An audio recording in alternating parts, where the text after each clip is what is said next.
in their dibbity doo-doos.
Who decided to show up today? It's me, by the way.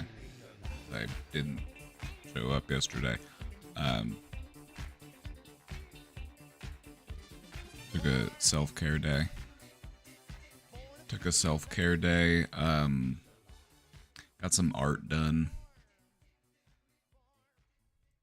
I was helping Casey with some art stuff for her upcoming marathon. Got that finished yesterday. But anyway, without further ado, we're here now. Let's do it. Let's let's do the thing, shall we? Let's do what we came here to do.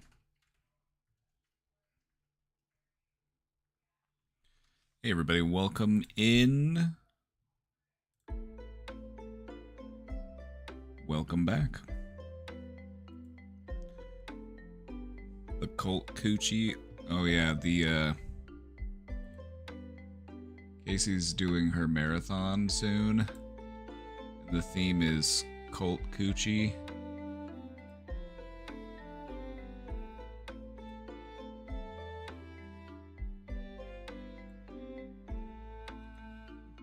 She had me draw a little map.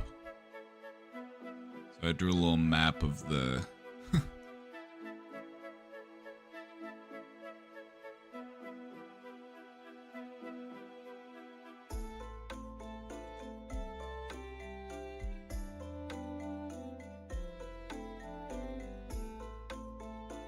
so that'll be fun.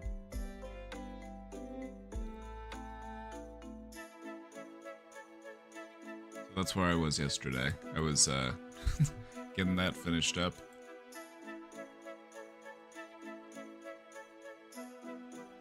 I got a massage. I went to the comic book shop.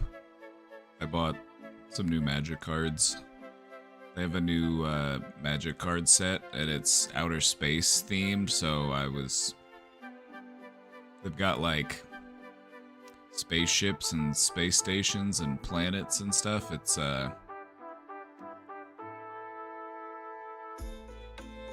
sounds pretty fun.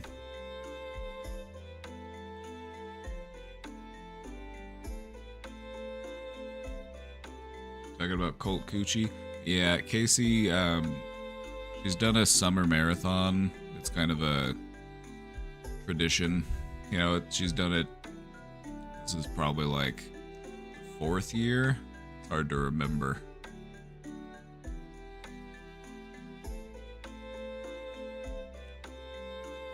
Last year was Camp Coochie. and this year it's cult coochie. We have evolved into a full-blown cult this year.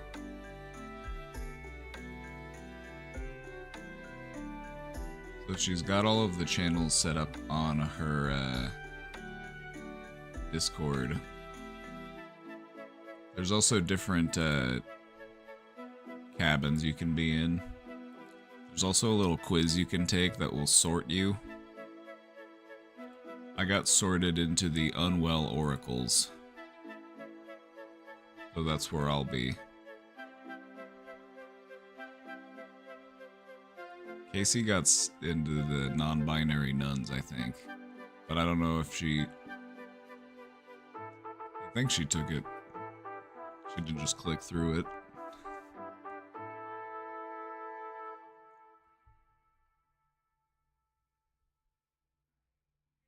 You're also Unwell Oracles. Where are my Unwell Oracles at? Here, I'll give you the quiz. If I can find it. Hold on.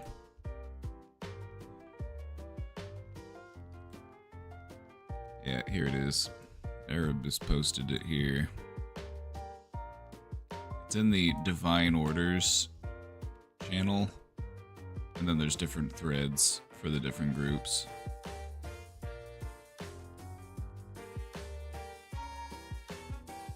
You can take it here. If you want the link, I'll post it for you. Pauper priests rise up. Haven't met a pauper priest yet.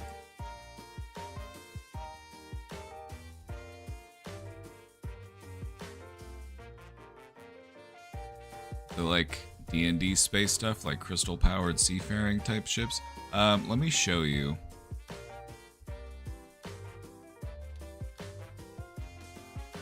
We'll get nerdy for a moment.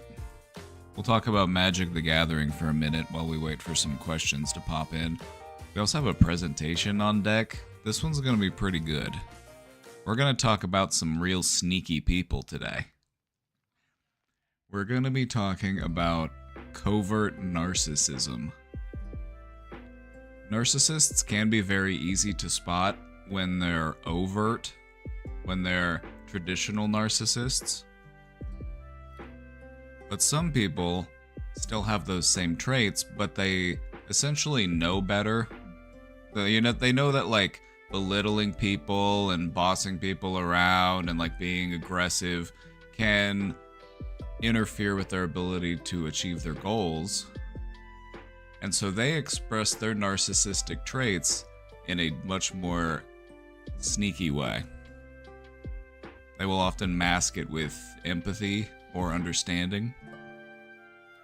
So that's who we're going to be talking about today. And I'm excited.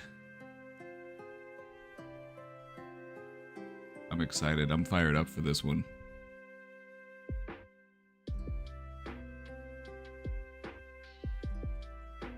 Anyway, the new Magic the Gathering set is called Edge of Eternities, and it's all outer space themed. I just picked up the two constructed commander decks because I play Magic a bit more casually. Like, it'll normally just be like Casey and I, or like some of our friends, and like we're not really in it to like try hard and like optimize. You know, we're just playing to have fun. So I normally just get the precons.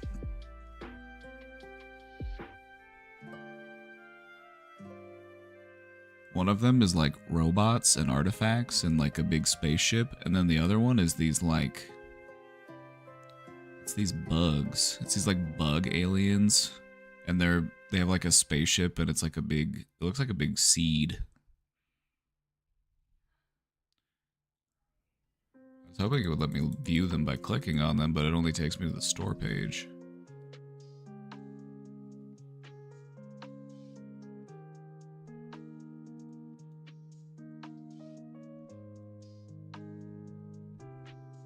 Anyway, it's all like spaceships and, you know, sci-fi type stuff.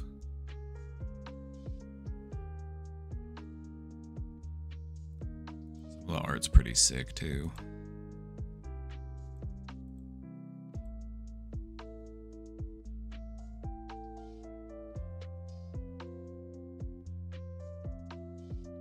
Anyway, it had 2 decks, so I just went ahead and picked up both of them. I considered it an early birthday present to myself.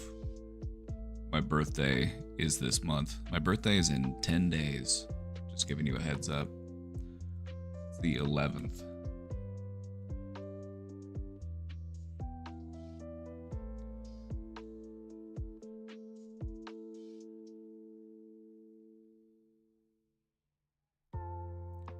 Anyway, so I went to the comic book shop. I had some time to kill because Casey was getting her massage. So I went to the comic book shop and just checked out all the stuff they had. They had some pretty neat stuff. And I saw they had, you know, the magic cards. So I'm like, I'll just go ahead and pick up the 2 decks.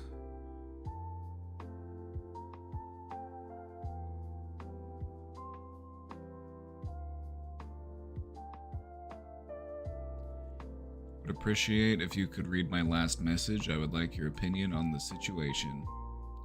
Yeah, I'll take a look. Just give me a sec.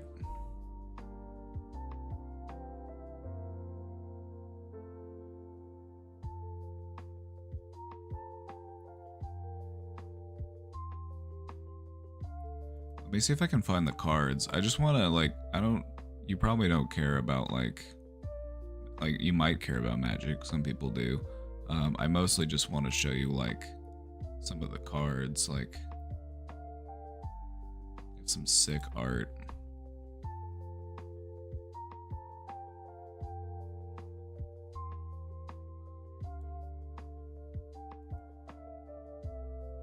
I wish I could, like, mouse over these and it would make them bigger, but here, I'll just do that. There you go.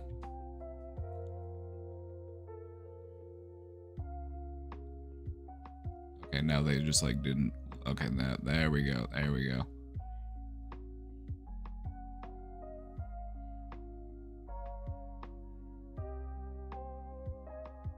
Aren't these cool? You might not think they're cool, but this, to me, is very cool. What colors are my favorite to play?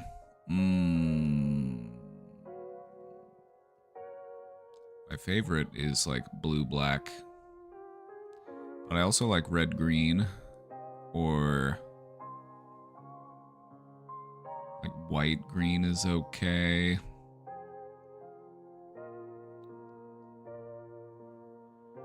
Playing with all 5 colors is also fun. If you know nothing about Magic, like, there's 5 different colors. And then there's, like, colorless, which gray, but so these are all like the white cards, and now we're getting into the blue ones. Each color has its own, like, kind of theme or strategy. It's like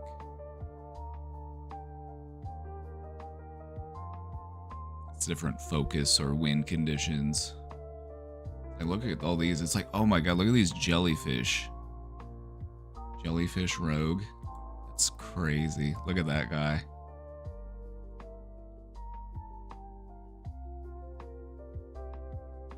See what I mean? Isn't this fun?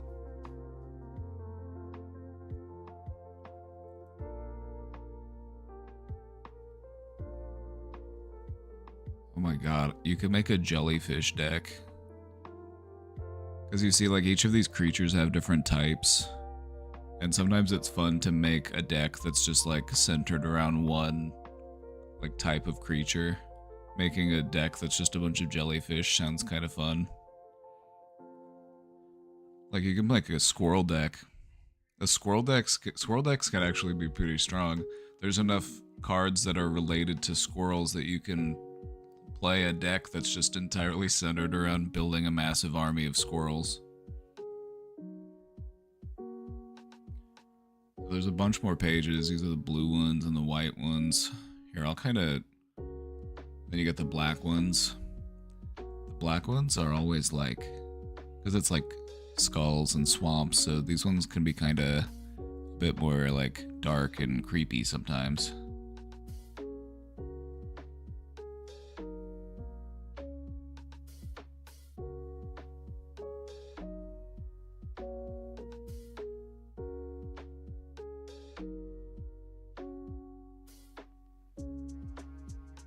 Creepy bug. Or ooh.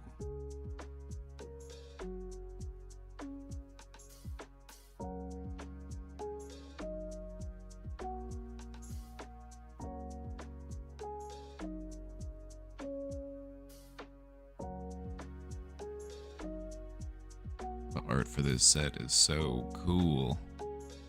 This is what I'm into, if you're curious. I like the art of this set a lot.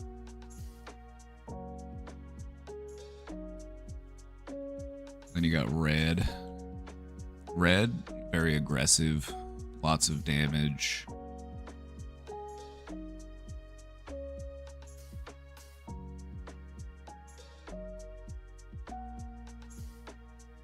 Spaceship with big buzzsaws on it. Can't tell me that's not cool. You're like 40k, brother. Yeah, but I'm aware enough to know that in Warhammer 40k, humans are the bad guys.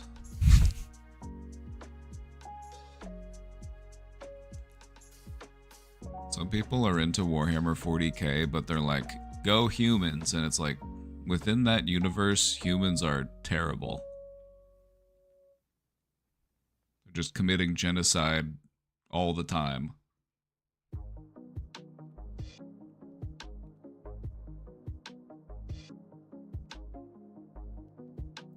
There are no good guys. The closest thing to good guys in Warhammer 40k, and this is really gonna mark me as a nerd, would be the Tau. That's the closest thing you would get.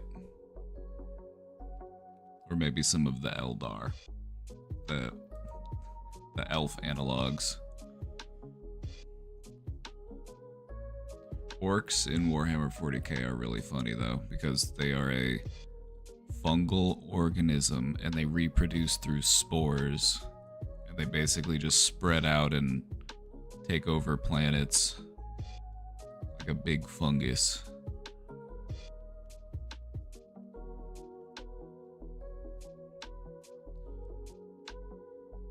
Some cool art in this set. I'm just gonna scroll through. Don't mind me. I'm just taking a moment. Somebody asked if there's gonna be a birthday stream. Let me see what day it falls on. And my birthday falls on a Monday, which is normally my day off. So I don't know. We'll see. Normally when you're a streamer, it's a good idea to stream on your birthday, so I might stream for part of my birthday. And then do something that evening with my friends or something. We'll see.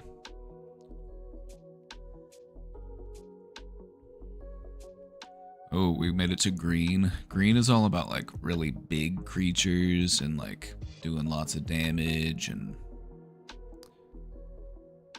growing quickly. Like you got these big dinosaur looking things.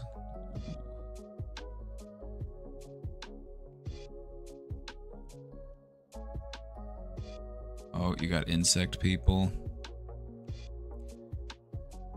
Nice. Yeah, one of the decks that Casey and I got was all about the, like, insect people.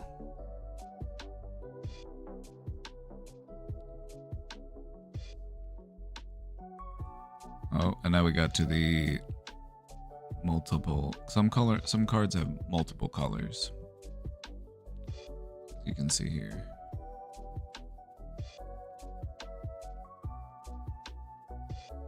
This one's all 5.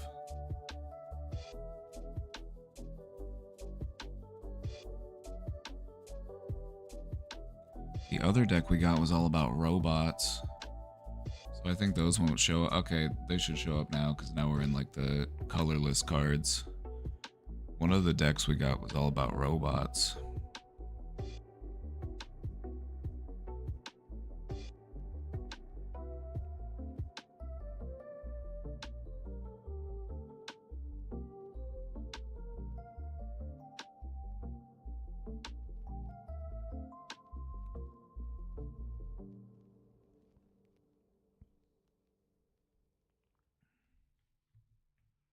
Seems like this whole set is pretty cool. Yeah, if you like science fiction and you like, you know, this type of stuff, like the art is really good.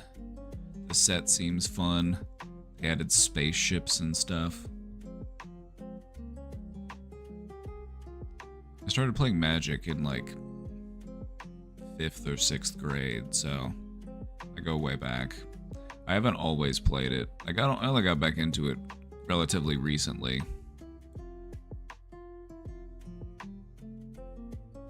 I made a Lord of the Rings set that was really cool.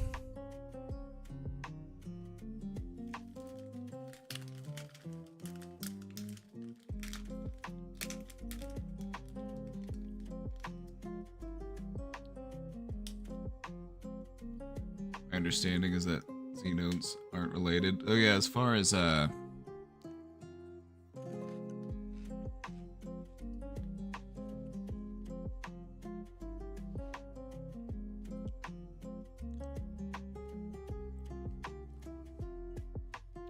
don't know.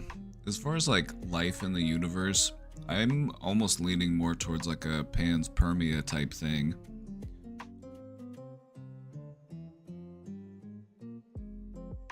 You know, I feel like most life is related in some way and it kind of just spreads around.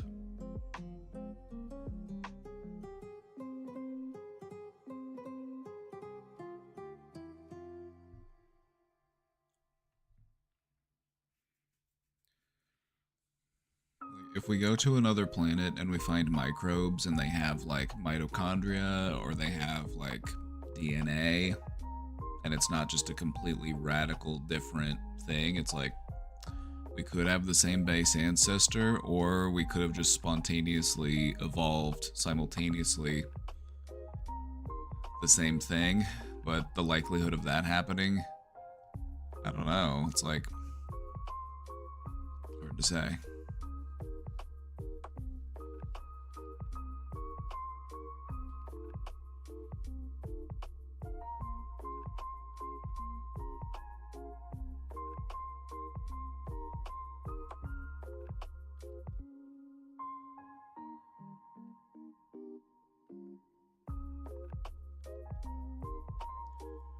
I asked a person who is dear to me a question. The answer I got was no. Guess I'm gonna be lonely for some more time. Well, what do you want to do in that time?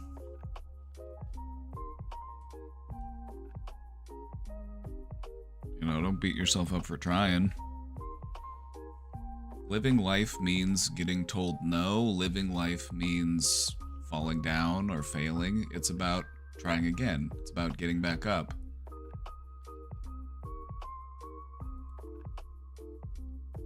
I don't want to do anything. Then do nothing. Do nothing intentionally. Just take time to rest. Just do absolutely nothing for as long as you need to, but not a second longer. The second you start to feel restless, get back to it.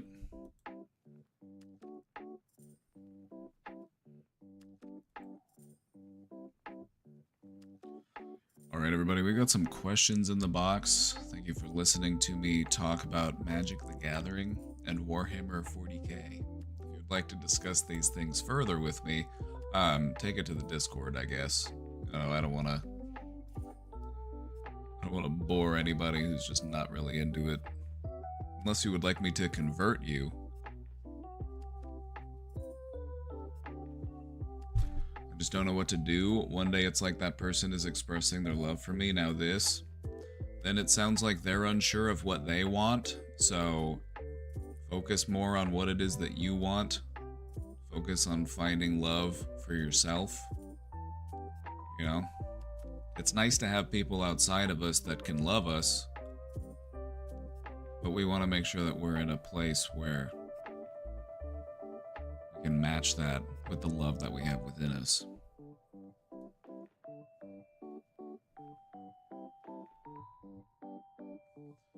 We've got some questions in the box, so we're going to get to it. And then we've got a really fun presentation. You know, I love exposing narcissists. It's just so fun for me. They're all over the place, and I love just, you know, telling you all of their tricks.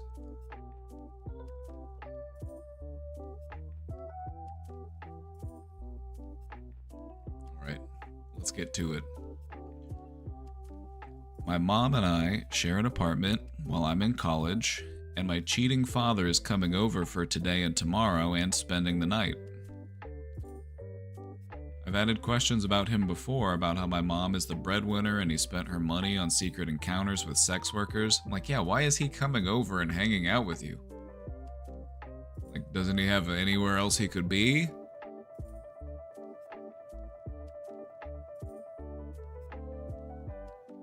I remember these questions. I'm like, this dad is... At this point, I'm just like, dude, like, who do you think you are? Like, get out of here. Like, you got busted for cheating and taking your wife's money to pay sex workers. Go away. Like, go learn from what you've done. Like, get out of here. Like, why are you still, like, you're coming over and spending the night? Like, no, like, she needs space from this man. The problem is he's been caught and he's trying to, like, save face. He's trying to mend it. Not because he actually wants to, but because he feels bad. Because he got caught. He didn't feel bad when he was doing it, but he feels bad that he got caught.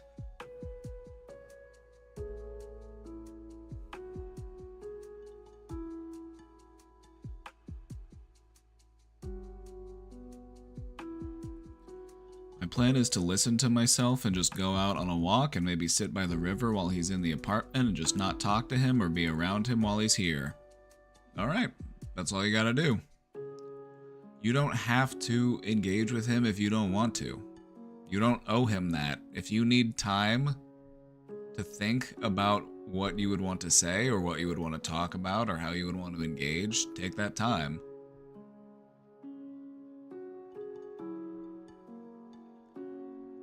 You can talk to him when you're ready. You don't have to rush it. He's in a hurry to try to, like, mend things probably because, you know, being exposed is probably causing him a great amount of discomfort and shame, and he's trying to remedy that as quickly as possible. So no, you can let him sit with those feelings.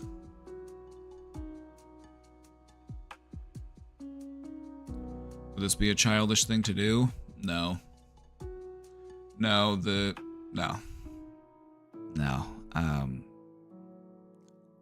It sounds more to me like your dad is the childish one here.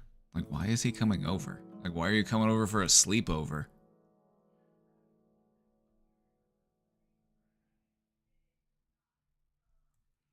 I'm still working on boundaries and listening to my needs, and I think this is a good exercise in that. You're going to be able to practice that, and you're going to be able to set those boundaries for yourself, and that's fine. That's fine. If you don't want to engage with him, you don't want to talk to him, you don't want to spend time with him, you don't have to. Don't know why he's coming over, don't know why he's spending the night. That seems weird to me, but, you know.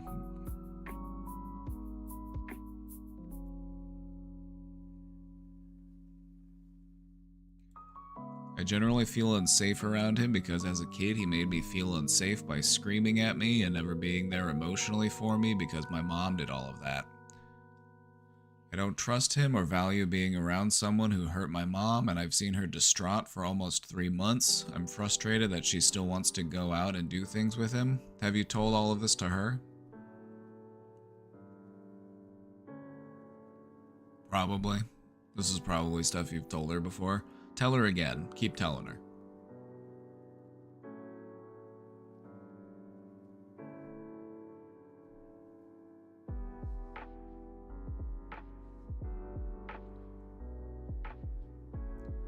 She said she's doing this because he's been vulnerable and crying about the situation. Ooh, okay, I'm in a mood today, so I might be a little more unfiltered.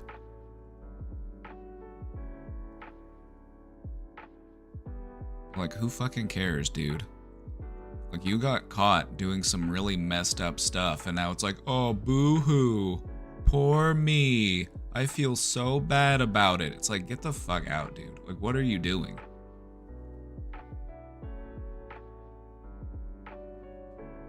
Like, where was all of this care and concern when you were doing all of that stuff? And I say this because this wasn't a one-time thing.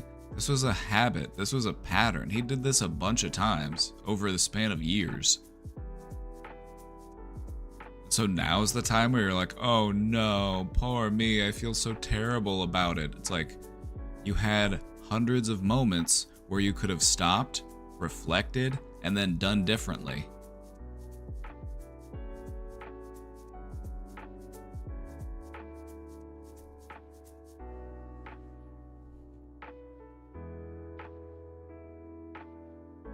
I have very little compassion for cheaters. You know, if you're a cheater and you're looking for compassion, go find someone else to talk to. I'm not your guy. I'm just not your guy.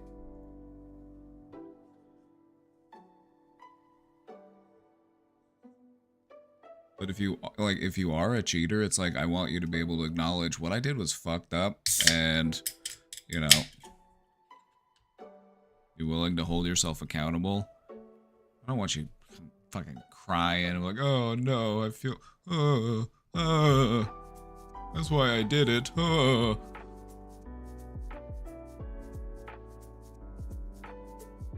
It takes no effort to not do a thing.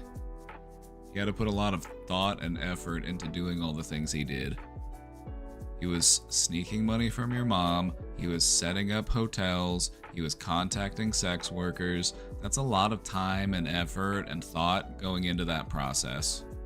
He had countless opportunities to stop himself.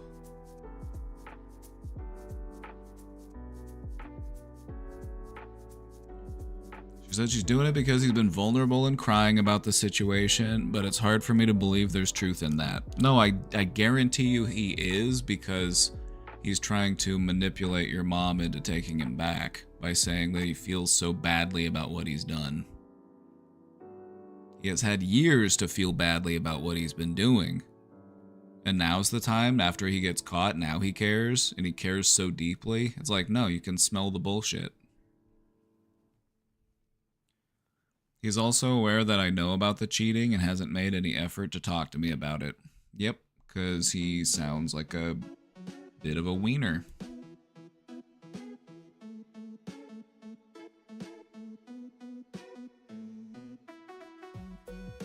I'm usually not the person to hold on to anger for people, but this time it's hard to do the pattern of forgiving and forgetting, which my mom does.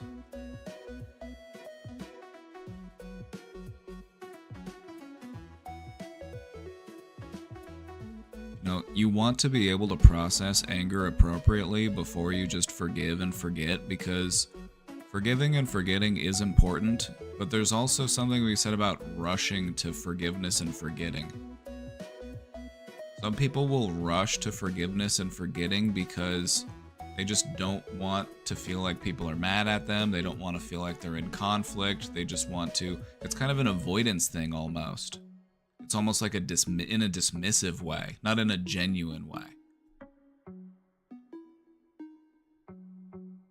No, you should understand, like, people took advantage of you, people hurt you. You don't need to, like, let them back in so that they continue to take advantage of you and hurt you. Like, no, you need to be able to have a backbone. You need to find balance between having a heart and having a spine. You don't want to be a jerk and just be all spine, no heart. You don't want to be a wimp and just be all heart, no spine. You want to be somewhere in between, where you can love freely but also stand up for yourself and protect yourself when necessary.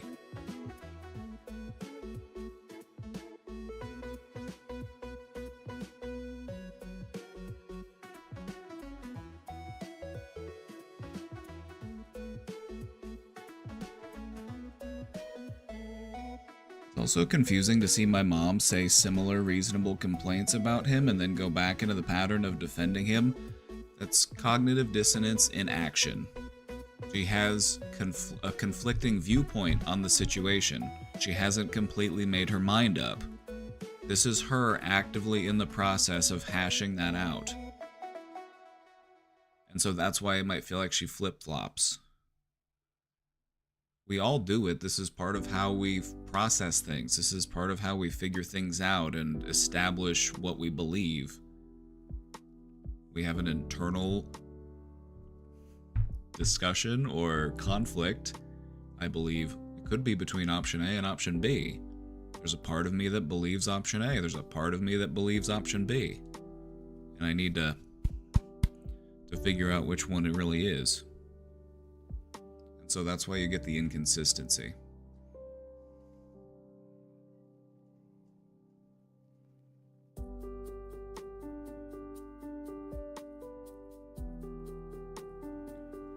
She says really odd things about the situation and then really thoughtful and important things about it, so it's hard to know where her mind is at and if she's going to stay with him. Just be consistent in supporting those thoughtful and important things and, you know, maybe helping her to challenge those other things that she pops up, to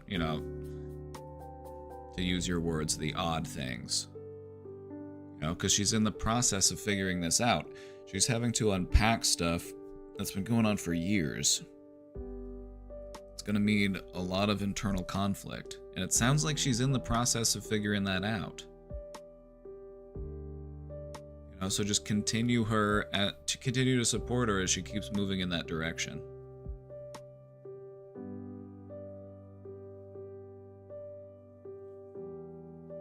Says, I can't control what she does. Can I just hope one day she'll see how damaging and hurtful he is without her looking at his crying or vulnerability and feel an obligation to stay with him? Thank you.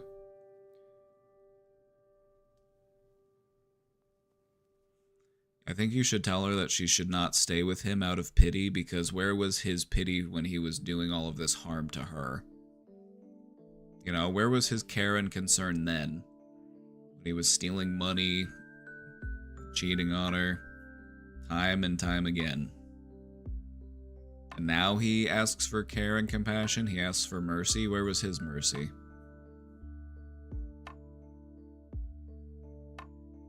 I think cutting him off is letting him off easy.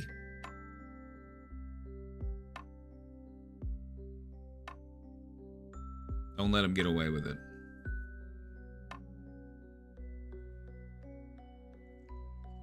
Part of having healthy boundaries is enforcing consequences for when people violate your boundaries.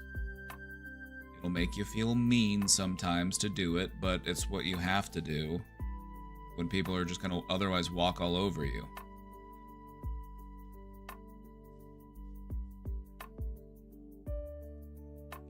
Anyway, I'm sorry your dad sucks. I'm sorry you and your mom are going through this, but it's good that she has you to support her. So just continue to do that and just, help her keep moving in that direction, because she's in the process of figuring out some really heavy stuff. All right?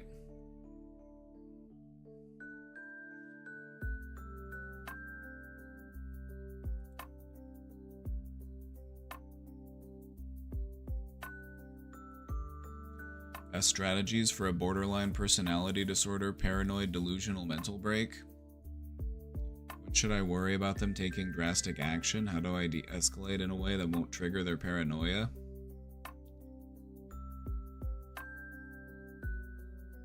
Recognize when it's okay to step away and just give people time to cool off. And I'll explain that. When you have somebody that you care about or somebody that you're working with, maybe in like a professional setting or even like a counseling setting, and you're working with somebody who has BPD, what I've found to be helpful is if I can tell that they're like having a moment, they're kind of going into a little bit of an episode and they're being maybe a little bit more hostile, a little bit more paranoid, a little bit more, what I've learned to do is give them space to do that. Because having me there is just gonna fuel them, because they're gonna start projecting ideas off of me and they're gonna start redirecting things towards me. And so I just like to give them space. And normally it only means, a day or two.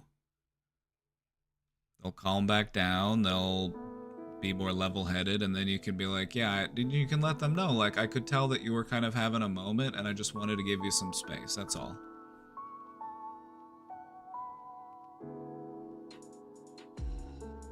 Like, I'll give you an example of when I've had to do this. Like, I had a therapy client that had BPD, And sometimes they would have a moment where like they would get into like a conflict with their partner, or something else would happen related to like their medication or their treatment. They had some sort of frustration, and then they would just like call and leave like a very like rambling, angry voicemail, just like swearing. And just like, what I would do is, whenever I would see them next, and they would oftentimes be like, they could tell that they felt a little bit shameful of what they had done, and they would always be like, hey, did you listen to that message?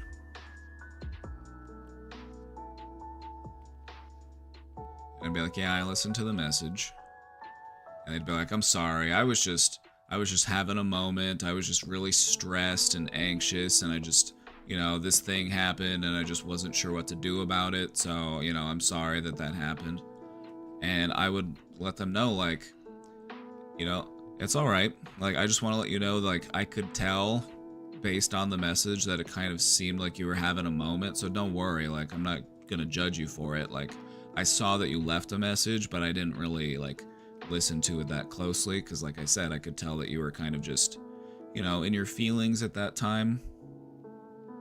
And so if you'd like to talk about it, like what you were going through in that moment, like, let me know. Like, I'm here for you now. That's what I would do.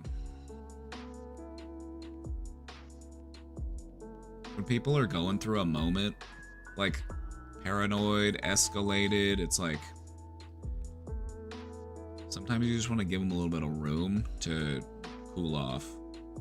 Because other people have a way of kind of like keeping that energy going, because they'll be like talking to you, or they'll be bouncing ideas off of you, or they'll be projecting their feelings onto you, and it has a way of like keeping that fire hot. So while it might feel like what I need to do for you right now is like be there with you and be supportive of you because you're going through it, that's not always the case. Sometimes people just need space to calm themselves down.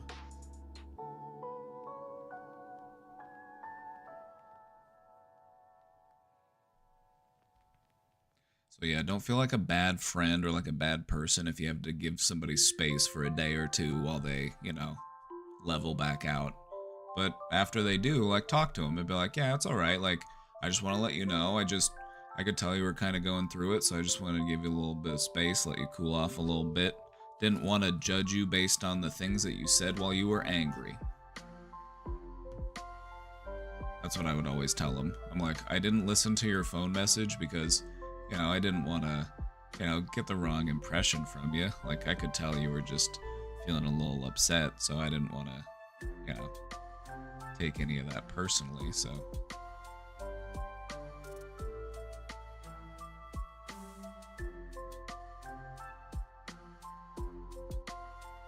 Aside from that, like, hopefully they've learned some other coping skills and techniques that they can do to kind of help regulate themselves. So if you see somebody that's like having a moment, just ask them like, hey, like, what sort of stuff normally helps when you're feeling this way? Just remind them of their coping skills. That's another good thing you can do.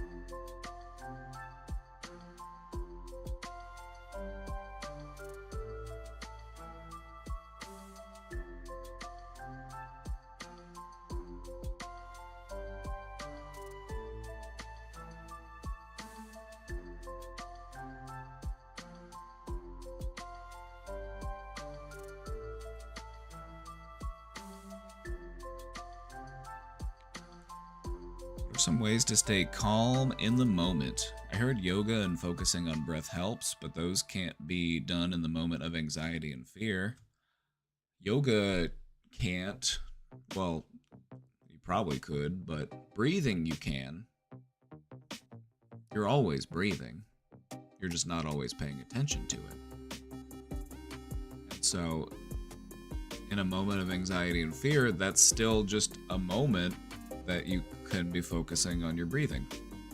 And that's part of why it helps so much with anxiety, is because it redirects your focus from your anxiety, from your fear, onto your breathing.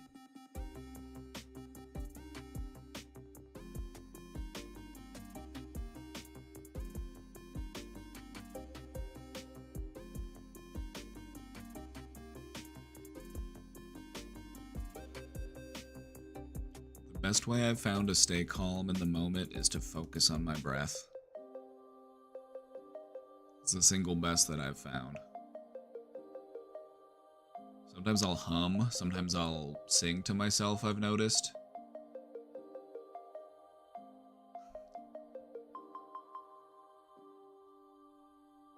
You know, it's about finding what works for you.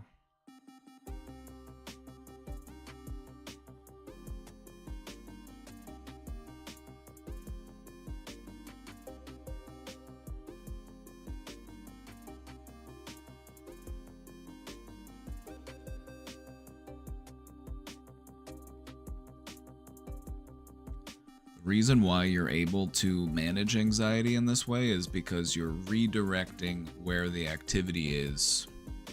When you're feeling anxious and you're kind of like racing thoughts, feeling that fear, that dread, you're also feeling it in your body, your heart's pounding, your breathing is shallow, your muscles are contracting.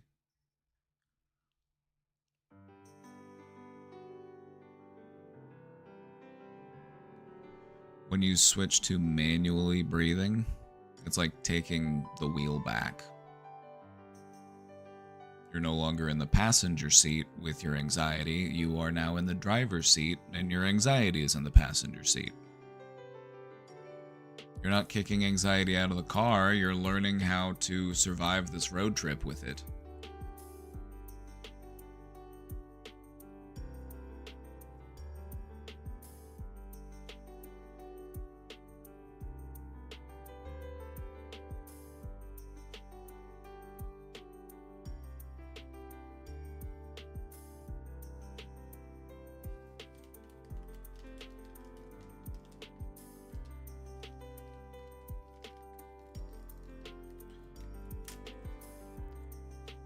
I have one other thing that you might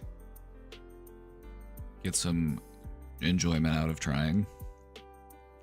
I found this to be helpful sometimes.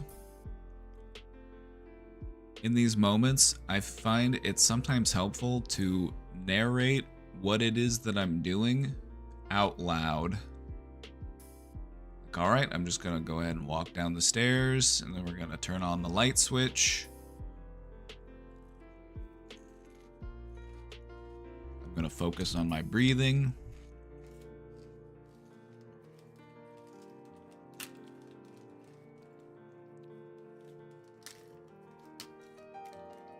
It's like you're saying the same stuff to yourself that you would be saying to a friend if they were scared. It's all right. Just need to breathe.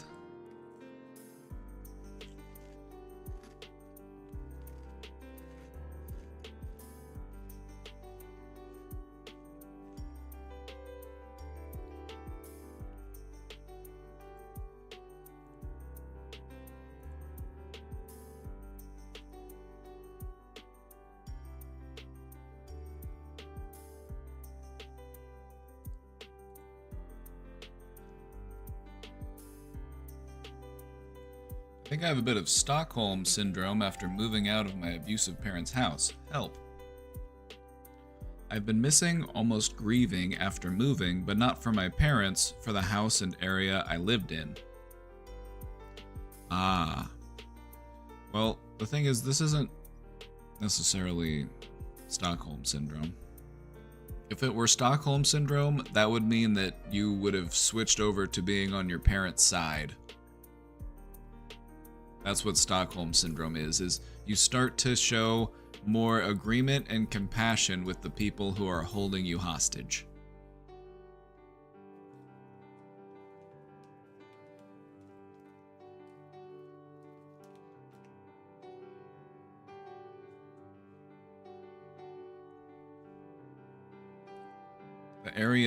The area sucked, so why do I care? Also, I feel bratty for even missing living there just because the house and the comfort of my upstairs dungeon. Why should a person feel like a brat for missing comfort and familiarity? Like, aren't those important parts of human life?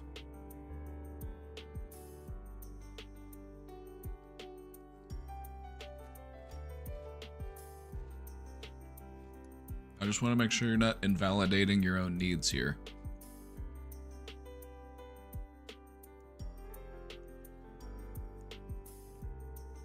Those are things that are necessary for your survival, like shelter, comfort, stability.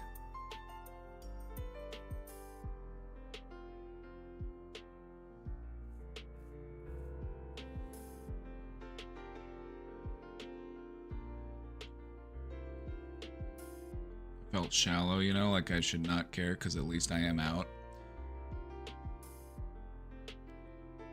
Can you do me a favor?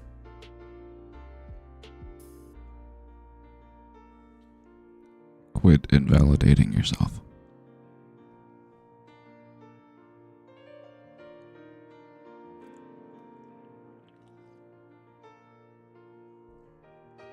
Stop judging yourself for the feelings that you're having and allow yourself to feel those feelings that you are having.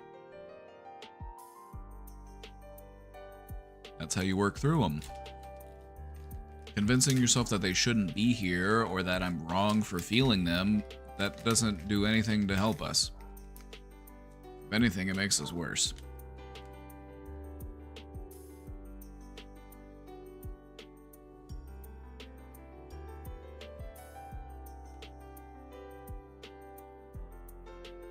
I felt safe even though I was in the house with the enemy.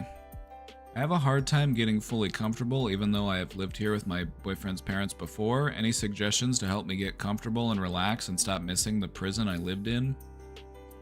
You don't miss it because you actually miss it. You only miss it because it was familiar. We talked about this a little bit the other day in the presentation we did. We were talking about how you can reinforce a new way of thinking through repetition because the brain prioritizes familiarity over fact.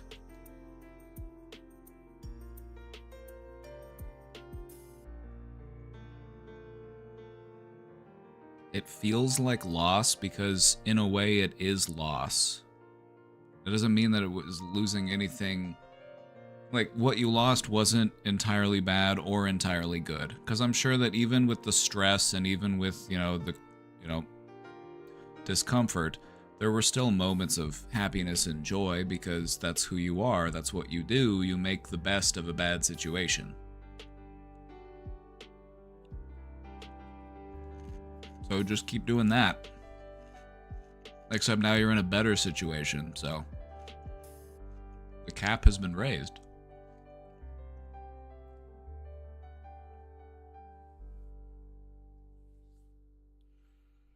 It's the same reason why sometimes people have a hard time letting go of pain, because letting go of something, even if it's painful, even if it hurts us, it still feels like we're losing a part of our identity. And we don't like to do that. We like to be very certain in who we are. But I found that the path to real emotional freedom comes from continuously asking yourself, who am I?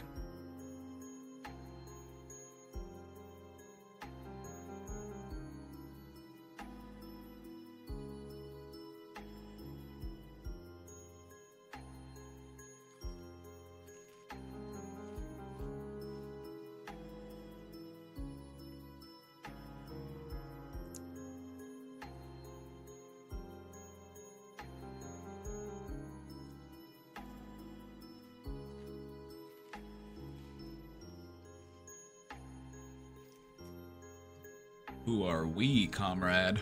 Who are we?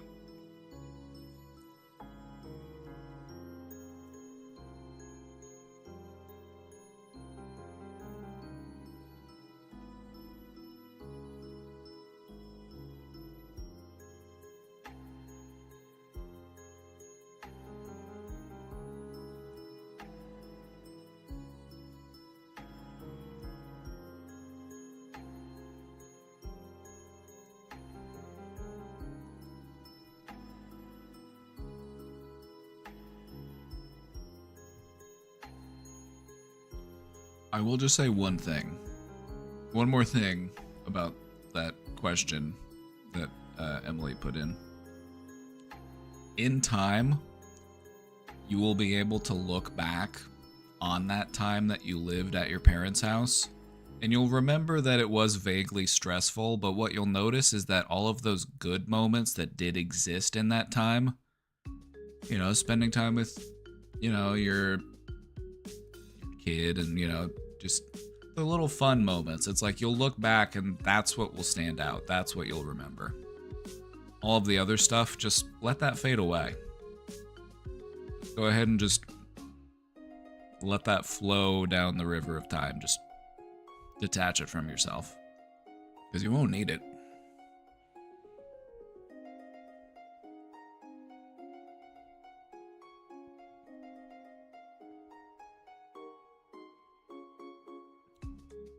It'll also help you to free up energy to think about the fun stuff that you want to do at your new place and all of the new rituals you want to build.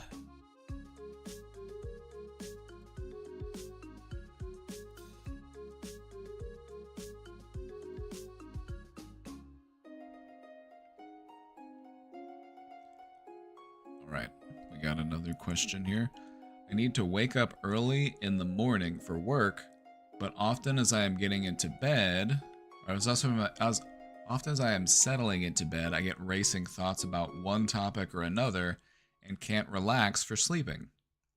Sometimes anxious thoughts, sometimes excited thoughts about the weekend plans, etc. It's difficult to quiet the mind for sleep.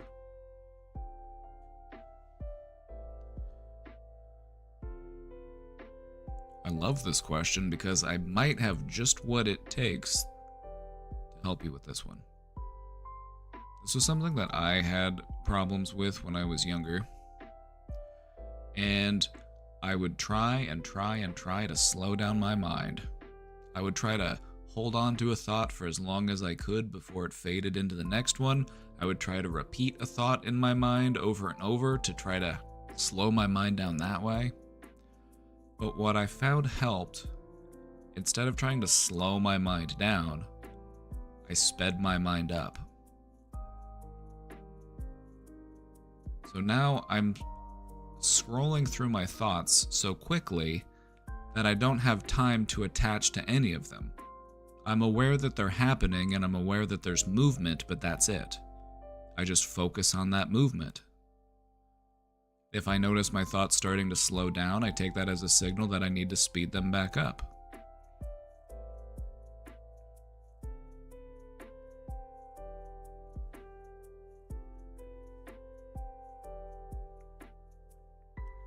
Another thing that could be helpful is a technique called progressive muscle relaxation. You're going to focus entirely on your body, and you're going to go through your different muscle groups, and you're going to tense that part of your body, and then you're going to release so that that part of your body relaxes. And then you do that bit by bit throughout your entire body. That's really good at putting you right to sleep. It's like you're putting your body to bed, and then the last one to go to bed is your brain. But you're putting the rest of you to bed.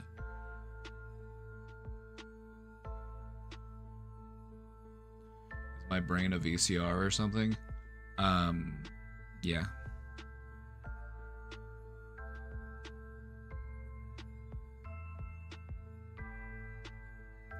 But no, you'll notice that this is possible. You'll notice that you can do this. Like, think about whatever you're thinking about right now. Try to think faster.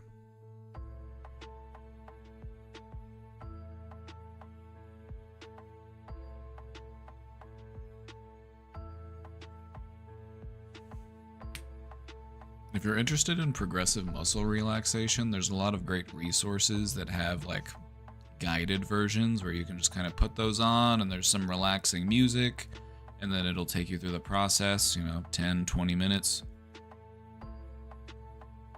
Consider it a part of your sleep hygiene.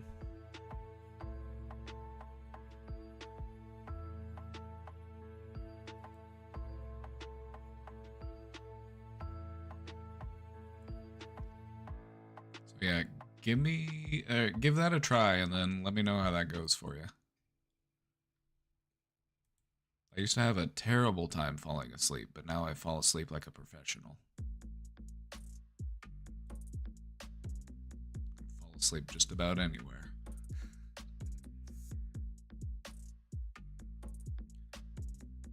You have a presentation or video on burnout?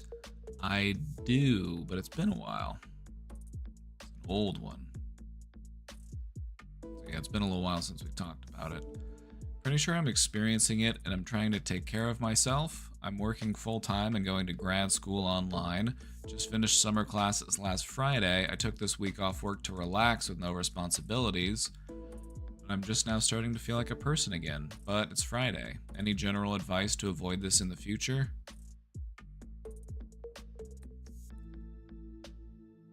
As busy as you may be, try to take as much time as you can for regular breaks. You know, when you take regular breaks, you can stay more productive, you can stay more energized, you can be less burnt out.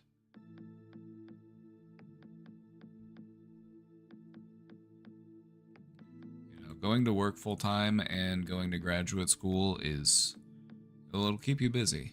It'll keep you busy, that's for sure. I've been there.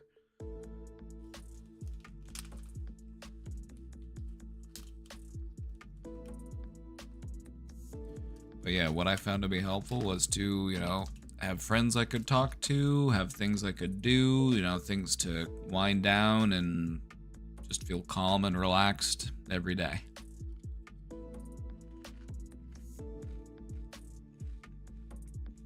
Instead of just working myself to exhaustion.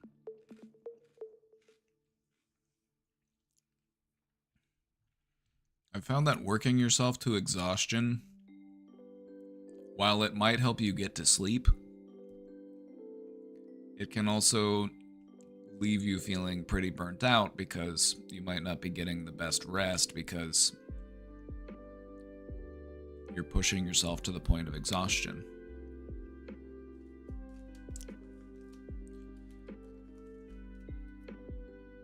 It's like working out. You don't want to push yourself to where you're exhausted. You want to push yourself to where you can feel it. You might want there to be a little bit of soreness, but you don't want to be devastated.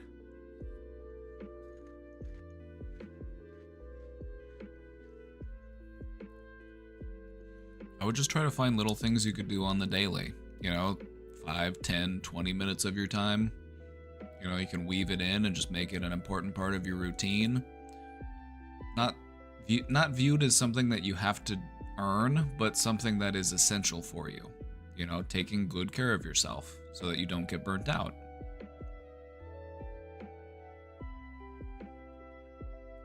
We have a bad habit of sometimes making, rest time and leisure time feel like it's something we have to earn, but we lose sight of the fact that it's those things that make us more productive. They actually help us do more when we're able to have downtime.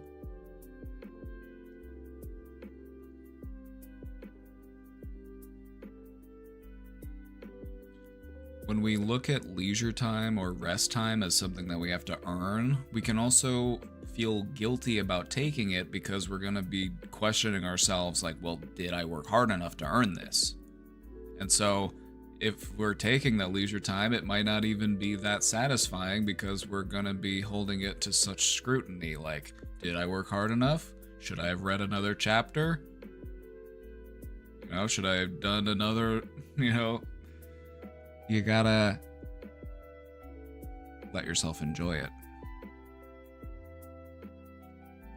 For a lot of people, that can be the tricky part. So what I say is, do it like you mean it. Recognize that it's important.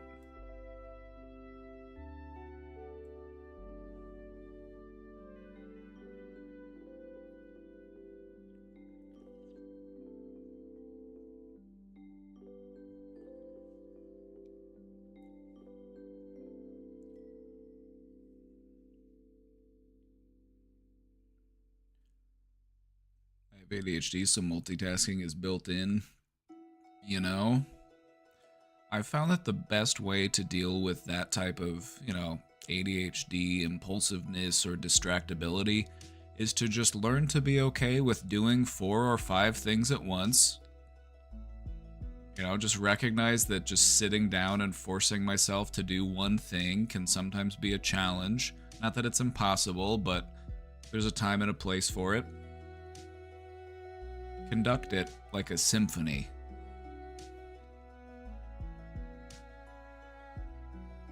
You know, maybe I'll take the laundry downstairs, and then while I'm downstairs, I'll notice the weed whacker, and I'll remind myself that the lawn needs to be mowed. So I'll throw the load of laundry in, and then I'll go out and mow the yard and come back in, and then throw the laundry back into the dryer or switch it out, and then go up and start cooking. But while I'm cooking, I notice that the dishes need to be done, and so I'm just kind of allowing myself to flow from task to task, knowing that I have what it takes to get things done. I just need to focus on whatever is in front of me, instead of second-guessing myself. Am I doing the right thing right now? Is there something I'd be better off spending my time to do?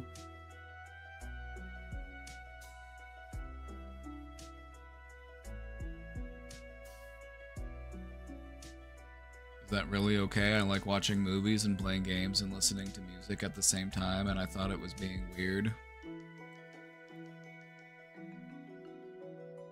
Weirdness is subjective. You know, from your perspective, it might be weird to just sit there and just focus entirely on a movie. It's like,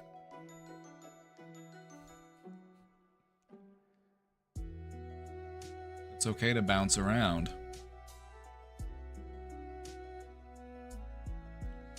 But it's also important to recognize when it's time to settle down, you know, because some tasks are worth your entire focus.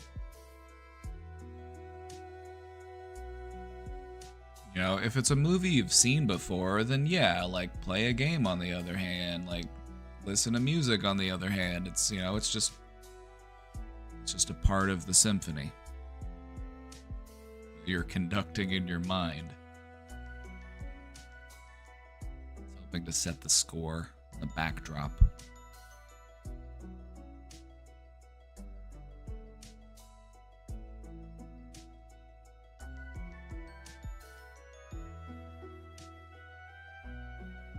I think part of what goes into this like ADHD distractibility thing is also feeling like I want to do all of it. I want to, you know, and I don't want to do the wrong thing because that would be a waste of time. That would be a mistake. That would have been, you know, I need to make sure I'm optimizing my time, and I want to get it all done. I want to do it all, see it all, watch it all.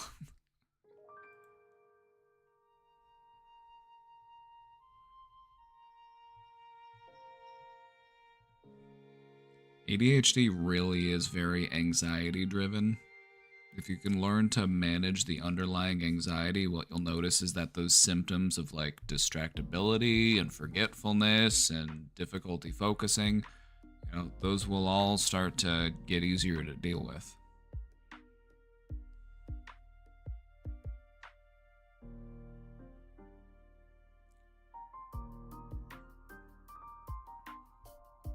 Alright, we got some more questions, so let's get back to it. Dealing with a lot of cognitive dissonance. You know, but at least you're aware of it. Cognitive dissonance is somebody that everybody deals with pretty much on a daily basis.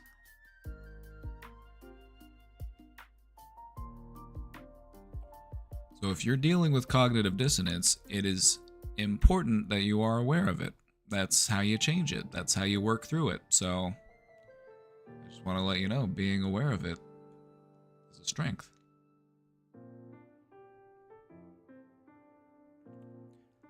This is my last weekend with my girlfriend as we plan on breaking up. We've had problems in our relationships based around her BPD and trust issues. I've submitted questions about us before.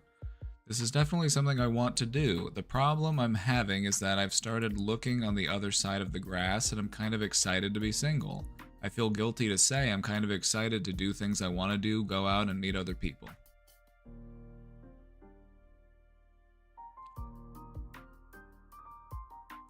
You only feel guilty because of the context.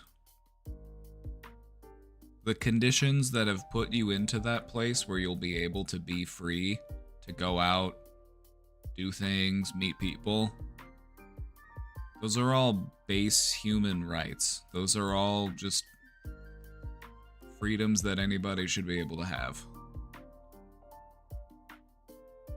And so there's nothing wrong with feeling excited for that, but you can understand the nuance of the situation. It's a good thing that I have this, or that I will have this. I'm not entirely happy about the direction it took me to get here.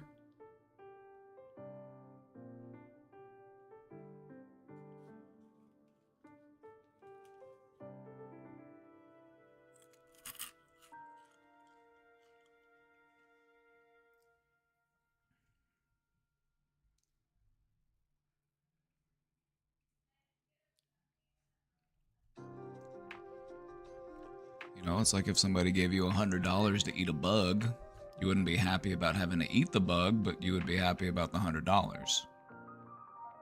You'd be excited about what you could do with that money.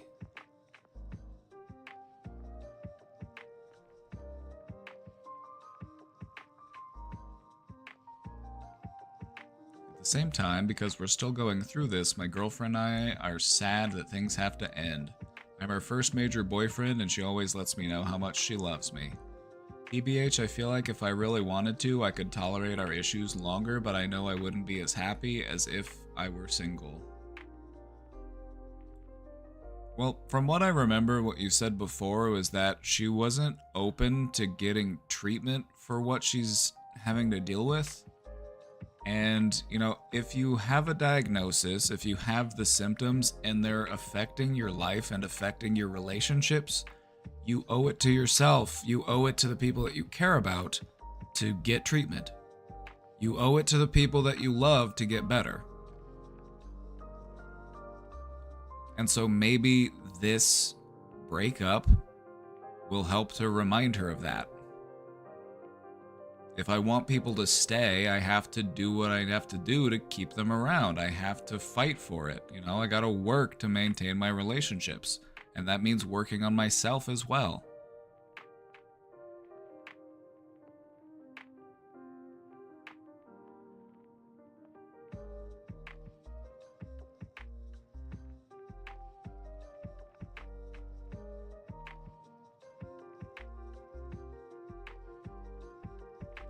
Love this person very much, and we've been spending this last week giving ourselves reassurance that we love each other and we appreciate our time together. Breaking up is crazy because we're going from all these days of happy moments to cold turkey and not talking to each other. I don't know if I have the right to miss her and be sad. Yeah, you do. Why wouldn't you?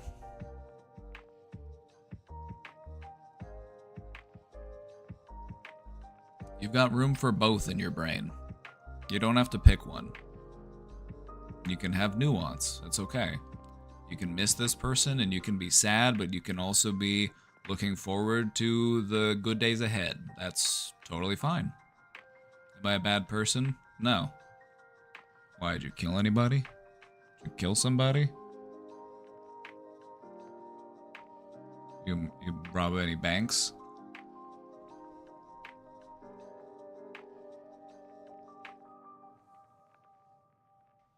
Take cookies out of the cookie jar? No, you're not a bad person. You're just a person. And you're trying to learn, and you're trying to grow, and you're trying to look out for yourself, and that's okay.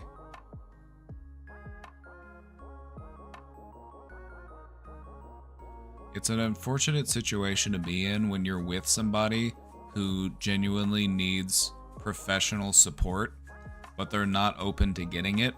And it just, because of those issues, the relationship just can't maintain itself.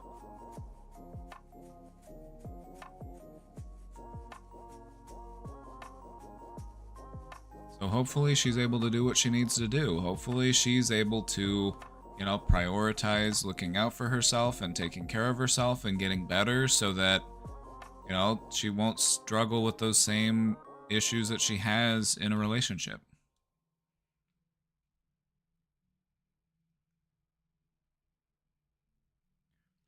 Someone broke up with me because I resisted treatment, and guess who's getting treatment now? See, that's what I'm saying. It's like, this is a part of life.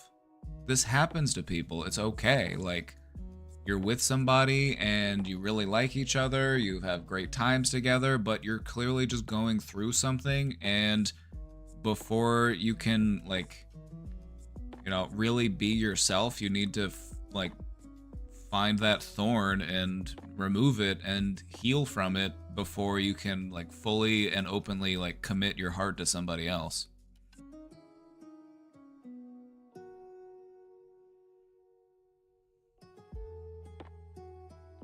I learned that if I kept repeating the same mistakes, no one would want to stay with me. Right? Or people would want to stay with you for the wrong reasons. That can also happen. Sometimes people, are so afraid of being alone that they will stay in a relationship that's unhealthy because that's preferential to being alone. And so you might not always find people that want to leave, but you might find yourself in a relationship where, you grow distant, you grow resentful.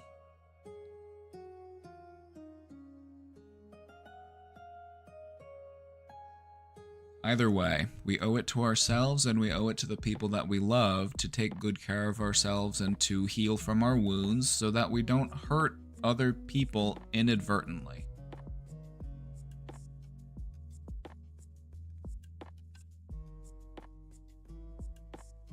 I would just say, just wish her the best, wish her joy and happiness and healing, and maybe you'll cross paths sometime in the future and you'll be able to catch up and see where each other's at, You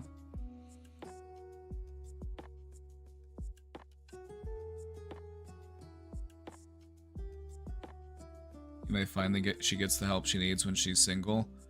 That's when, if I'm being honest, I feel like people mostly go and actually go to therapy or go get help during a time when they are single.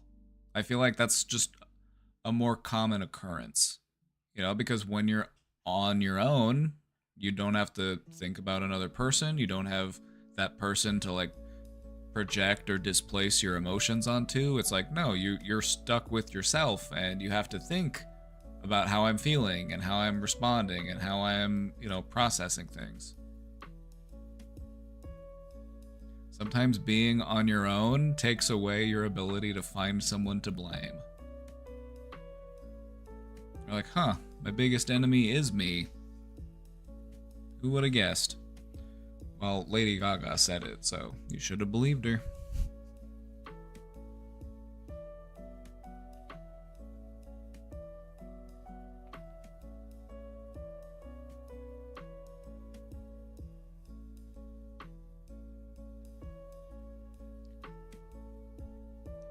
Past weekend, I had a situation where my mother-in-law ended up visiting for 6 hours, longer than anticipated. That'll happen. That's in-laws for you. That's family for you. They'll come over and then they'll just be hanging out. She invited herself and her family friend over for dinner. Oh. She invited herself over and brought a friend? I just want to say that's a little tacky, right? Isn't that just a little tacky? Hey, I should come over for dinner. By the way, I'm bringing a friend. Better make something good.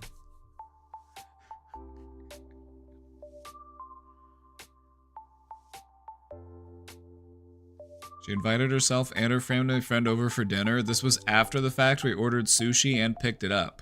She said she thought it was inclusive when we ordered. TLDR, what are some ways I can be true to my authentic self and ask her to leave? I was hinting to her I wasn't feeling well due to the chemo come down and was really lethargic.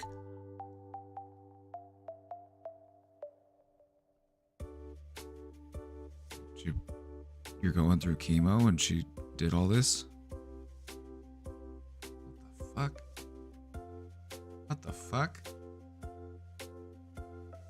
I can understand being annoying and showing up to somebody's house and hey, where's the food? But then you're also going through chemo? What the fuck?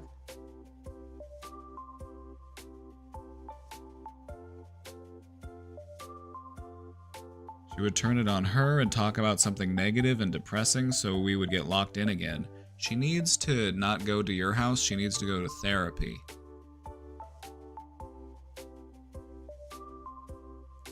Honestly, just make a power play. Like if you're feeling tired, you're like, all right, well, I'm gonna go take a nap, so I'll see you later. And then just go into your bedroom and close the door. What's she gonna do?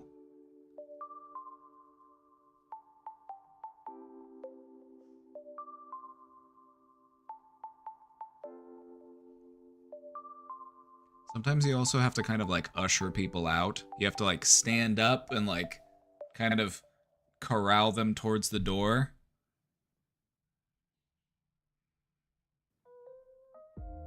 Like, well, and just use words like, well, all right.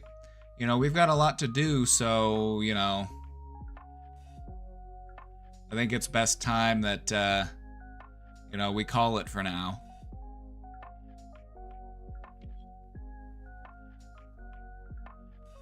You see, it's like, it's all, you see the, like, the tone I'm using? I'm using my goodbye tone. You've probably heard it before. They're like, well, alrighty.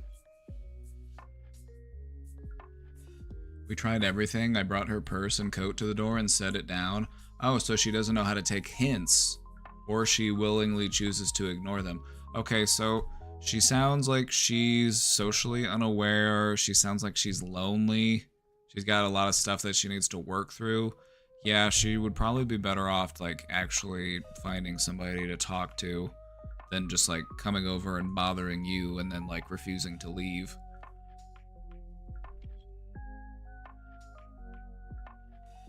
You could invite yourself over to her place. Just show up. Like, what? I thought that's what we did. Where's dinner?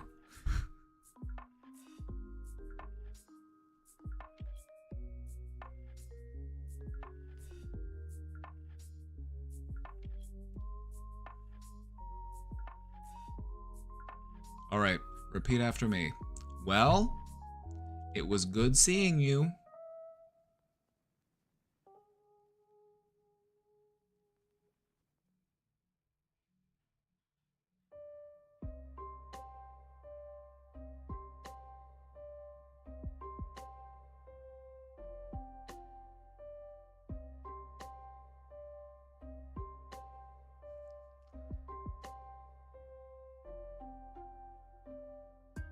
That's what I like to do.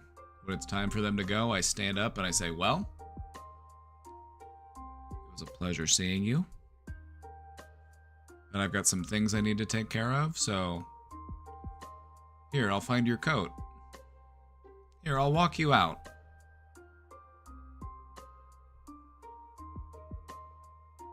You're not being rude, you're setting a boundary. You're not kicking them out. You're not like, hey, what the fuck are you still doing here? Get the fuck out of my house. No. This is totally normal. This is a polite way of just being like, well, our time together has come to an end. I've got some things I need to tend to on my own. I wish you well on your journeys. See you later. It's not rude. That's normal. That's...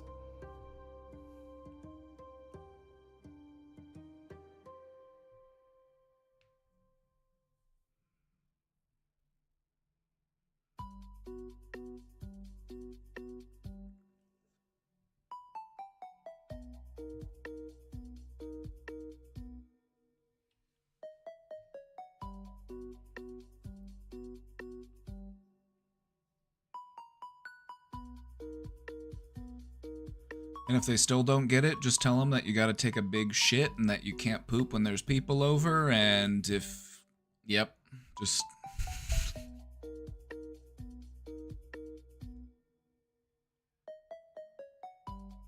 The convo switch she did almost sounds manipulative to test your boundaries.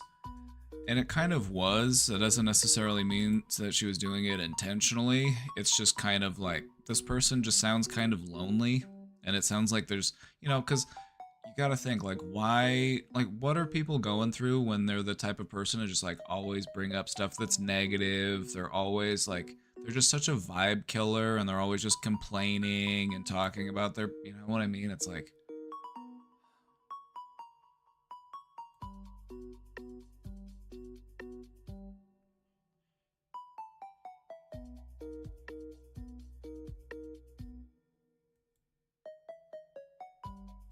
You could really lay it out out for her, say something like, well, I hadn't planned for guests, you can stay for an hour, but then I need to get back to it, right? You don't even have to be specific. Like, you can just say, like, I have stuff to do. If they really keep asking, just be like, I'm gonna mop the floors. Like, like, just make something up. Like, oh, I got some cleaning to do. You know, I gotta catch up on some laundry. The family friend was a previous ex from decades ago. Who's ex?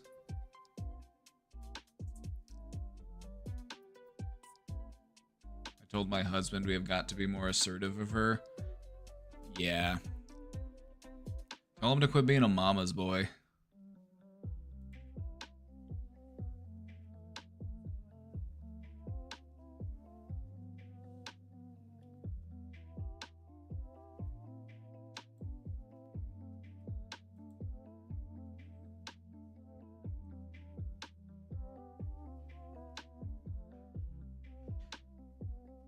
It was her ex? Oh, okay.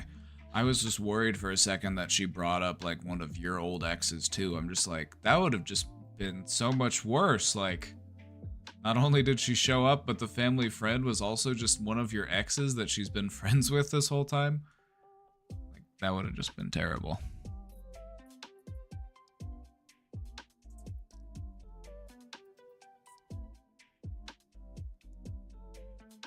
She's remarried to a pedo and hates her life. Well then, yeah, no wonder she doesn't want to leave your house, because then she has to go live her life.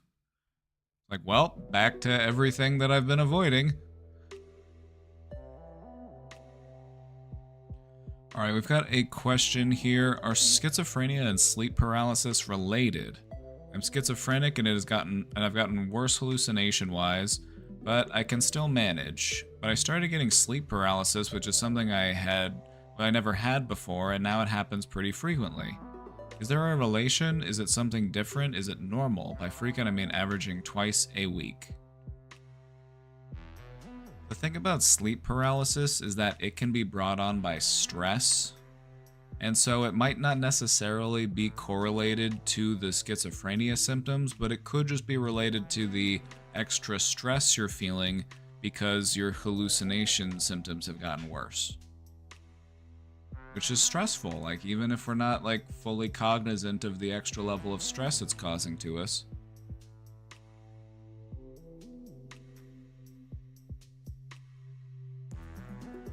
Also, sleep disturbances are pretty commonly seen in schizophrenia as well, so yeah, it could be related to schizophrenia.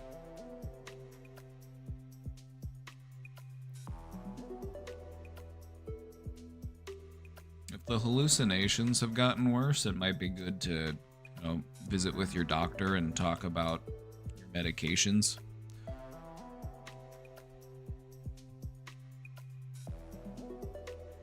Maybe a change is in order, or definitely a good conversation to have with your doctor. Tell them about it as well.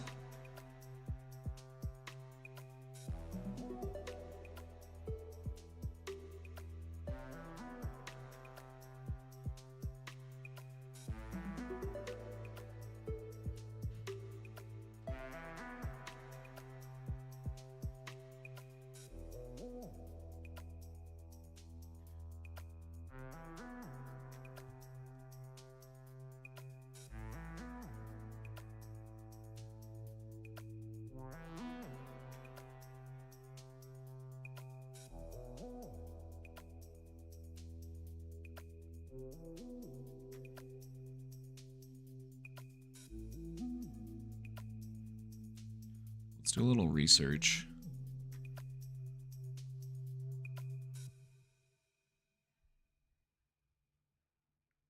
Schizophrenia itself can cause sleep disturbance, and sleep paralysis would be a different type of sleep disorder. There are a few similarities, but they also have a lot of differences in their symptoms. The thing about schizophrenia is that it's very complicated. It can manifest in a number of different ways. There's all sorts of different symptoms and different ways to express those symptoms, and so as far as psychology and like neurology and psychiatry goes, like schizophrenia is still like not nearly as well understood as we would like it to be.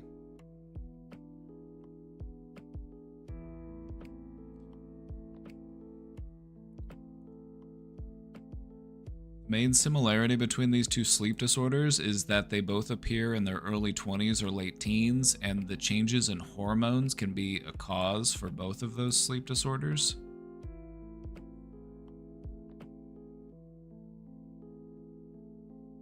I'm not sure how good this website is. This website is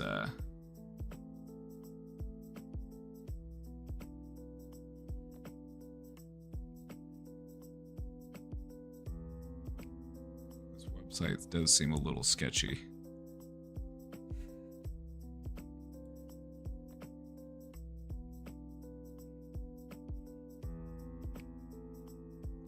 Anyway, I would talk to your doctor about your sleep disturbances. They might be able to help you out with that. Because the thing about psychosis is that when you don't get good sleep, your psychosis gets worse. You really need a good, restful sleep. You need a healthy relationship with sleep.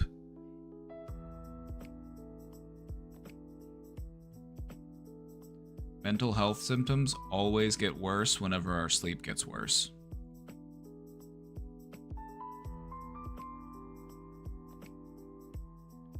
You can probably think of many experiences in your own life in which that's happened. You think about times where you only got an hour or two of sleep? How is your mental health the next day? Have you ever gone a week without a full night's sleep?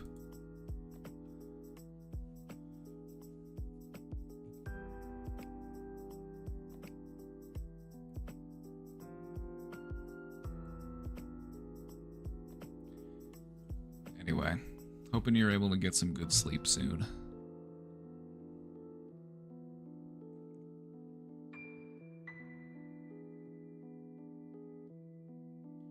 The medication for PTSD nightmares help with that? Prazosin?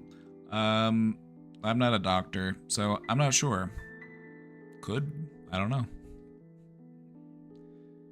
If it helps with nightmares, it might. But yeah, I'm not sure. Hey everyone, GNG here. Oh, hello. So tomorrow I'll be traveling 10 hours via car to my mom's house. My brother is going with me and we're taking one of our dogs. My dad is going to watch the rest of the animals. My brother and I are going to stay a week, aiming to get my brother to see his old doctor. The same doctor that diagnosed him as type 2 diabetic years ago that he got from drinking too much. He cut himself off and was sober for about 2 years. When we moved away, he began to drink again. I wouldn't be shocked if he has diabetes again. Anyway, I'm both excited and dreading this trip. I will get to see an old friend I'd been meaning to call for months now. It will be great seeing him. I just don't like the idea of being trapped with my brother and mom. Luckily, the dog will take up a lot of attention from both of them. True. When in doubt, just take the dog out. I'm gonna take the dog for a walk.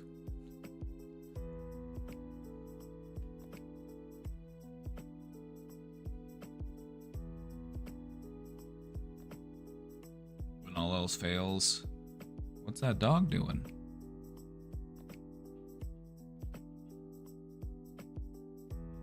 No real question, just needed to vent a little. I'm going to imagine having a good time before letting my brain pick out all the ways it can go wrong. Good idea. You're both excited and dreading. Same energy, different manifestation. Try to focus more on that which excites you. Have a great weekend. You too.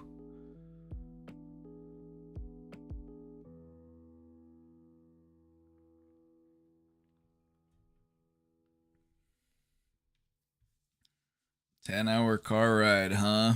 Ooh, boy. Need to make it in one shot. You going in one shot? 10 hours in one go is doable. I don't know if I'd do much more than that, though.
Alright, everybody, it's party time.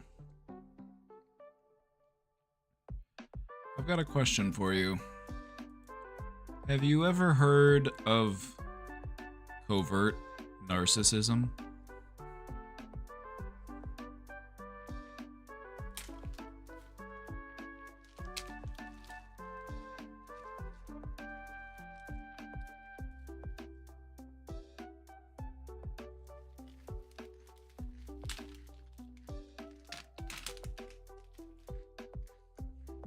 Oh boy, have I.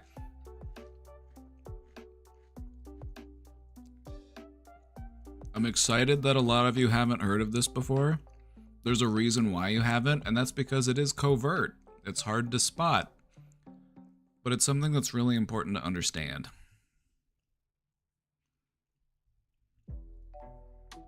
Yes, and I'm afraid I'm like that. Everybody has narcissistic traits. It's just a way that we protect ourselves from pain. If you recognize those traits within yourself, then work diligently to change them.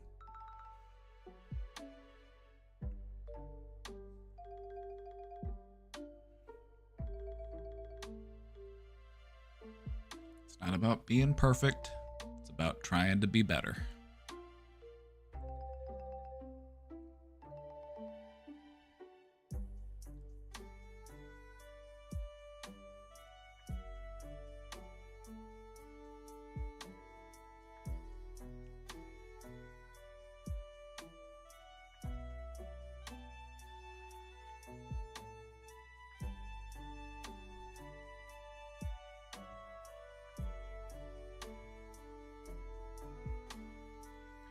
The only way to be totally free of narcissistic traits is to completely detach from your ego.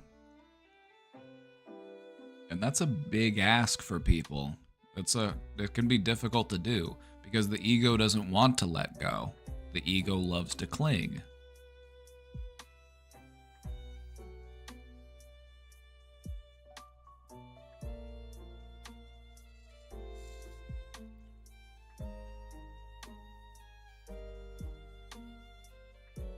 Having narcissistic traits doesn't mean you are a narcissist, or that you have narcissistic personality disorder. That's not what it means. Having a narcissistic trait is the same thing as, engaging in denial or projection or displacement, or minimization, catastrophization. It's just an aspect of being human. It's a way that we try to protect ourselves from pain. That's it.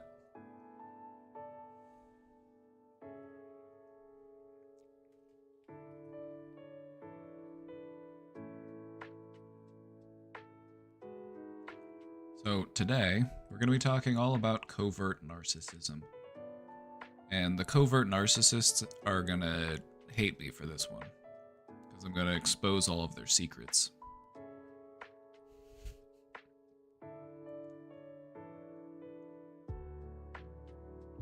Why do I have a feeling a lot of the population has this right now?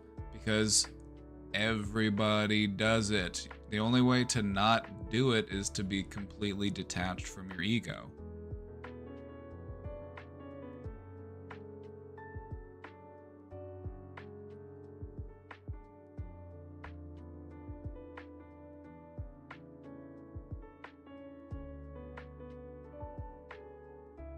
So, what is covert narcissism? To put it simply, it is a much more subtle, often hidden form of narcissism that tends to fly under the radar. Because when you think of traditional narcissism, which we'll refer to as overt narcissism, it's normally very loud, very boastful, dominant. You see it very clearly.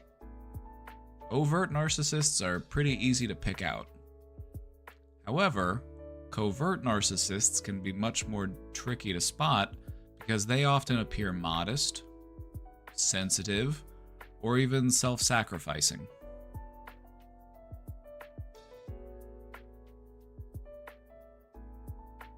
They still crave that admiration and control, but they achieve it through passive or indirect tactics.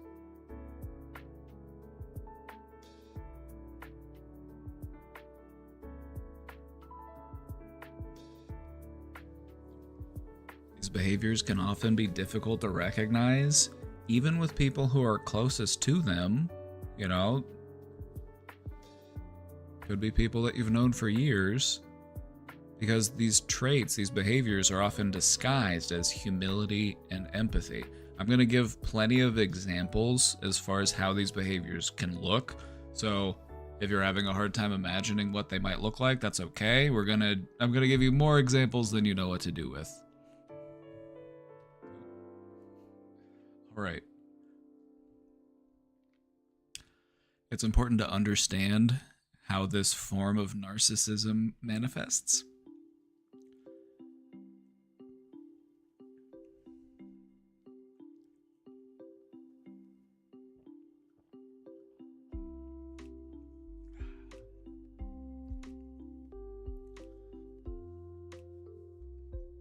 It's all about protecting your emotional well-being and setting necessary boundaries. Because even though it might feel invisible or you have a hard time seeing it, that doesn't mean that it's not dealing you damage.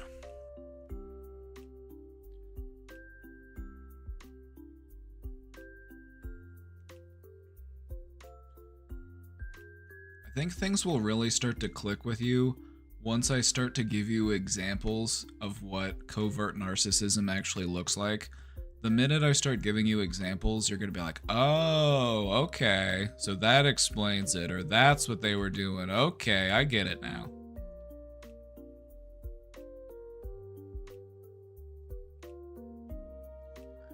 But before we get into it, I just want to kind of talk a little bit more about the distinction between covert narcissism and traditional narcissism or overt narcissism.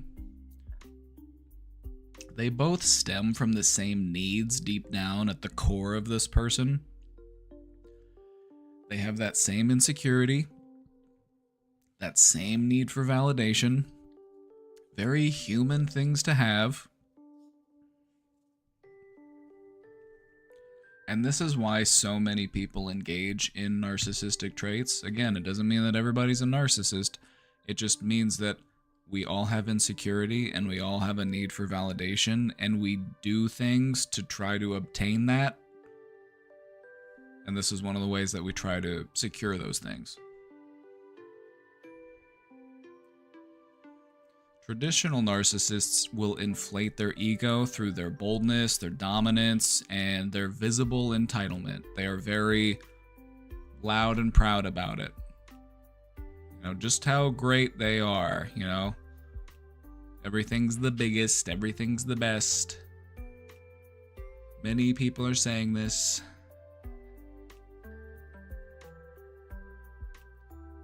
Covert narcissists, on the other hand, they seek out admiration by appearing fragile, by appearing misunderstood, or by appearing morally superior.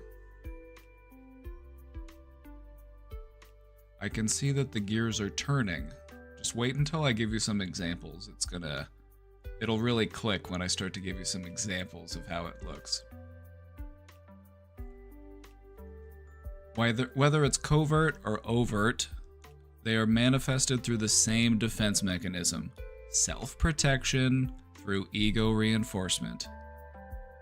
I need others to believe that I am successful, that I am, deserving of praise to satisfy my ego. Overt narcissism says, look how great I am. Covert narcissism whispers, why doesn't anyone see how great I really am? One day these idiots will wake up and they'll realize just how wonderful I am.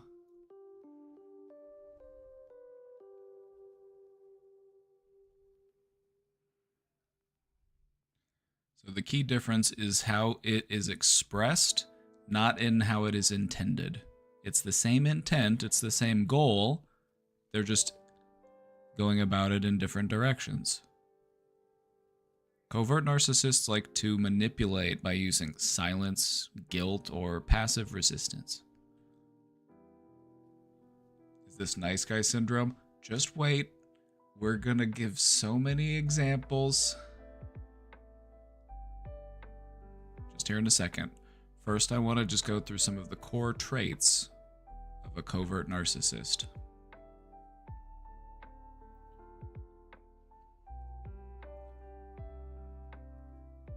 First off, narcissists have a hypersensitivity to criticism. Even if you give them mild feedback, it feels to them as if they're under attack. This can make them very defensive. This can make them withdraw from you. You might notice that they don't talk to you as often, or they might not even look at you. They might ignore you. They are hypersensitive to criticism. Because you're going after their ego, and that's the thing that they need to protect the most.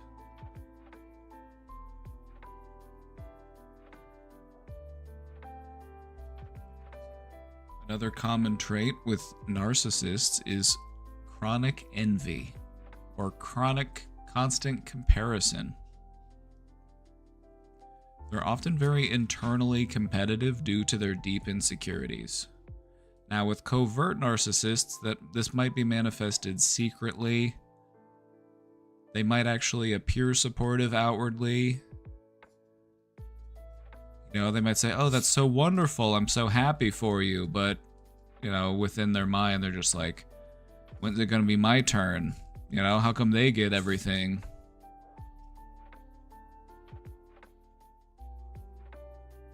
My boss says I'm too sensitive, or maybe they're just an asshole.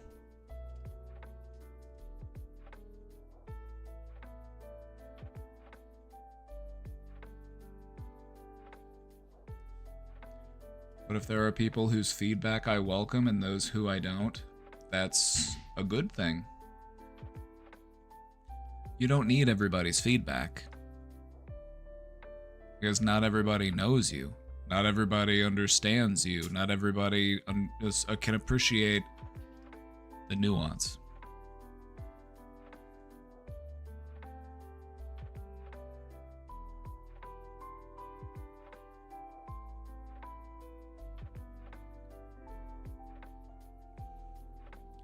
Somebody mentioned passive aggression earlier, and you were right on the money with that one. There's a lot of passive aggressive behaviors cooked into covert narcissism. Indirect expression of anger or disapproval. This is often marked as sarcasm or jokes. Like, what? I was just joking. I was just goofing around. Why are you so serious? I was being sarcastic. Can't you take a joke?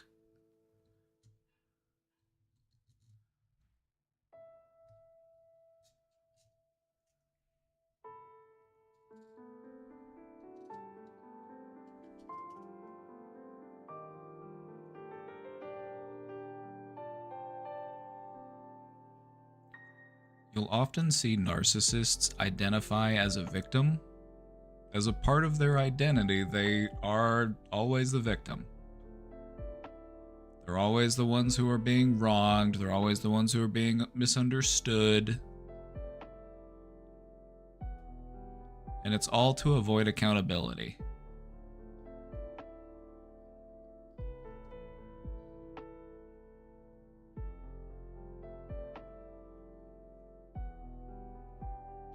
One last thing, another thing that they'll do is they will either emotionally withdraw or they'll stonewall you. They'll use silence, aloofness, detachment, not out of any purpose outside of trying to manipulate or punish you without having to confront you.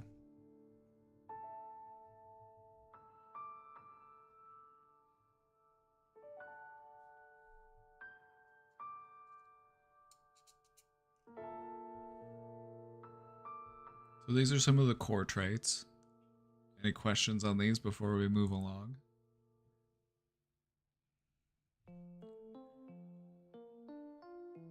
In just a moment here, we'll be getting into some examples of some different types or some different manifestations. And I think that's when it's really going to start to click. When I start talking about some of these different types, you're probably going to be able to think of some that you've met in your life.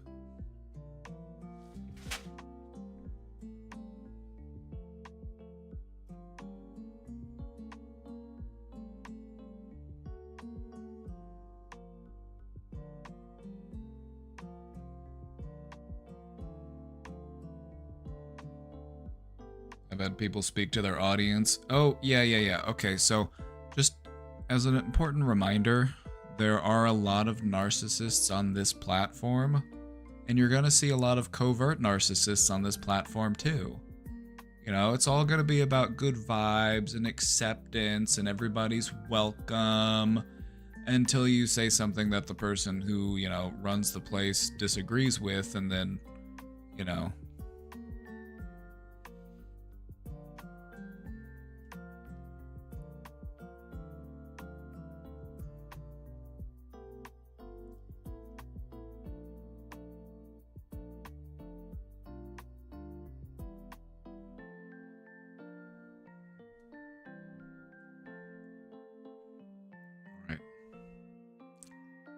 I want to give you some examples of some different types of covert narcissists that you might meet out there on your travels.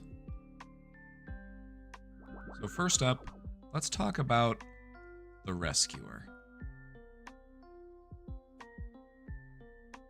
This is the type of person who might be very helpful. You know, they might do stuff for you, they might do favors, they might, you know, they'll show up. But it's not because they actually want to help you. They just want to have some form of, you know, like, they want you to owe them.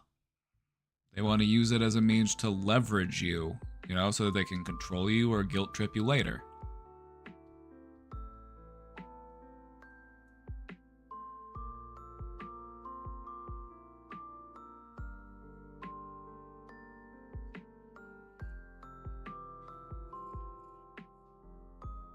But why? Why do people do this? Because some people internally are keeping score. Life is a game and they want to win it, and, you know, if you do a favor for me, that's a point in my favor. If I have to do a favor for you, that's a point in your favor. So I'm recognizing that, you know, I can earn some points with you, and then I can cash those in later, and, you know, maybe I loan you something, maybe I lend you something, you know, maybe I give you a ride somewhere, but, you know, now you owe me, so, you know, let's see if I can come out ahead in making the deal. You know, I gave you a ride to work, and you come over and help me move. Like, yeah, not exactly equivalent. Come on, man, I gave you, like, come on, what are you talking about? Like, why can't you come over? Like, I thought we were friends.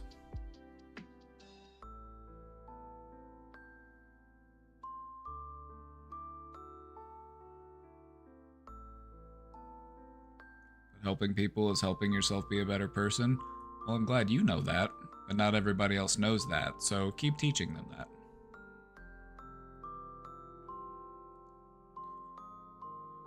Another example of covert narcissism is the perpetual victim. They're always misunderstood, they're always the one being mistreated, even when they're the one causing harm. You know, you cheat on your wife, you steal money from her, you get caught, and then you care, then you cry, oh no. I was just going through so much, I had so much stress, I don't know why I did what I did. It's so unlike me. I just feel so misunderstood. I have a lot of pain deep inside. Can't help myself.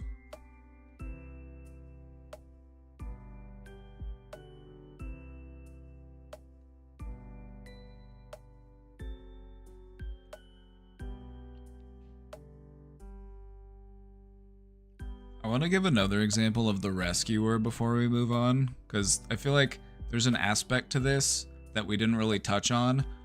Think about how this manifests in relationships, especially when there's a problematic age gap, or one of the people in the relationship makes most of the money. Think about how this can also manifest in those situations.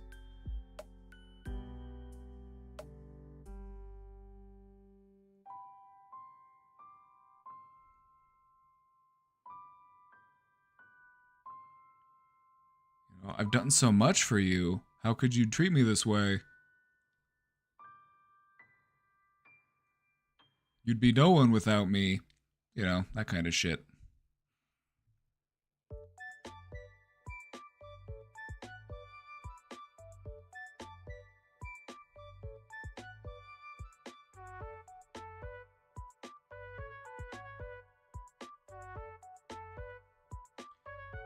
Next up, we have the quiet critic.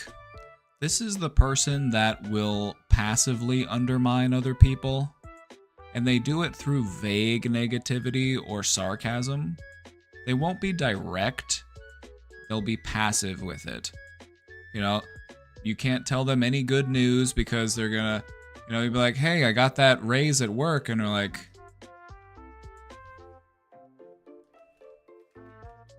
oh yeah, that must be great. I wish I got a raise at work.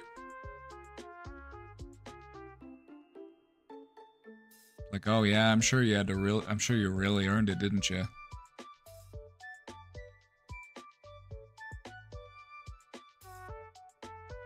Oh yeah, you got that promotion, huh? So they can pay you more for doing less. Very cool.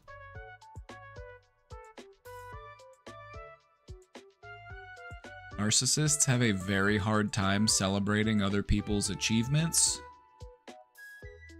And so a good giveaway that's what you're dealing with is it's someone who's always trying to take away from your successes. They're always critical and sometimes in very sneaky ways.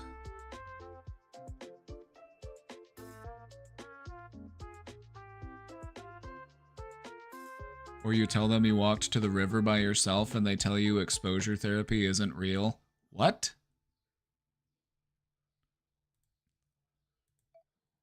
What? Exposure therapy isn't real?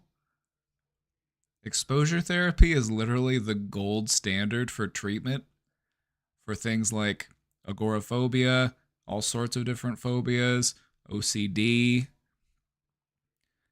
It's helped thousands, if not millions of people at this point. So like, who the fuck are you to say it's not real? It's like saying the moon's not real because you haven't been there. Do they think the earth is flat too?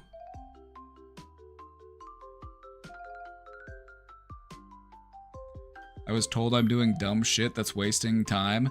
And you know what? Hold on, pause the music. And you know what? They were right, but not in the way that they thought they were. The only thing that was dumb and wasting time was listening to their opinion, because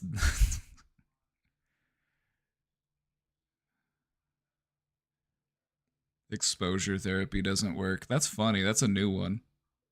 That's a new one. I've never heard that one before.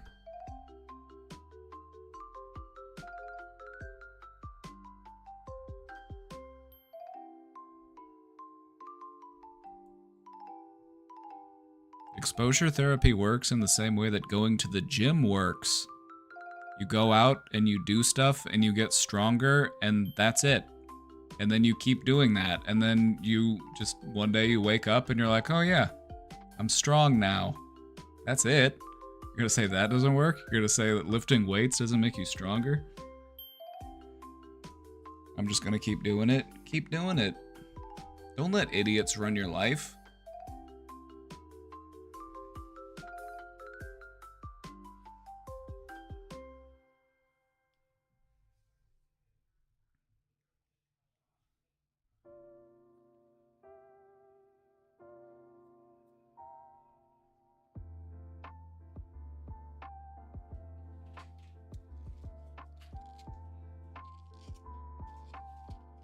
Oh, hello.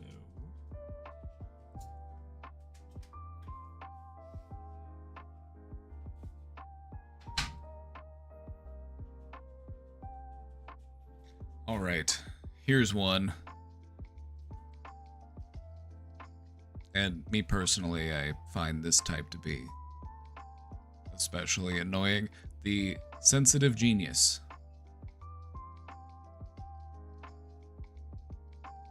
This is the person that views themselves as unrecognized, underappreciated. You know, maybe they were a gifted kid in school. Maybe they grew up, everybody was telling them just how smart they were. And so they have all of this resentment, and they justify that by, saying that people just don't recognize just how great I am.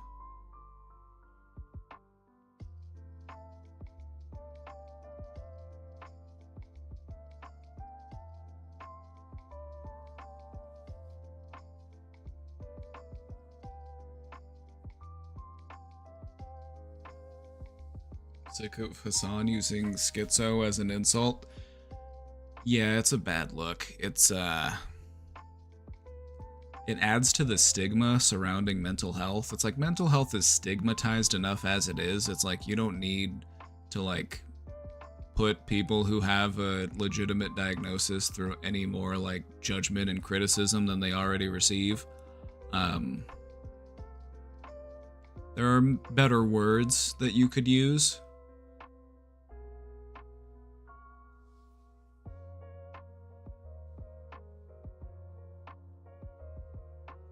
And he's labeled as a leftist progressive. Being a leftist progressive, part of that entails recognizing when you're wrong, holding yourself accountable, and doing better.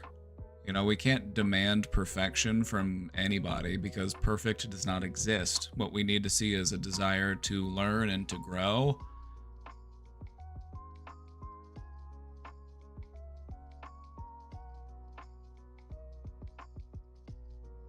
I have a feeling if I sat down with him and we talked about it, he would stop using it. So that's where I'm at. Just...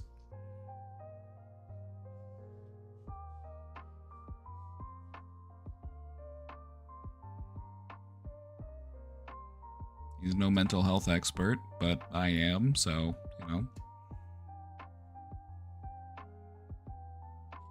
Get educated. That's all you can do.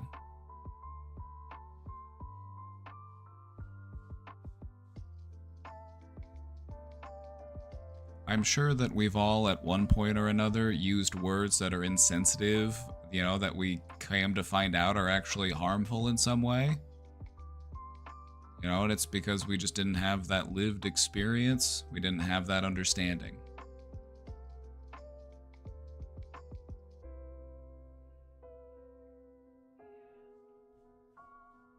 So, not gonna tie anybody to the stake because they use a word that doesn't sit well with me. Especially if I haven't had the time to actually sit down with them and talk to them about it and explain my position on the subject. If you sat down with them and talked to them about it and they're actually like, you know what, I'm going to keep saying it, go fuck yourself. It's like, okay, then yeah. But I don't think that's what would happen.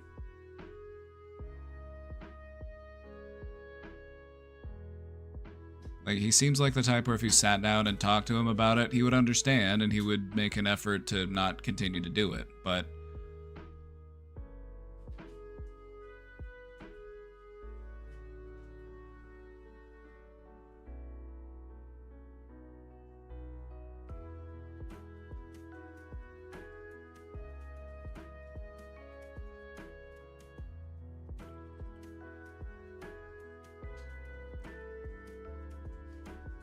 all right. I have one more example here of a covert narcissist, and this one's actually really important. So I've got a whole slide about this last one, because this is one that you really want to watch out for. All of the other ones, they're a little bit easier to spot. They're a little bit easier to be more aware of. This last one, though, is probably the sneakiest form of covert narcissism. So we're gonna go a little bit more into depth on this one, and that is the empathetic manipulator. This is somebody who appears emotionally attuned. They might have the vocabulary. They might say things like, you know what, I don't want to violate your boundaries. I don't want to make you feel triggered. I don't want to make anybody feel invalid. But they use this sensitivity as a way to actually invade people's boundaries.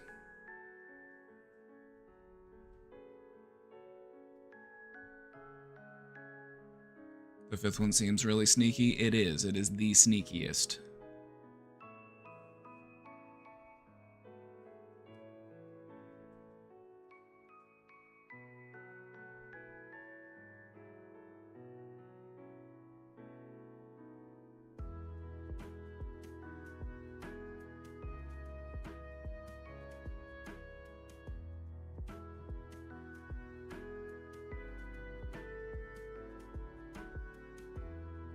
So just in thinking of these different expressions of covert narcissism, can you think of anybody that you've ever encountered, or maybe it's somebody that you've heard of, or somebody that, that kind of fits into any of these types?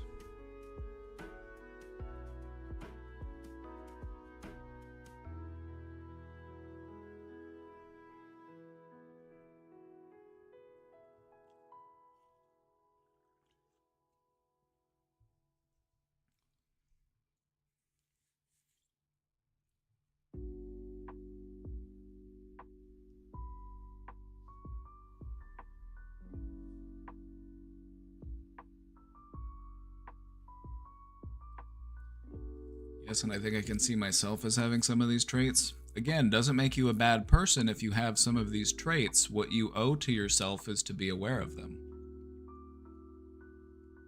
If you meet somebody and they tell you, I have no narcissistic traits, you should be suspicious of that person because they probably do.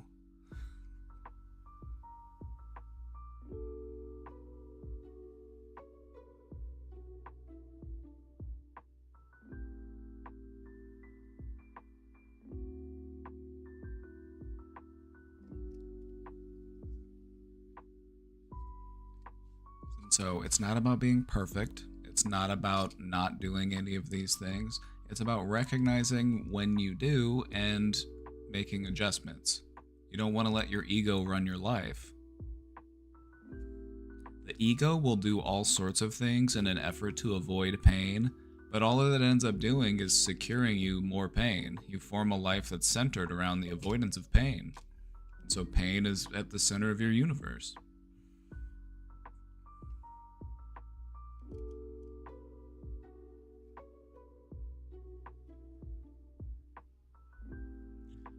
So, what we're going to do now is we're going to talk about this specific type, the empathetic manipulator, the manipulative empath.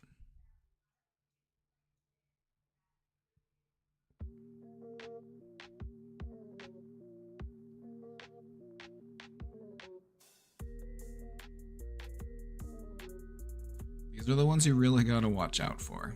A covert narcissist may often masquerade as either a highly sensitive or an empathetic person. These people can be cult leaders, these people can be influencers, these people, very sneaky. They have a way of drawing people in by portraying themselves as somebody who's very understanding and compassionate, and they get you very close and then they hurt you badly. They make you feel safe to take your walls down, and then they walk all over you.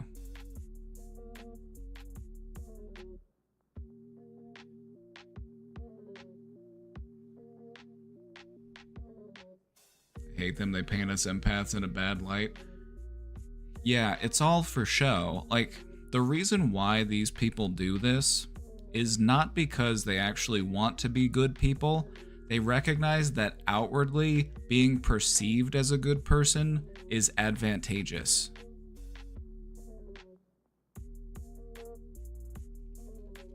And so these are types of people that you need to look out for, especially in progressive spaces, because they'll take advantage of that.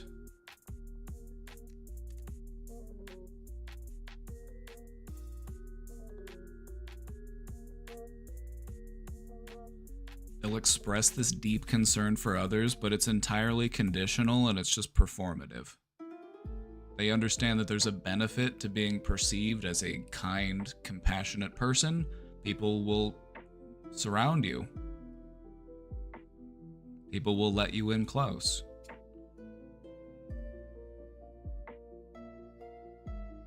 Oftentimes they'll start off by being supportive emotionally, and it feels good. You think oh yeah, this is a good person, they're always listening to me, they show me that they care about me, they're a good person, nobody's ever, asked me questions like that before, nobody's ever, shown care or concern in that way, but over time it becomes transactional. trying to get something out of you. So they lure you in. Your walls come down, and then they own you.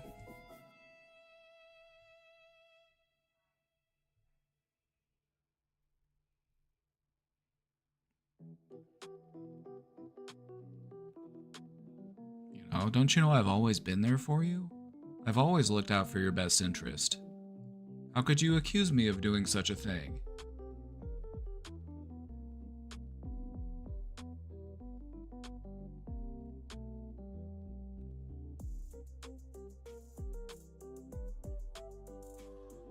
More like manipulative sociopath persona. It's true, this type of person is pretty sociopathic, aren't they? This is a pretty sociopathic exercise, right? And they remember every little gesture they've made, right? It's like, 2 months ago, you needed a ride to work. I gave you a ride to work. You know, last summer, you needed $50. I gave you $50. And now, like, what? You're just gonna abandon me? Like, do I really mean that little to you? It's like, they'll know what your insecurities are because they'll have earned your trust and you'll disclose those things, and then they will use that information to manipulate you. Like, oh, you're just like your mother.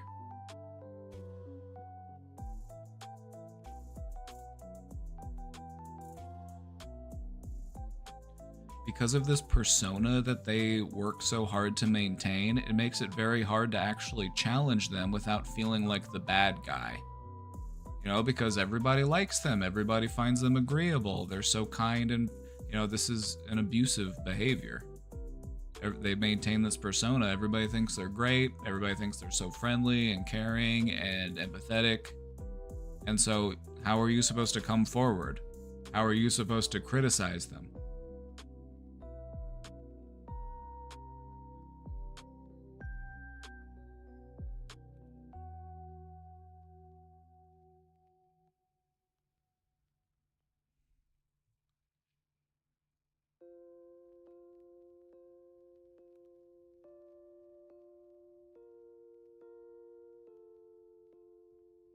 These people are very often emotionally intelligent, and that's part of what makes them so dangerous. They use that awareness to read other people. Not in an effort to connect, but in an effort to control.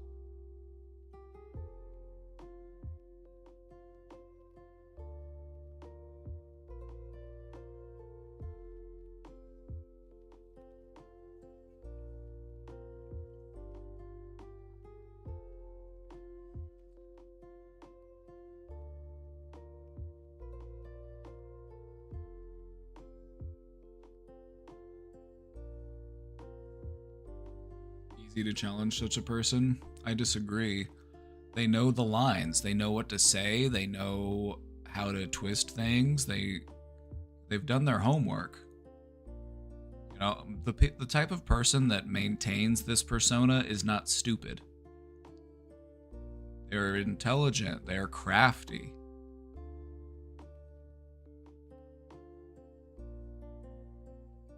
They'll know how to sway public opinion. You confront them in front of a group of friends, they're gonna handle it in the way that makes you look crazy. They're gonna handle it in a way where, because you might come to them and you're angry because of something that they've done, or you recognize their patterns of behavior, and they're gonna be like, very concerned for you. Like, are you all right? You're so stressed. Like, what's going on?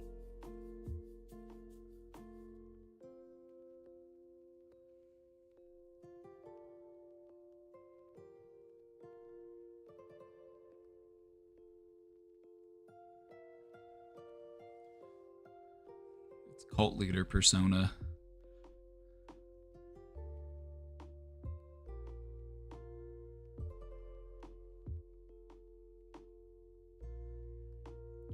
Oftentimes they'll use your pain as proof of their own moral high ground.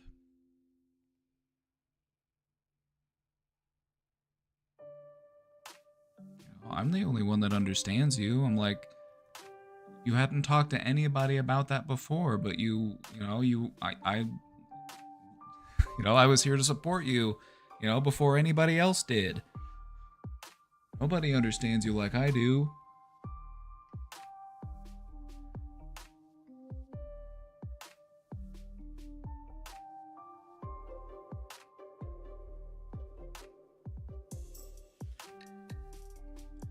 You want to be wary of this type of person, especially in progressive spaces, because this is the type of person who would operate as like a grifter in a progressive space. They don't actually care about, making changes. They just, they're in it for their own personal gain. They can recognize that, hey, people are angry about injustice in the world. I can make money off of that.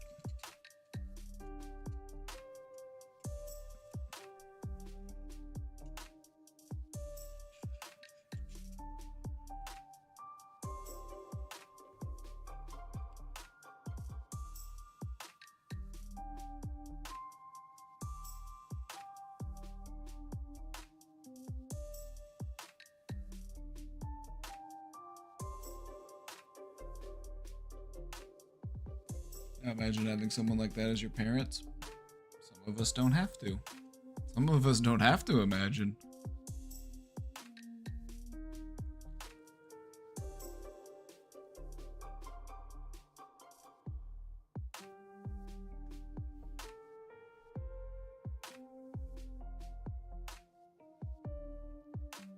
Any questions about this type of person?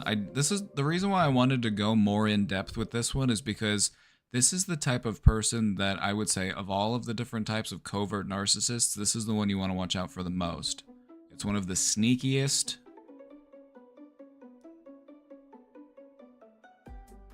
They find out where your vulnerabilities are, and then they press on those points.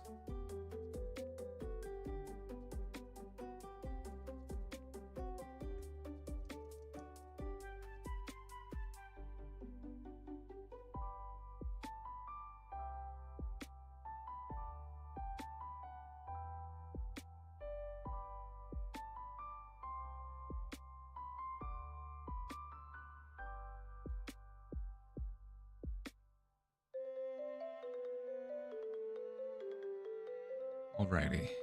Any thoughts on this before we move on?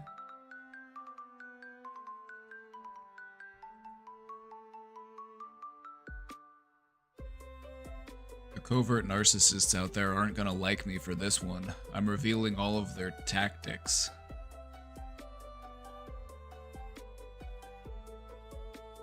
All part of my master plan.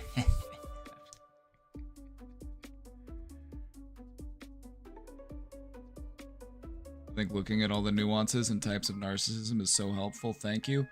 You are welcome. It's also really important to recognize that narcissistic traits are all over the place. Pretty much everybody does them. Because it's just a way that we protect our sense of self. We want to be valued, we want to be accepted, we want to be recognized. And when we aren't, it hurts. And people do things to protect themselves from that pain. Hence, narcissistic traits. Doesn't mean you're a narcissist. It just means I need to be more aware of how I express that defense mechanism so that I don't have to live in such a defensive mindset.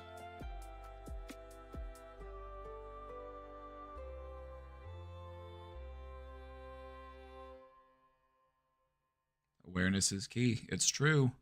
Awareness is always the first step.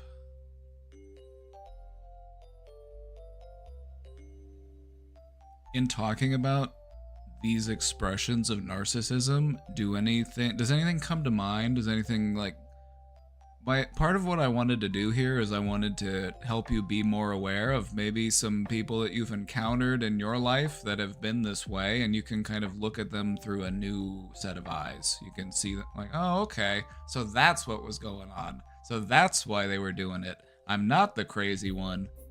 They were making me feel crazy. I didn't mention it specifically, but obviously, there's going to be a lot of gaslighting involved in this too.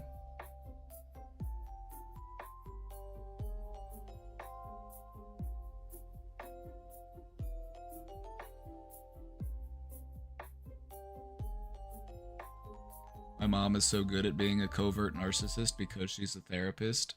Nobody sees how good she is at inflicting pain towards me. I can't win and I can't leave her house yet.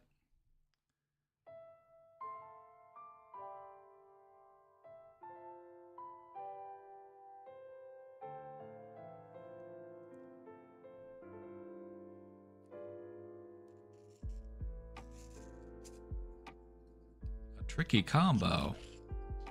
Covert narcissist and therapist.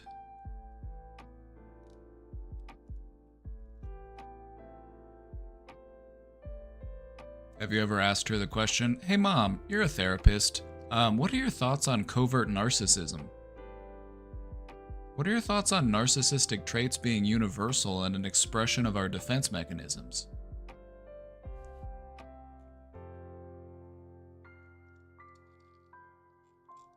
Would you agree that most people express narcissism to some degree as a way to protect their sense of self? To protect the ego?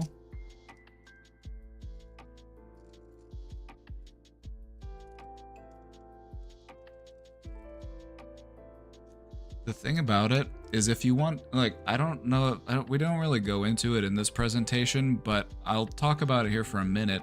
Let's say that you have somebody that you care about, maybe they're in your family, maybe, you know, whatever, and you want to talk to them about their narcissistic traits. The way that you go about that is, it's not me talking to you about your narcissistic traits, because then they're going to feel like they're being attacked. They're going to get defensive. They're going to stonewall you. If you're going to talk to a person with narcissistic traits about narcissistic traits, you have to talk about it as, this is something that everybody has to go through. This is something that I've been through too. You're trying to, you know, make them feel more comfortable with acknowledging and being open about those traits so that you can actually start to talk about them. Because if they feel like it's just their problem, they're going to get highly defensive. This might not always work, especially if they're just not ready or willing to talk about it yet, but it's not impossible, and that's kind of how you get the conversation going. Like, hey, do you ever feel insecure sometimes? You know, do you ever feel like, you know, it's hard to deal with rejection, and, you know, I just feel like I need other people's validation and praise, you know, like, what's that all about?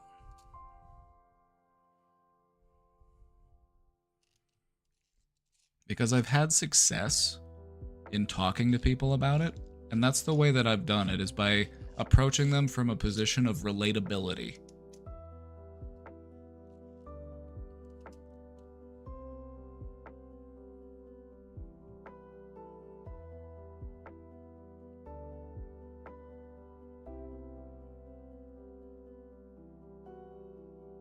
All right. Shall we continue?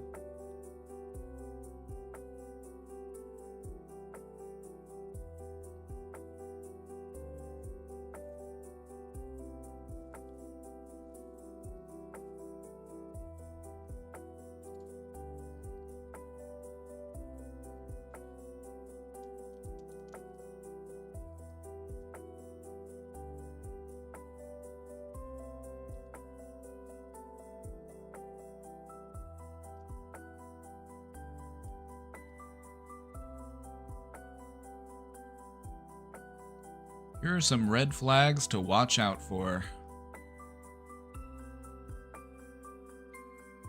Just some signs that you might be dealing with a covert narcissist. Keep an eye out for these things. First off, the overuse of guilt or pity. In short, they make you feel responsible for their unhappiness. Nobody understands me. You know, I work so hard for everybody else and nobody recognizes how hard I work. I just feel so bad about myself. You know,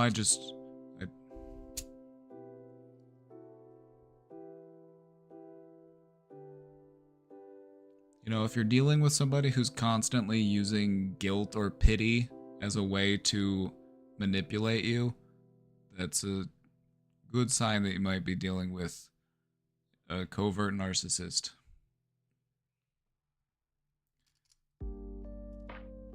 The pity makes you want to help them. It's true, and that's why they do it, because it's all to achieve a goal. It's like, oh, boo-hoo, poor me. Oh no, I got caught stealing money from my wife. Oh, boo-hoo, I got caught arranging hotel rooms and escorts using that money that I stole. Boo-hoo. I keep bringing up that guy as an example because it's just such a strong example.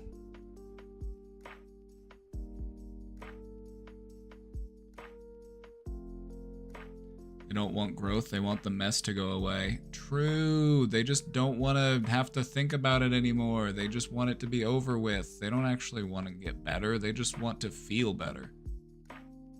Now.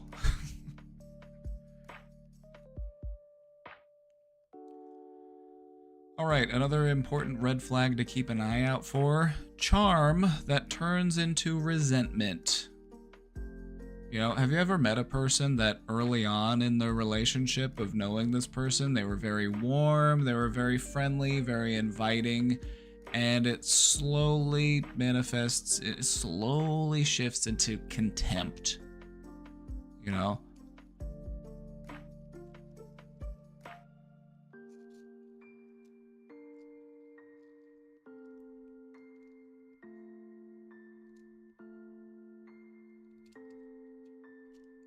I think you most often see this one in friendships and relationships that you would have with a covert narcissist. It's normally like a long-standing relationship, but it's not normally seen in like family relationships because the charm is there to get you that sense of like initial control, and if it's a family relationship, it's like they don't need to work on developing that control because the family relationship is already established. So maybe you've dated somebody, maybe you've been friends with somebody who used to be just so fun and so friendly, and they were just so cool, and they were just so nice to you, and they made you feel so good about yourself. And then, you know, a few months go by or some years go by, and they're just, things have changed, you know? They're like, they're putting me down more, you know, and they say it's a joke, but, you know, it doesn't really feel like a joke to me, but, you know, they were always so friendly to me before, so surely they don't mean anything by it.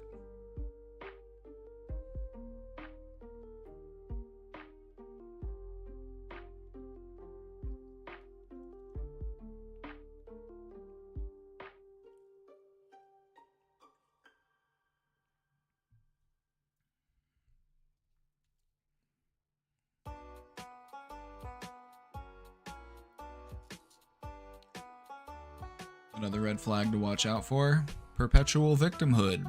Just constantly identifying as the victim in order to defend themselves.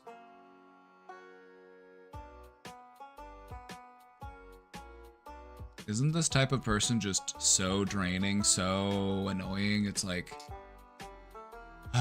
aren't I just so oppressed? Aren't I just so hurt by this?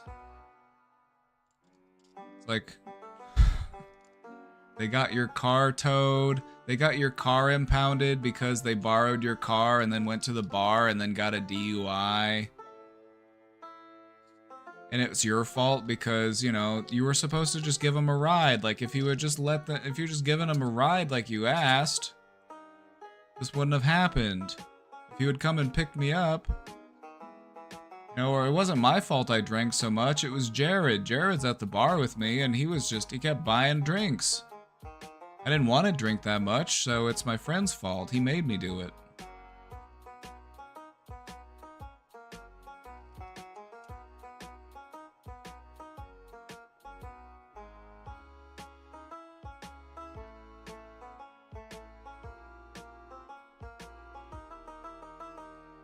Aren't perpetual victims just exhausting?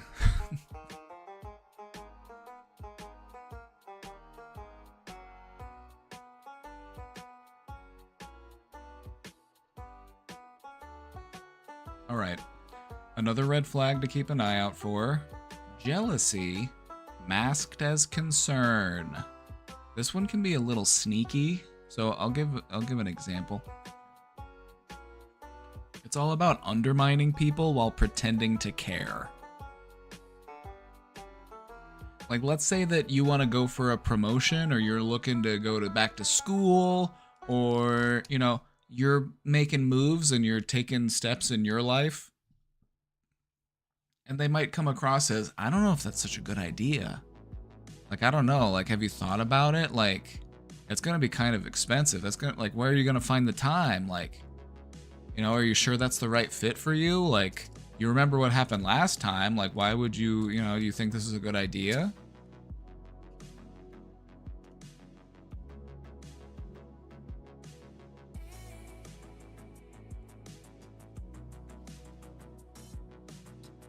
And so they do it because they're jealous.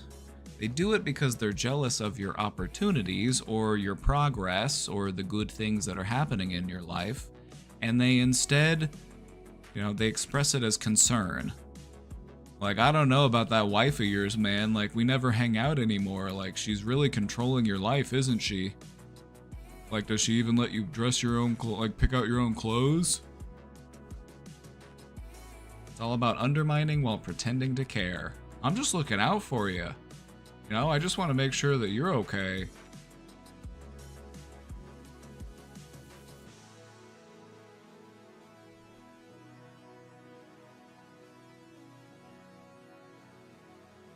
Another thing to keep an eye out for, kindness with ulterior motives. Their helpfulness often comes with expectations and emotional strings. You know, they can never just do something to be nice for the sake of being nice. It's always, you know, hey, so remember, you know, I lent you $5 the other day. Yeah, see, I need to cash in on that favor. You know, they're not doing it because they actually want to be nice, or they want to be giving, or they want to be, you know, generous. They're doing it because they see it as an investment. You know, I can invest a little bit and then wait a little while and then I can cash in. You know, I help you with this thing and then, you know, somewhere down the line, I can get you to come over and, you know, do a bunch of manual labor or something. That's just the idea. That's just the example I keep going to as a man. I'm just like, people trying to get you to move, help them move, like get you to borrow the truck. Like, hey, I need to move an appliance.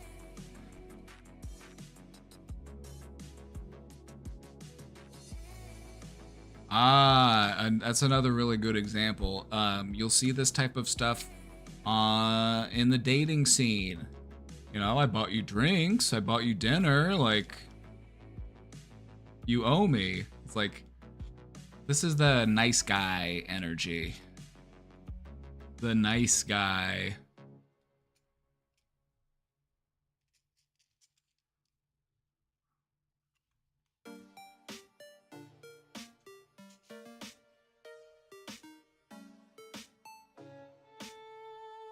If you find yourself constantly feeling emotionally confused around this person, like you're unsure of what just happened or whether or not you're the one to blame, that's a red flag that you want to keep an eye out for. You might not actually be crazy. Maybe somebody's just trying to make you feel crazy. So this could be a sign that you're on the receiving end of some gaslighting. You find yourself second-guessing yourself, doubting yourself, questioning yourself. Like, huh, maybe I am actually the bad guy here.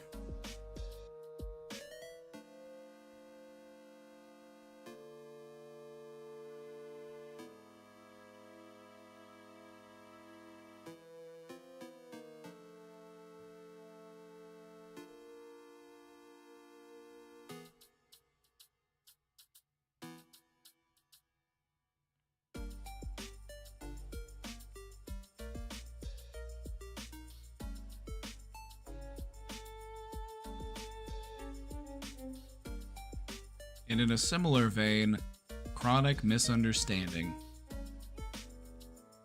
Chronic misunderstanding. Let's say that you catch on to their behaviors. You start to recognize what's going on, and so you confront them about it. Oh, no, no, no, no. You misunderstood. You misinterpreted. That's not what I meant. I was only looking out for you. They'll twist your words. They're trying to maintain their narrative. We're like, oh, Jeff was there. Jeff saw it happen. Just ask him. You know, everything's a misunderstanding, and it's always you that's doing the misunderstanding, coincidentally.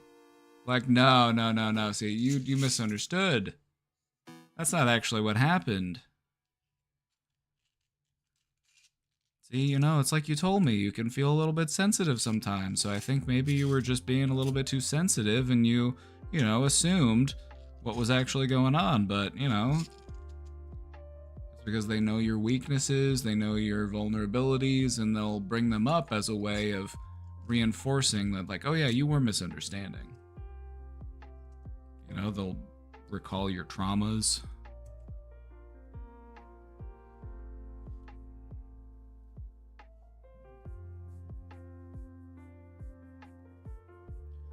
What about refusing to answer questions? Yep, that's another common tactic you'll see.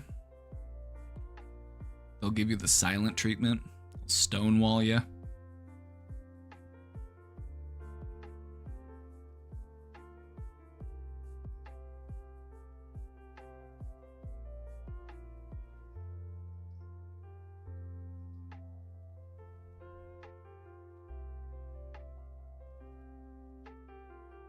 They demand to know things from you, but ignore questions and have a fit if you ask them more than once.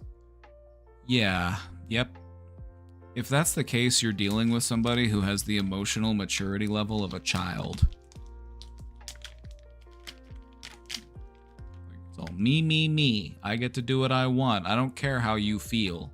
I care about how I feel. And if you make me feel bad, I'm gonna get mad at you. But I don't care how I make you feel. If you feel bad, that's your problem. But don't you dare make me feel bad.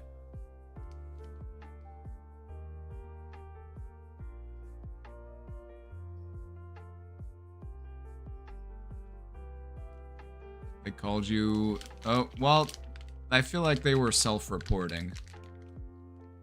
Is this the same person that said that exposure therapy isn't real?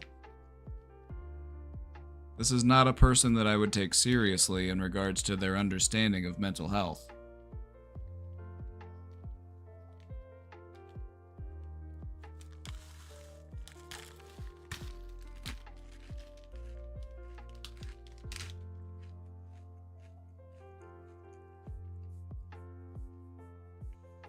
I would say inevitably they did you a favor because they made it very clear that they're an idiot.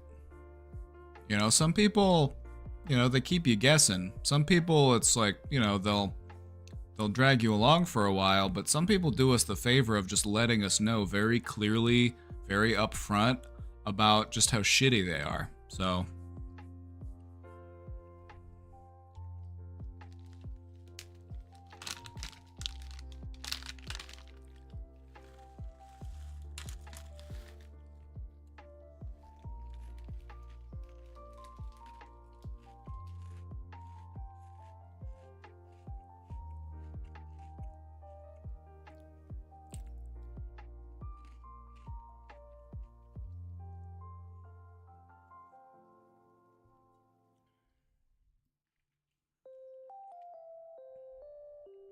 this person had me convinced that I am emotionally unintelligent.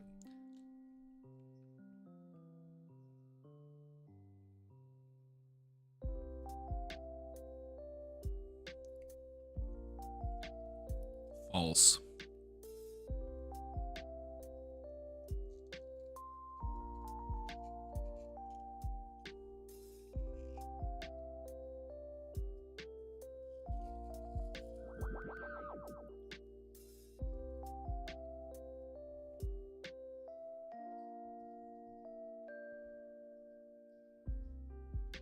Anyway, they were just projecting because they're clearly very emotionally unaware. All right, let's move forward a little bit. Let's talk about how covert narcissism can impact our relationships. Let's talk about some of the ways that it interferes with our ability to have close, meaningful relationships. First off, emotional intimacy becomes difficult. Emotional intimacy requires trust, and through all of those mixed signals and emotional confusion, that trust wears away. And so it becomes harder and harder to become close to this person. You feel more and more shut off, more and more isolated.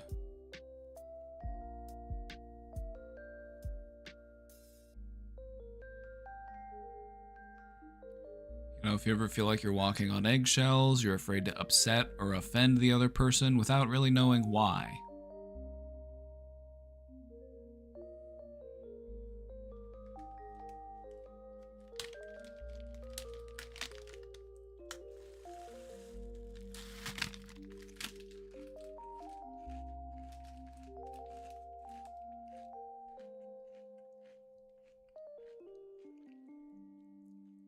Because they're always making you feel like it's your fault that they're upset. And so you're confused because you're not even sure what it is you're doing to upset them, but they have you convinced that you are the problem. You can imagine how stressful it would be to live that way every day. Covert narcissists create these types of confusion loops. You know, there's a bit of gaslighting involved. There's a little bit of minimizing and displacement and all of those sorts of crafty manipulation tricks. It's all about destabilizing your sense of reality and leaving you unsure or confused as far as what actually happened. Because here's how it works. If I can get you to doubt yourself, then the next time we have an issue, I remind you of that last time. Isn't this just like last time? Remember last time you got mad at me and it wasn't even over anything? You were just being crazy? You know, and so they continue to pile up on it. They create this sense of self-doubt within you, and then they continue to remind you of it. They remind you that you can't trust yourself and that you need to rely on them for what is true.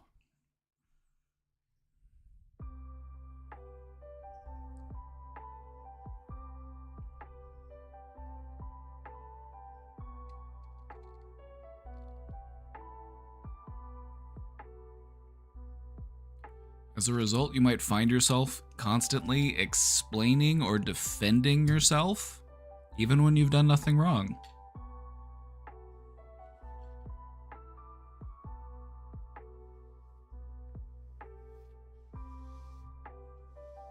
Like, oh, you made dinner? Well, don't you know I'm on a diet? Like, why did you make this? Like, are you trying to, sabotage me? Like, I don't know, it's your favorite meal. It's like, not anymore, it's not. Well, it's like, you didn't tell me that. It's like, I told you weeks ago. You never listened to me.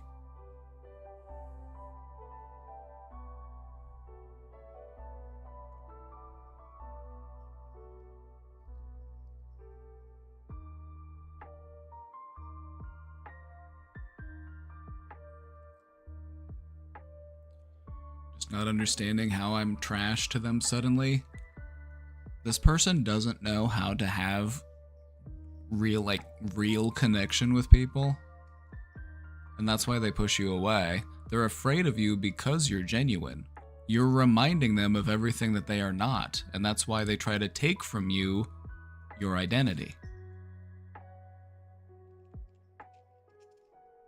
They want you to be just as miserable as they are.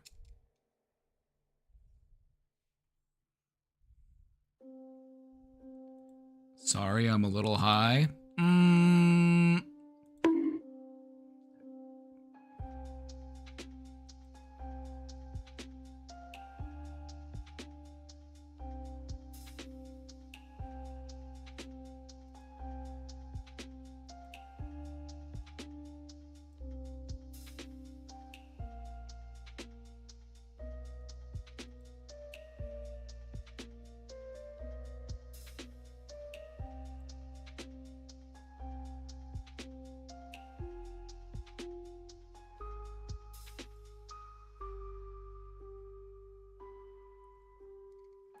I was only miserable when I had to talk to them every day. I feel better now. Funny how that works, right?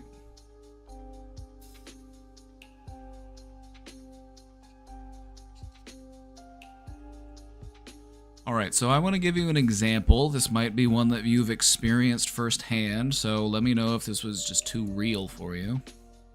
You're making me feel like a bad person for having feelings.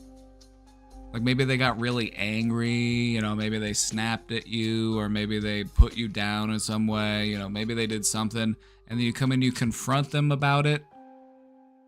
You have your concerns, you want to come and, you know, talk about how they've hurt you. They turn your valid emotions and they twist it into a perceived attack. So they do a little bit of Darvo.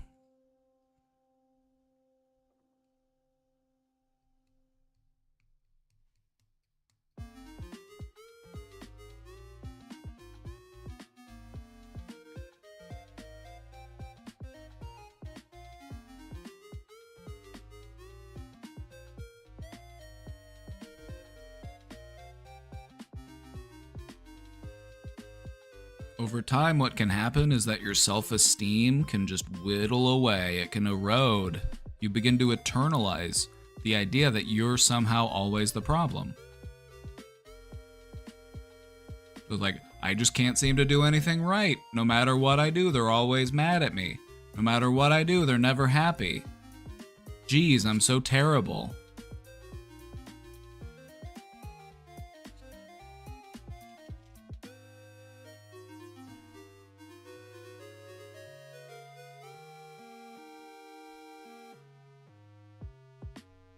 You can see now why it's so important to recognize when this is happening, because they will take everything from you. They will slowly chip away at your sense of self, your self-esteem, until you've got nothing left. You've got nothing left to take from you.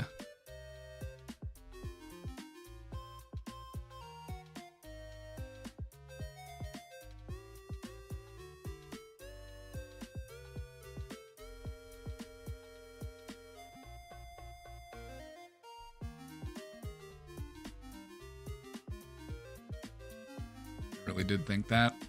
You know, the way I look at it, not the first silly thing I've done, and it most certainly won't be the last.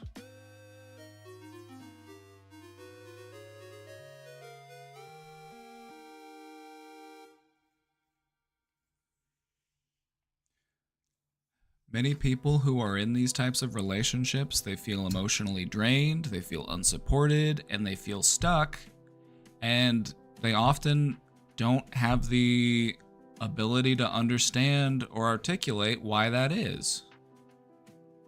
You know, because in their perspective, like, they're trying their best, like, they're sure that they're doing, like, but, you know, am I really the bad one? Like, I don't know, like, was what I said really that bad? I don't know, but, you know, they were so angry about it, and, you know, it's, you just get stuck in this place of just constantly questioning yourself and doubting yourself, and it's a bad place to be.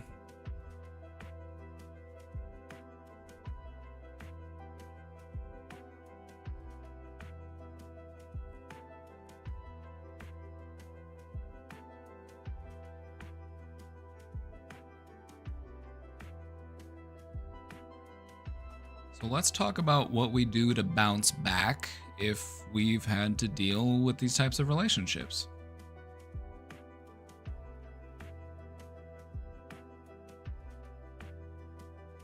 First up, recognize the signs. We went through a lot of them today. It's important to understand the covert tactics that are used to manipulate and control people.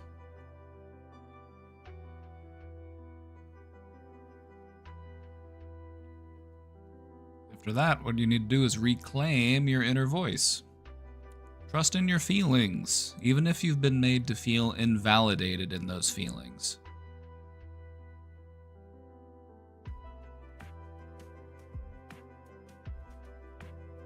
We want to rediscover that sense of self. We want to look out for our own best interest. We need to set those boundaries. We do that by responding, not reacting. The thing about manipulation is that part of the reason why it works is because people are very reactive. You know, when people try to get others to play an emotional game, they jump into it. And so instead of reacting, we want to start responding. That means taking a step back, setting some boundaries, recognizing the game that they're trying to play, and then going about it in a more thoughtful, mindful way so that we don't keep falling into that same trap.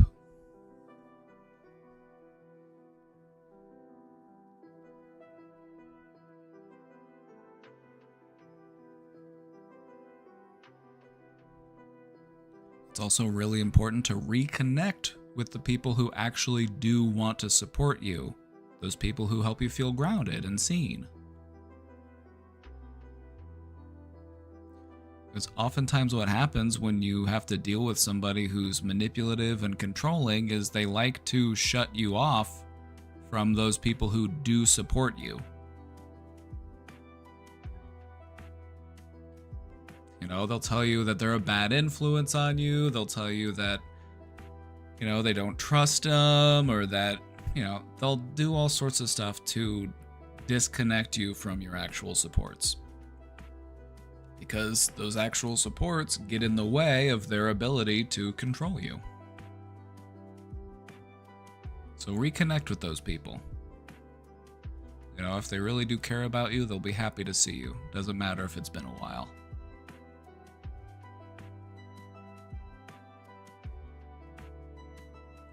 Remember, you're not imagining things. Emotional abuse is very often subtle, and finding clarity is just the first step in healing. You know, emotional abuse makes you doubt yourself, question yourself, second guess yourself. You've just been so worn down, so exhausted, so gaslit. It makes you feel like you're the problem. It makes you feel like you're crazy.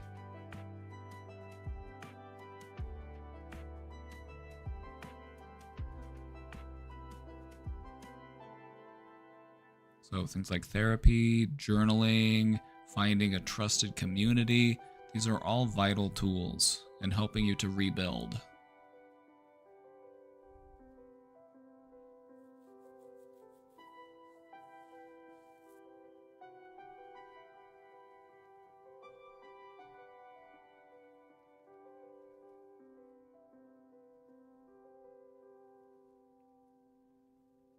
All right, let's wrap it up.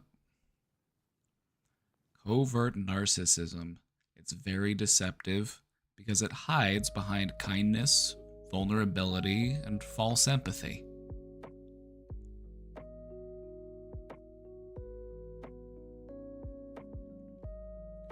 The damage that is done is often slow and hard to name, but it is in fact very real. You know, this is harm that can be done over the span of months or even years.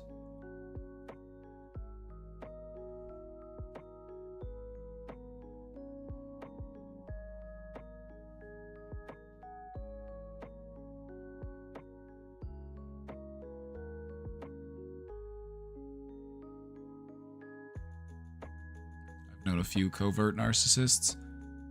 They're all over the place. I would go so far as to say, and this is just me speculating here, so just take that with a grain of salt. This is just a hypothesis. Call it an educated guess. I personally believe that there are more covert narcissists than there are overt narcissists. Because of how sneaky it is. It's harder to detect. It lets you get away with it for longer. The thing about being an overt narcissist is that it takes a lot of time and effort and energy to maintain that persona, and it's much easier to spot. And so it might not, be as common as somebody who's more passively manipulative, somebody who's more passively controlling. They're still acting out of the same impulse to protect the ego, they're just doing it in a way that it's harder to detect.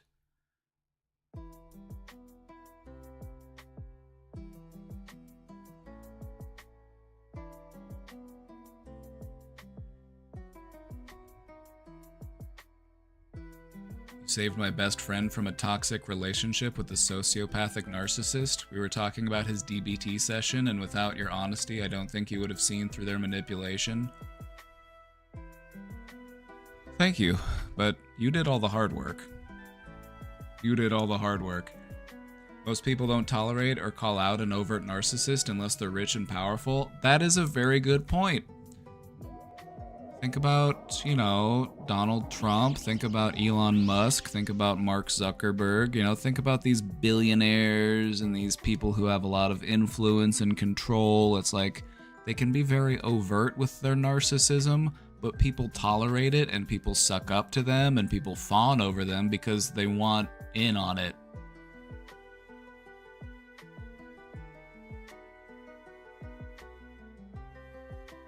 I personally feel like there's probably more coverts than overts because it's easier to maintain covert narcissism. It's more of a passive strategy. Not that people don't do it intentionally and consciously, but the way that they do it is more passive. Overt narcissists tend to be very brash, and it can backfire. You might end up pushing people away.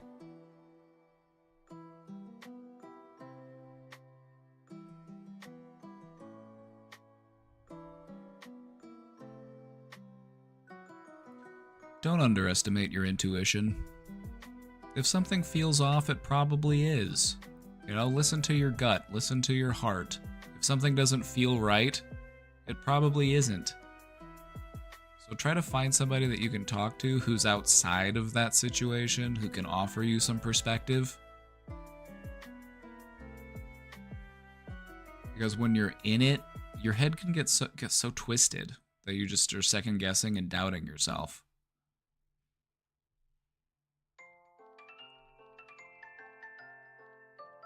They play both games depending on who they're interacting with.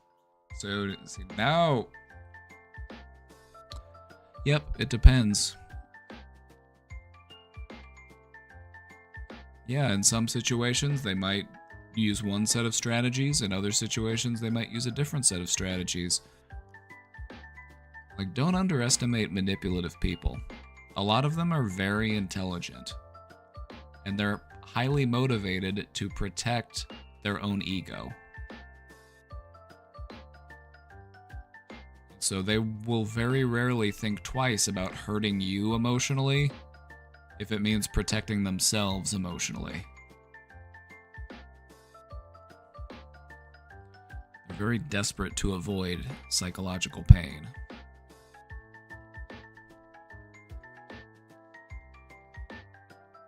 Hi, Papa. I haven't been here in a while. Hey, how's it going? Welcome back. We're talking about sneaky narcissists today.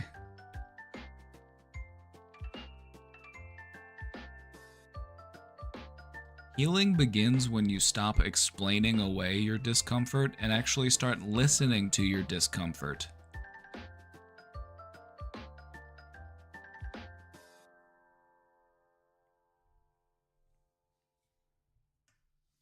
That's a big one.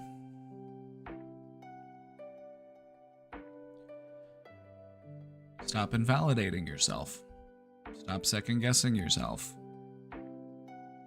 Feel your feelings.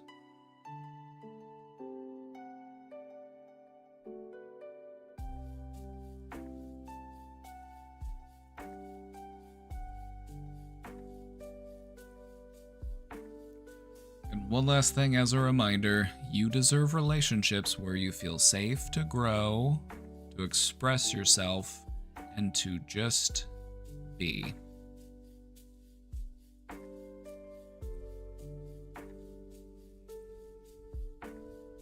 Alrighty, everybody, this has been Understanding Covert Narcissism.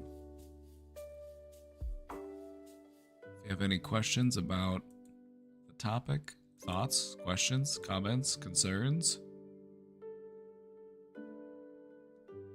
Anonymous, thank you for gifting that sub, by the way. Thank you.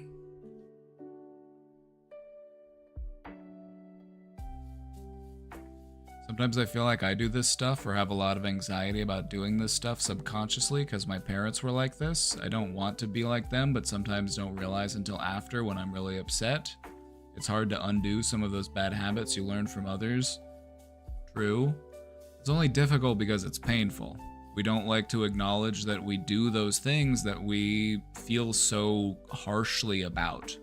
You know, because we recognize the amount of pain that they've caused us, and it's like, why would I do that? It's like, well, it's just what you learned to do.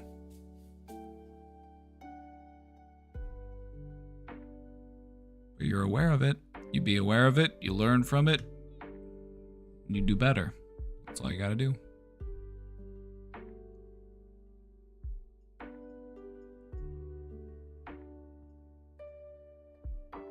If you're worried about it, you're probably not.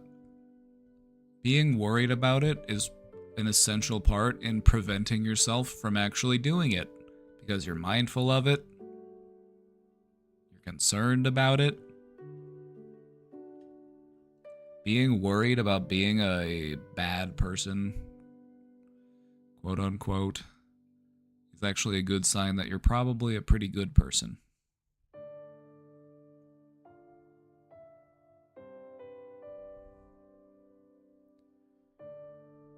I have not met very many people that were completely free of any narcissistic traits. It's just a way that we protect ourselves from psychological pain.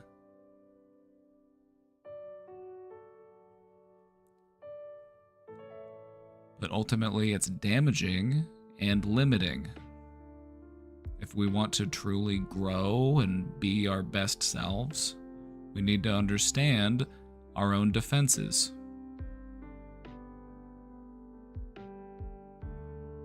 We need to learn how to let those walls come down.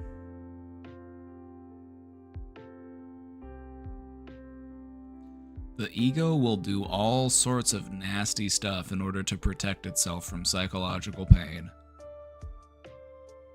So if you've ever had to do anything to protect yourself from psychological pain that you might have feelings of guilt or regret over, that's normal. Welcome to the club.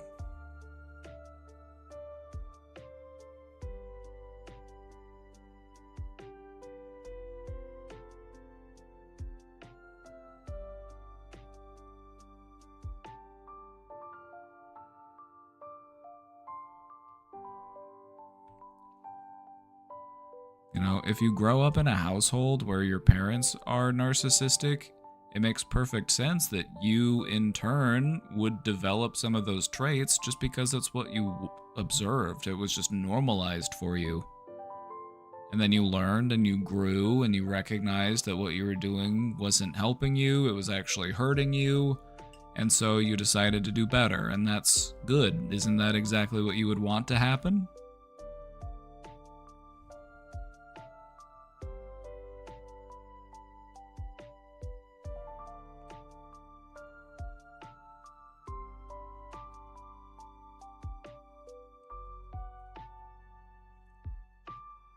So if you're looking inwards and you're identifying that you do have some of these narcissistic traits, congratulations, you're human. Be aware of them. Don't judge yourself for having them. Just recognize that these are things that no longer serve you and that you want to let go of them. You don't need to rely on these types of tactics in order to protect your ego.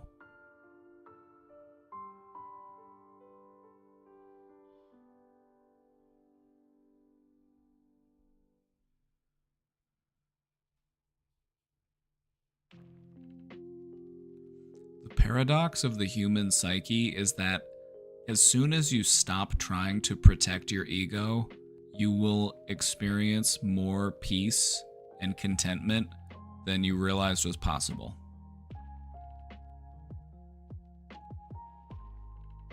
All of the effort and energy that we put into protecting our ego is exhausting and it's stressful.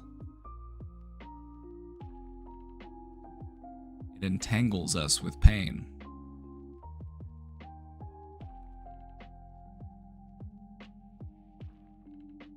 moment you learn to let it all go is the moment that you can have it all.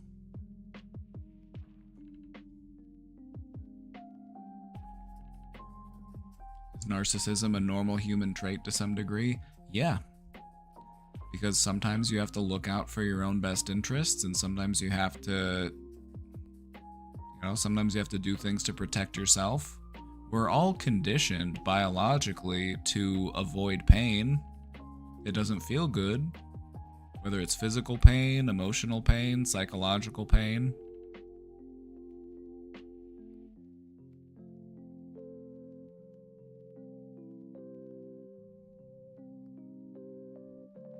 Remove the thorn instead of working around it.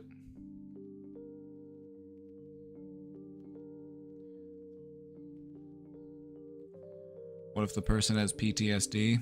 What about it?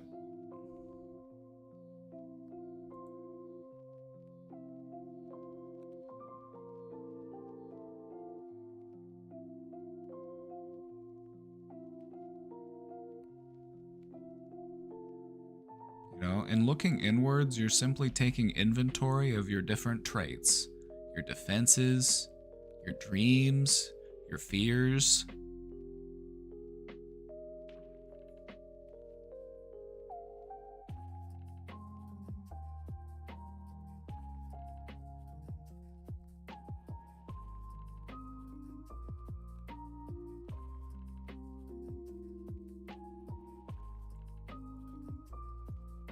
Being wired to avoid psychological pain is beneficial to us because it makes us more cooperative, it makes us more agreeable, it makes us more willing to engage with other people. We don't want to, be disruptive, we don't want to be damaging, we don't want to be harmful or abusive.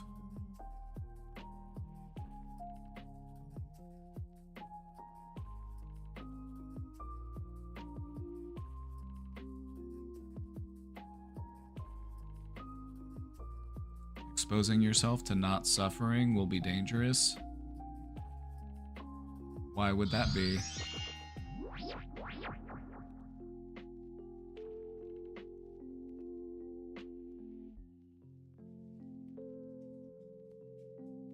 Something that I firmly believe about life is that pain is inevitable, but suffering is optional. We all have wounds. What do we want to do with those wounds? Do we want to carefully avoid them? Do we want to, not go out? We want to stay away from people so that we might avoid brushing up against them and triggering that wound? Or do we want to heal that wound?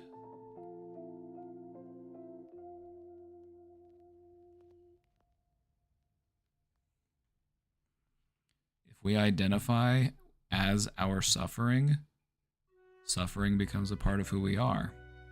And then it becomes hard to let go of because it feels like letting go of a part of yourself.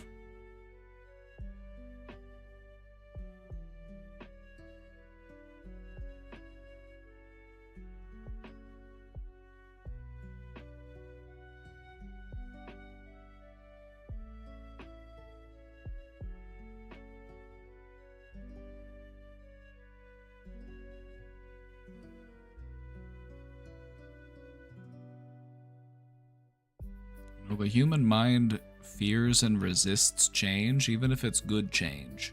That's why we have a hard time letting go of pain.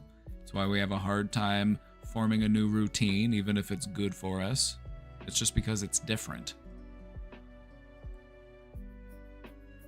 The brain likes things to be familiar, whether or not they're actually true. And if pain and suffering are familiar to you, then guess what's going to show up every day? Because that's just what your brain is used to doing.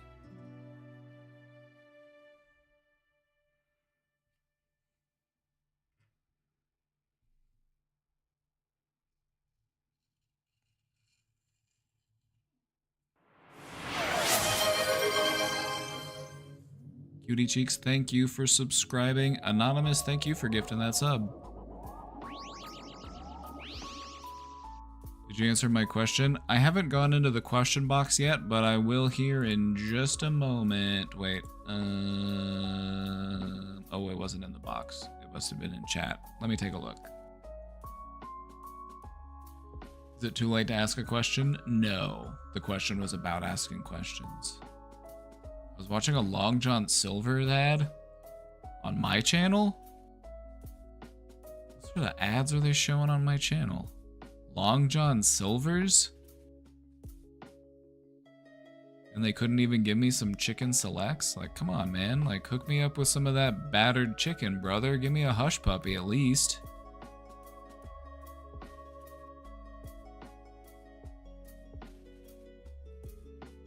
There are tons of Long John Silver's ads here. Well, I need a Long John Silver sponsorship. Like, goddamn. Give me some give me some fried shrimp.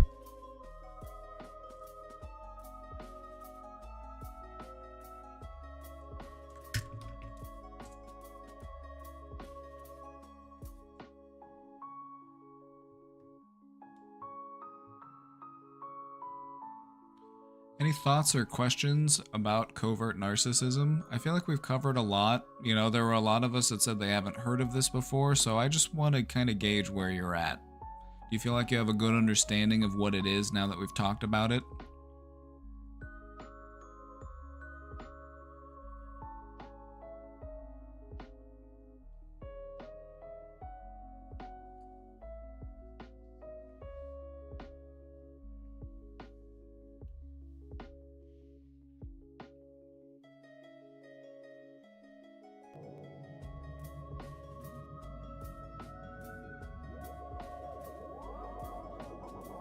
Anonymous, thank you for gifting that sub to Vernick. Hold on, I need to show you something real quick, since we're talking about Long John Silver's.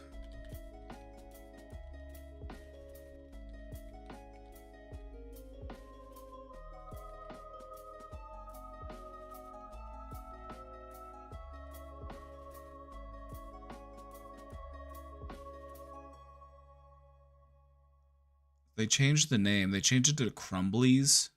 They used to call it a box of crumbs with a K for some reason. And I think they charge you for them now. They used to give them away to you for free.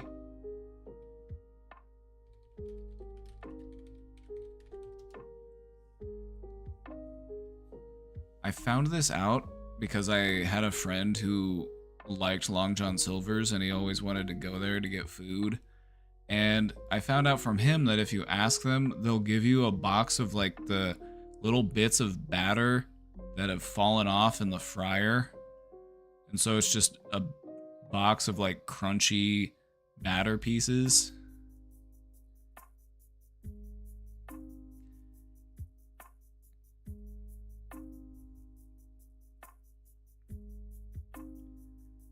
They used to do it for free, but I don't know if they charge you now.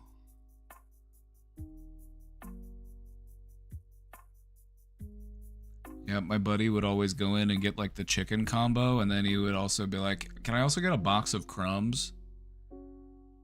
And then on the menu it would say box of crumbs, and it was crumbs with a K, and I was just...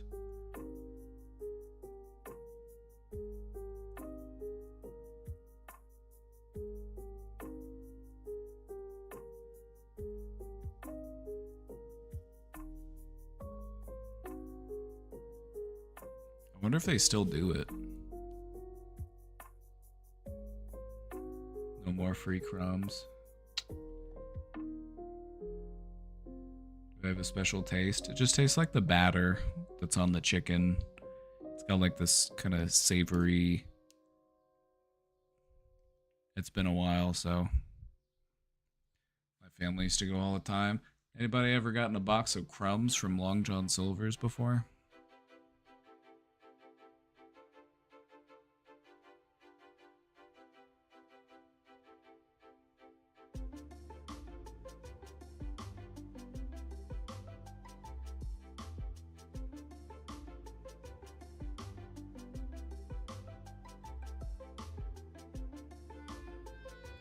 I'm not gonna say they weren't good, okay? Because they were.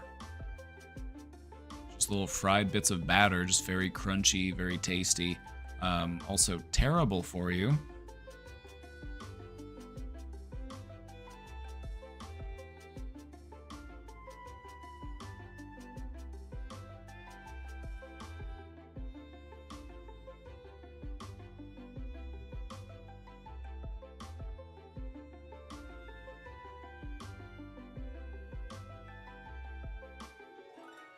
Anyway, if you ever go to Long John Silver's, just try to ask them for some extra crumbs and just see if they'll still give them to you for free.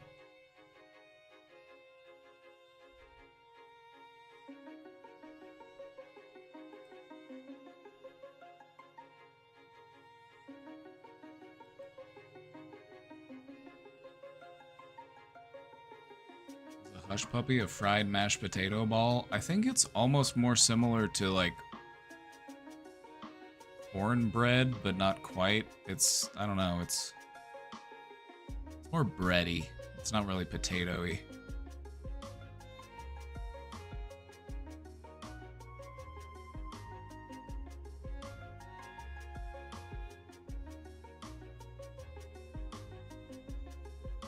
Hello. It's been a while since I've been here, but I had the issue of opening biscuit dough cans in the past. You know what's interesting is I remember that every time I open a can of biscuit dough. I remember.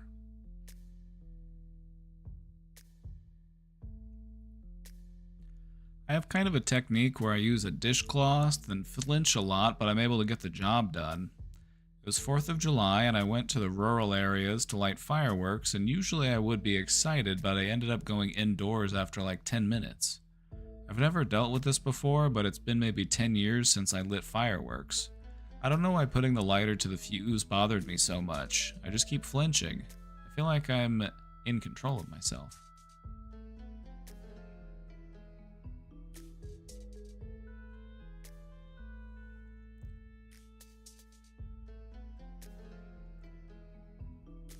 Sensitivity to these types of things, it's something that you can kind of build up your resistance to just through exposure.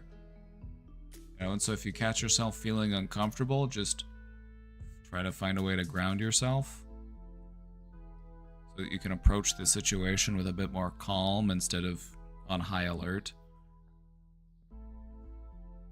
Not control. Oh, okay, like I'm not in control. Okay, I see.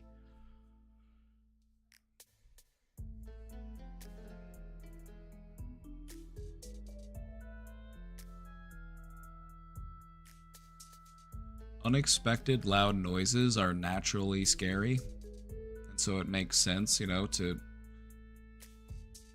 startles us, right? I think maybe just calmly reminding yourself beforehand, you know, just like there's gonna be a pop, but I'm gonna be okay, I've done this before, I've got nothing to worry about.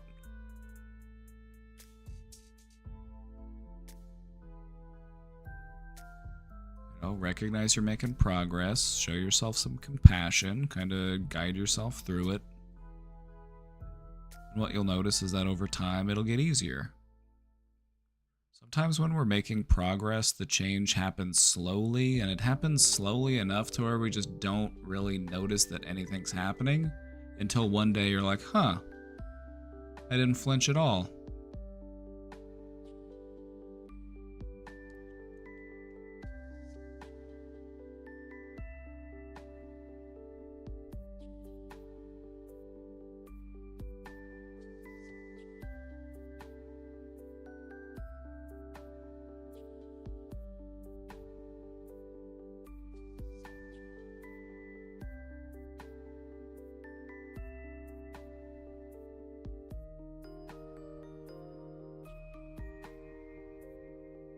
You know, that startle response, it's something that you can kind of build up a resistance to, so just try to maintain a positive outlook.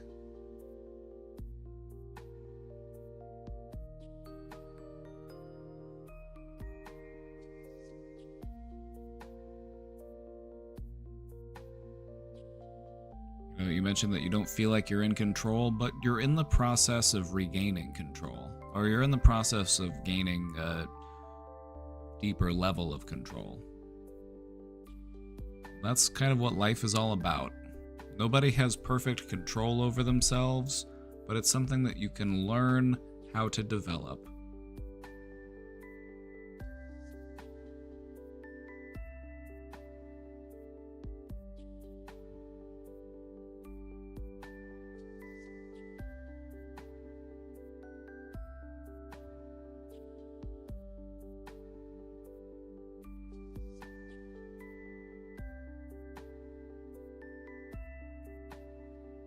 Try to follow your advice last time, which was just go to the store and hold the cans in my hands and just tell myself nothing will happen.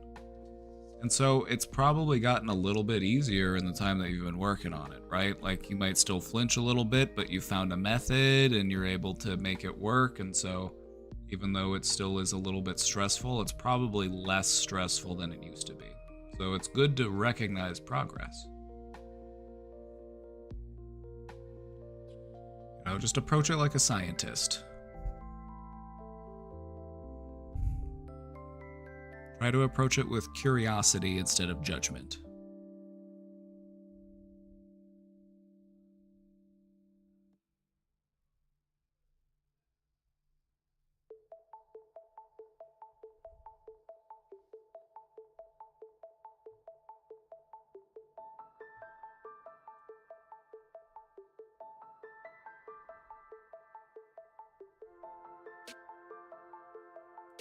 I think what I would do is I would do an experiment where I would take a can of biscuits and then I would take it out of the fridge and put it on the counter and then start a timer and then go into the other room or something and then just wait until I eventually hear it go, and then I would stop the timer.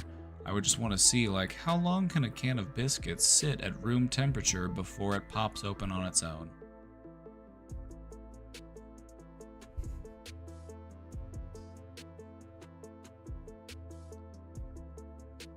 Then you don't have to worry about it unexpectedly popping in your hands because you know that, well, I ran an experiment and, it took 20 minutes at room temperature, or it took, however long at room temperature before it eventually popped on its own. And so from the time I take it out of the fridge, I've got, roughly this much time before it just pops on its own. And so I'm the one in control of when this pops. I'm the one who makes the noise. And so it's not the can startling me, it's me startling myself.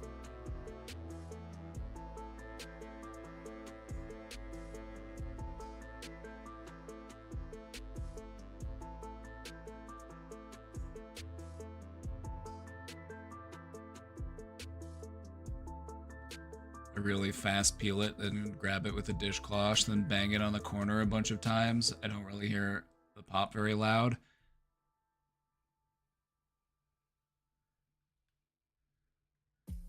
What I find interesting is it's like we might even be making it noisier than it needs to be. I just peel the label off and then I just kind of squeeze it a little bit. And then it goes poof.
got another question in the box. Let's take a look. I got into a little bit of a disagreement with my friend. Short story is they were taking care of something that was urgent for me while I was away traveling, and something quite traumatic happened to them, and they were no longer able to help me.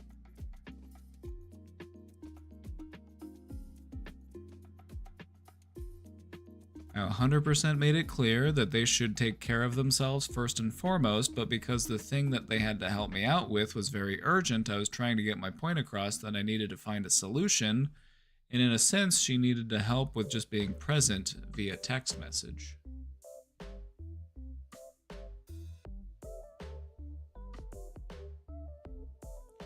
So it's not like you were asking for, hey, can you come help me? Like, I understand that, something traumatic just happened to you, but could you, it's not like you were asking for anything too... Okay. Today she told me she was very upset and how I was dealing with the situation, which now looking back on how I was speaking with her, I can see and understand. Also, she's probably channeling some of the frustration that she's feeling because of whatever happened onto you, because proximity, because you were, you know what I mean? It happens sometimes. Like, have you ever been around somebody and then something bad happens to them and then they like snap at you, or, it happens, high level of stress and they're trying to find an outlet for it. Maybe we weren't speaking, like maybe we were in the moment being a bit inconsiderate, or maybe, and we can own that and we can apologize and hold ourselves accountable, but we also want to recognize that part of the reason why they are so upset is because they're kind of funneling some of that energy that they feel about that other thing that they're upset about into us. Not necessarily because what we did was that terrible.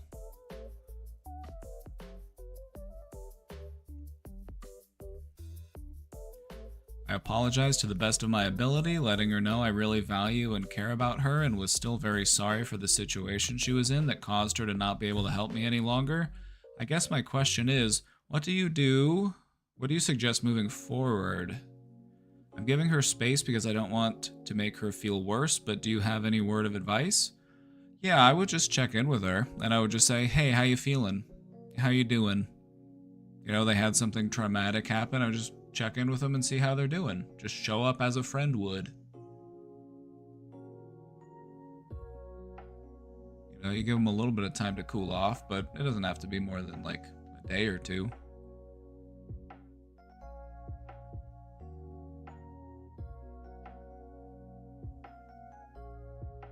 The thing about disagreements with friends is that you work through them. You communicate, you own it, you apologize, and then you keep moving forward.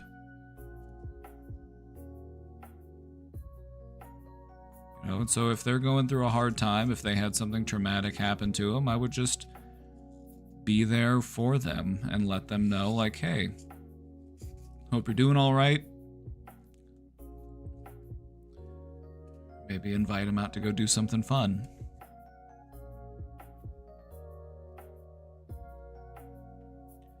And that's just generally something good that you want to try to remember when somebody has endured something traumatic, like they lose a loved one or something terrible happens.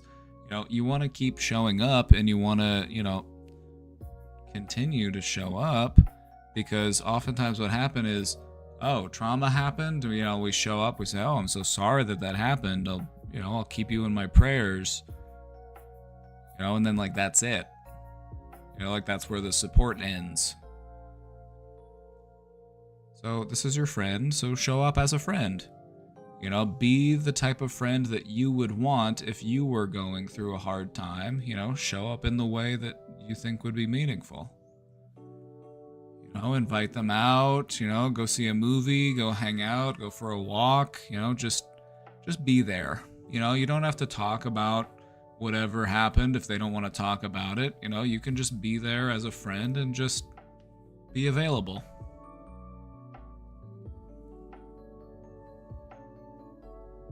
know, just be present.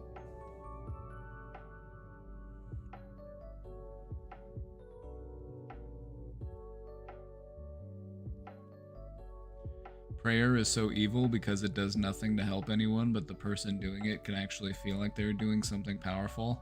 Don't worry, I'll pray for you. I heard what you said, and I just want to let you know that I will keep you in my prayers. No, thank you. Too bad. Too bad, you're all on the list.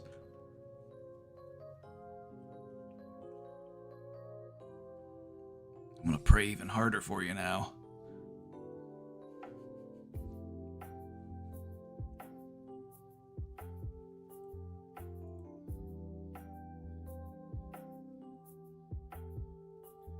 This is good advice, even if the tension or misunderstanding never happened. Thank you. It's just something that's important to remember, because when people go through something difficult, you know, they have something traumatic happen, they lose somebody, you know, something awful happens, they get sick, you know, people tend to show up in the beginning, you know, soon after that thing happens, and they show up and they try to be supportive, and, you know, they do their thing, but then that support falls off. You know, and so you want to be a good friend, you want to be the one that can stick around and show them, you know, like, hey, I'm here for you.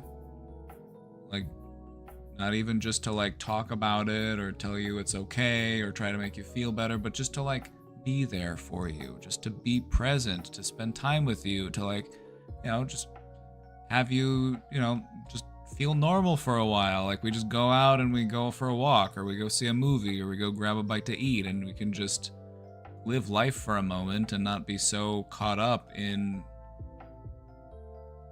the trauma.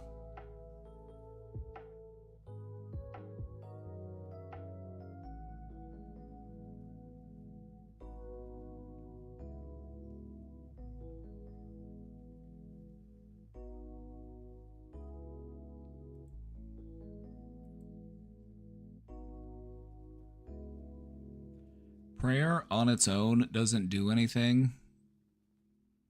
That's pretty clear. But there's something else to consider. Would it make you feel better if you knew that people were thinking about you? Would it make you feel better if you knew that people cared about you, wanted to see you doing well? Would that help? Would that make you feel better? Could that potentially help you in some way, just knowing that people want what's best for you? Could. It could help you to put you in a more positive headspace.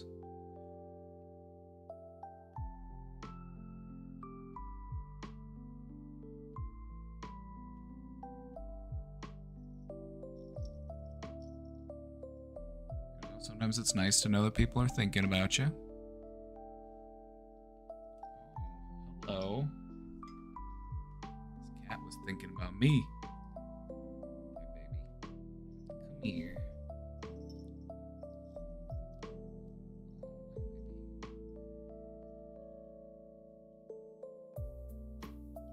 This is a little kitty. Little kitty. She's so small.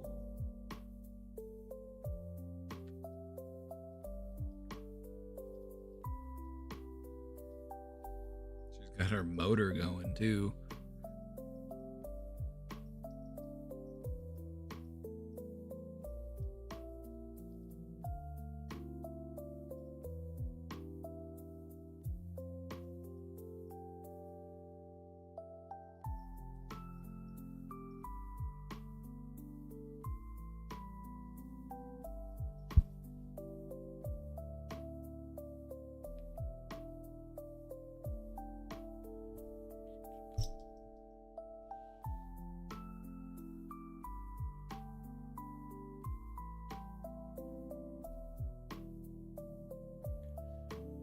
I would rather someone text me instead of pray, like Lamafau.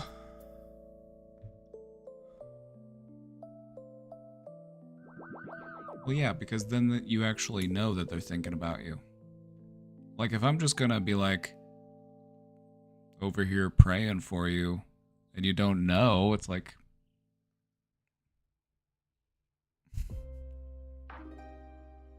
How are you gonna find out? How are you gonna find out that I'm thinking about you? You can't read my mind. Can you...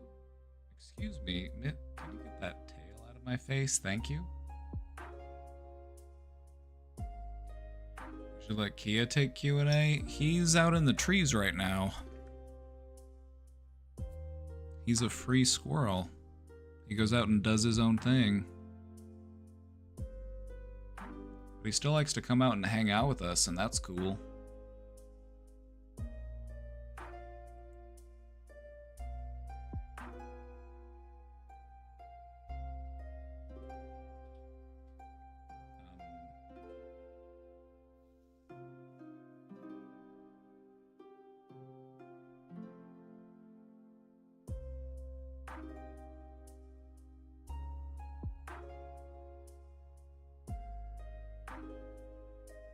He started building a nest in the tree in our yard.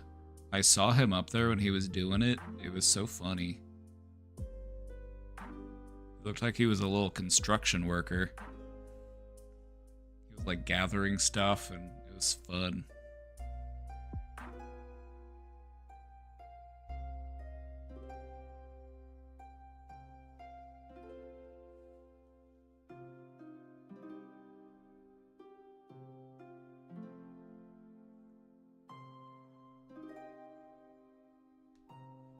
He moved out of his parents' house, but into the place next door.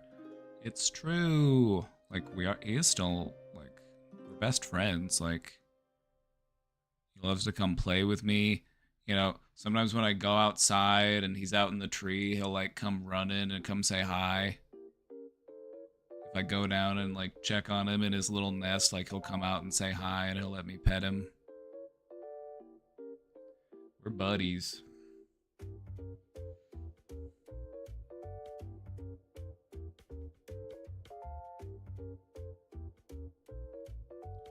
Casey's not banned. Mike was the one that got banned.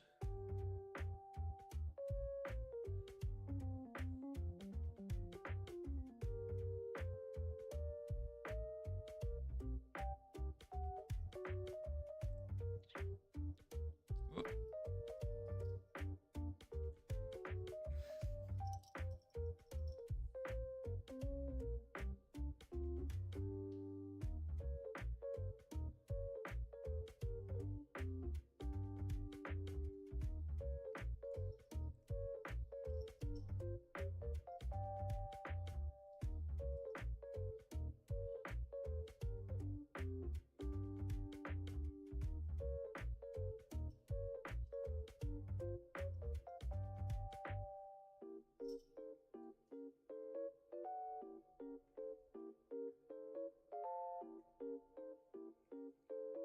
What happened was somebody sat on a clip of him saying something that they waited like 10 months to actually, put forward. Kind of suspicious that this all came out at the same time that people were just generally upset with white men in the leftist space.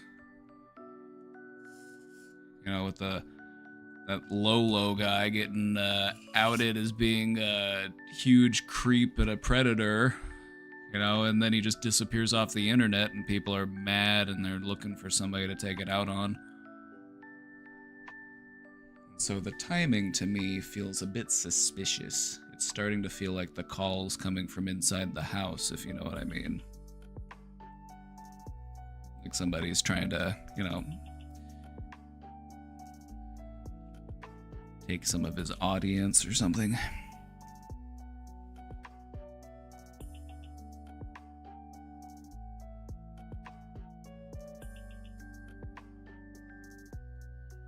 The thing about Mike is that I trust him to do what's right. If he said something that caused hurt, he'll own that. And he'll learn from it, and he'll do better, and that's what you want to see people do, right? Like, the thing about him is that he'll actually hold himself accountable. He's not going to play this, like, doubling down game that you see people do all the time.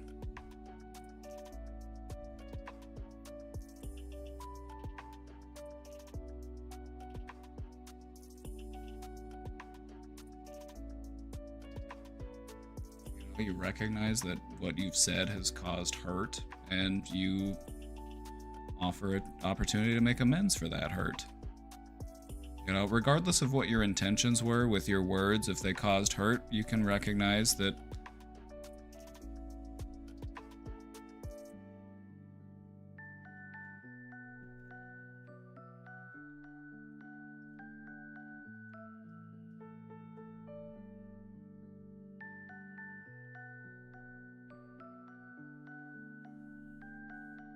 certainly hope so. I believe so. I put my faith in him.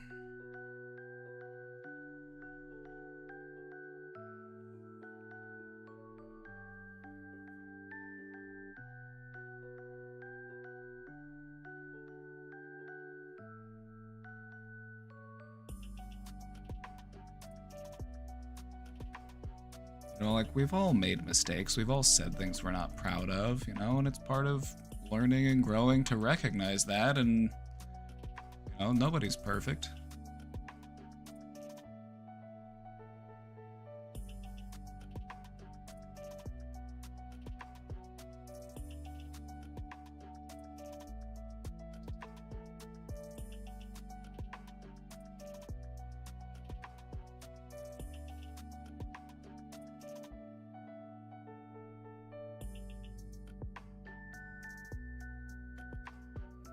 So what's really disappointing about it is just seeing that there's a lot of leftist infighting, as always. There's a lot of people who, will occupy that space, but they don't actually uphold the values and the virtues of what it means to be a progressive or to be a leftist. Those mindsets embody growth, understanding, accountability. It's not about being perfect, and so just I think people are just tired of all this moral grandstanding and virtue signaling and purity testing that goes on. It's people are gonna make mistakes. Let them learn from their mistakes. Give them the opportunity to grow from their mistakes.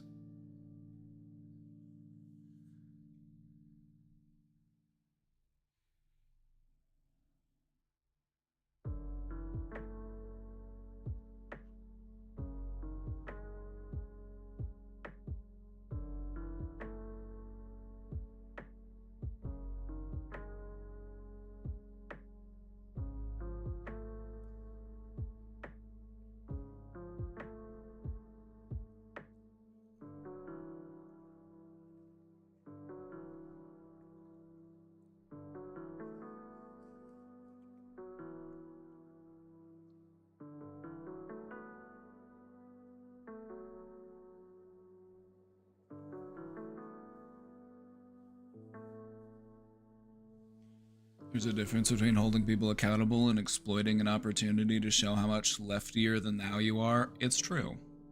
It's like an opportunistic power grab. What we need is solidarity if we stand a chance.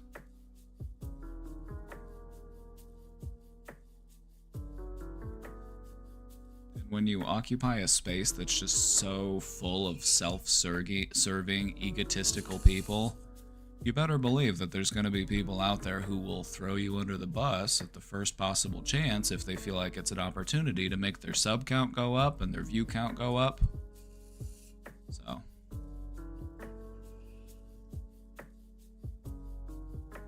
I stand by him, and I feel like he'll do what's right. He'll make amends.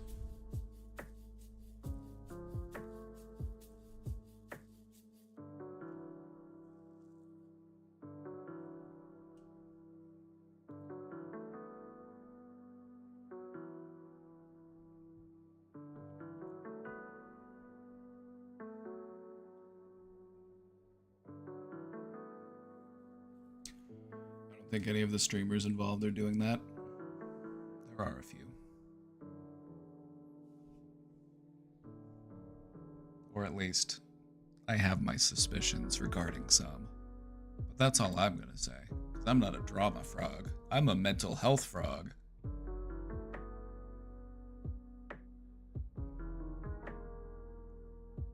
That being said, just keep mindful of manipulative empaths. You know, people who will portray themselves as being all about justice and equality, and see how they stand when somebody offers them genuine accountability.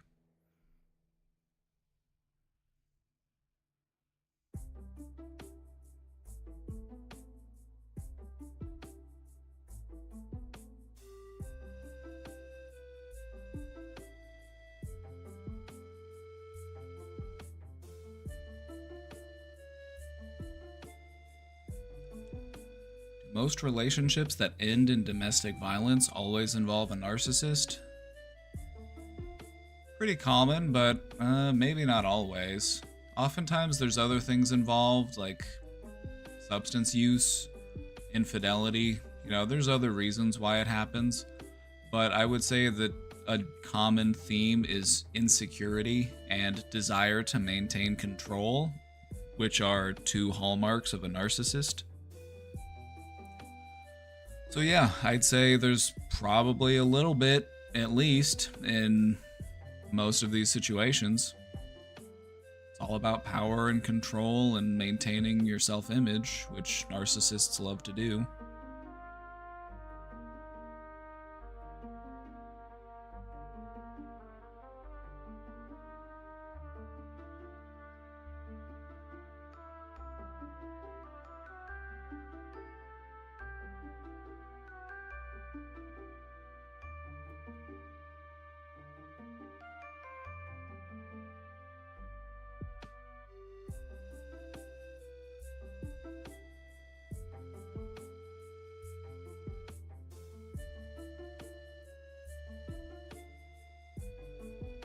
You know, the way that I answer this question is to try to understand why people are domestically violent. And it almost always goes back to insecurity, fear of loss of control, like damage to the ego. So yeah, definitely. There's definitely a lot of narcissistic traits wrapped into abuse and violence, without a doubt. The narcissists know they are narcissists. The only ones that stand a chance at fixing themselves are aware of it.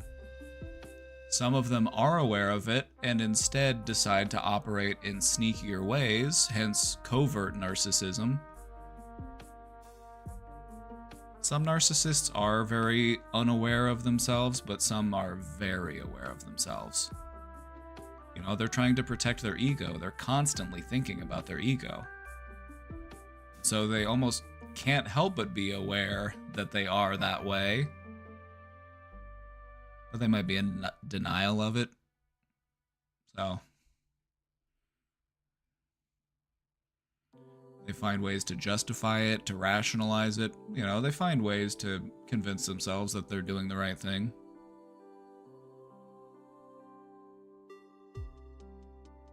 Because they're operating solely under their own ego. And the ego's prime directive is to protect itself from psychological pain.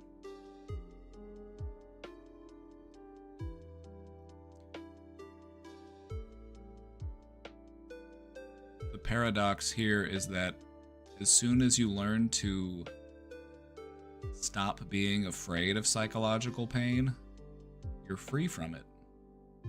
It just becomes a thing, just like anything else. It's just a sensation, it's just an experience. It will pass through you, and you'll keep on going. When you're hyperfixated on avoiding pain, that is when we end up clinging to pain.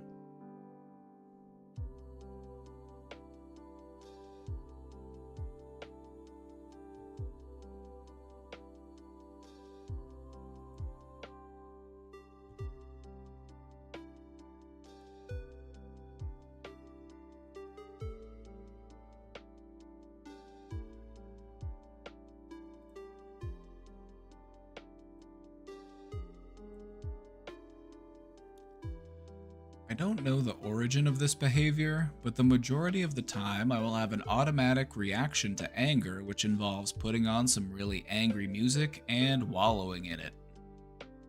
Ah, a little bit of commiseration. We like to listen to these types of musics when we're feeling some type of way, whether it's sad, whether it's joy, whether it's anger. We like to listen to music that matches the mood because it helps us feel a sense of connection. I'm not the only one who has felt this way. It helps us feel not so alone in that feeling, no matter what that feeling is.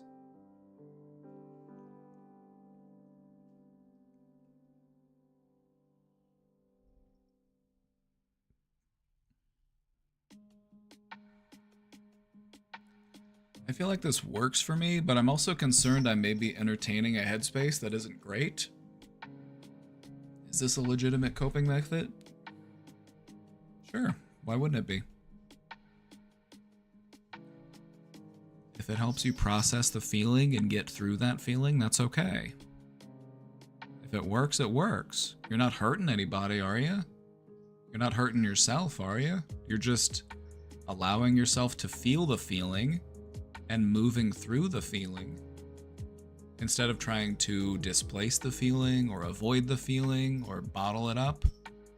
You're allowing yourself to feel it. That's good. And so the question is, where is the source? Because while you have learned a pretty healthy way to manage and regulate these feelings of anger, I feel like it might serve you better to take it to the next step and try to trace it back to its roots so that you can heal from it and so that you don't have to keep up this routine. You can be free.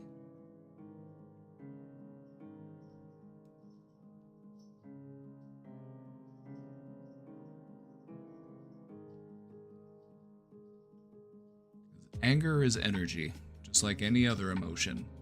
It's neither inherently good nor bad. It comes down to how you use it.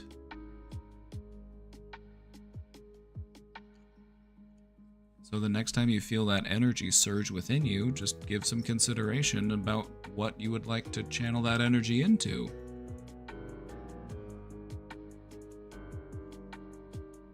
Me personally, I like to channel it into yard work or other chores. You know, instead of getting angry at myself, I get angry at the dirt.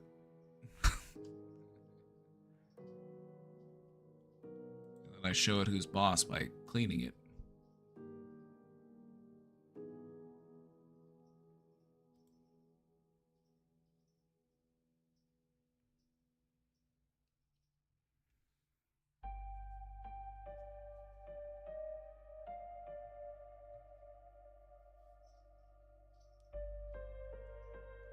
I'll have to watch the VOD. It reminds me of a person I dated long ago who was such a terrible person, but they were so scared about being hurt again because they were hurt by a cheater in the past. I don't know, it was like quiet control.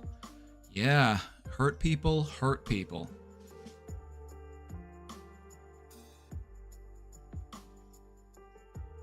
You know, and so if you have been hurt, it's important to understand the ways in which it has affected you so that you don't keep that hurt going. You don't spread it around.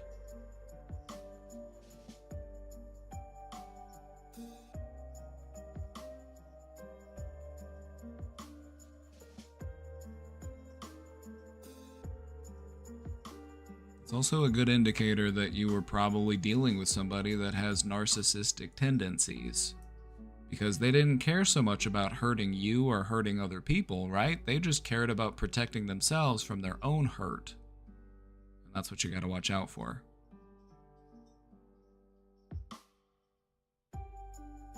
Now, being in a healthy relationship means that you don't go out of your way to hurt anybody. Like, sure, sometimes there's some inadvertent hurt. Like maybe I say something and it was a little bit inappropriate, or it was just the wrong time, or I said it the wrong way, or it was received the wrong way. It happens. You know, life happens. Sometimes we bump into each other. Sometimes we step on each other's toes. It's okay. You own it, you apologize, and you do better.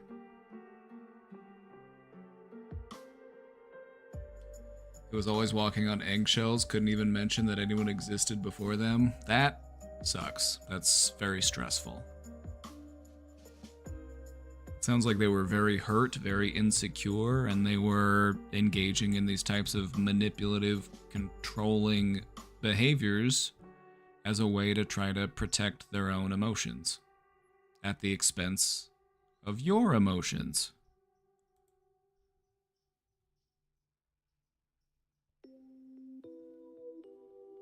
You know, dealing with a narcissist like that is a lot like dealing with a person who's drowning. You want to approach them very carefully because they will pull you under and then they will push you down in order to stay above water.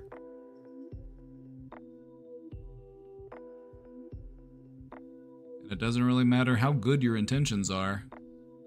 Their priority is survival.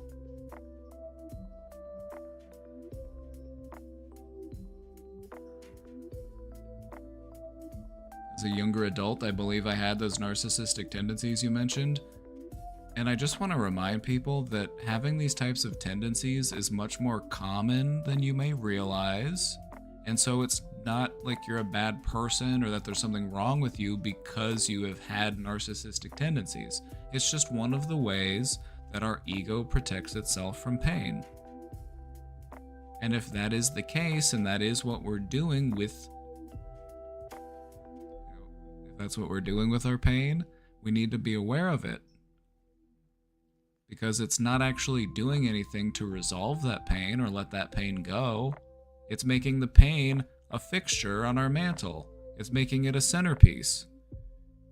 We have to keep up this whole song and dance to avoid the pain. And that is putting pain right at the center of your existence. Everything you say or do will be related to that pain. Trying to forget it, trying to avoid it, trying to displace it, trying not to feel it.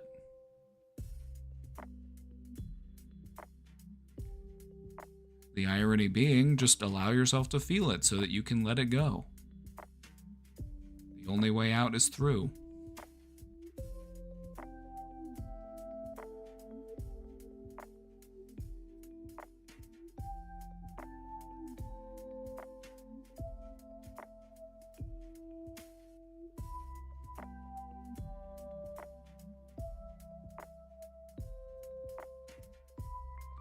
Feeling it hurts less than avoiding it in the end. It's true. The irony of it is that we feel like avoiding it is the right thing to do, but it actually causes us so much more pain in the long run.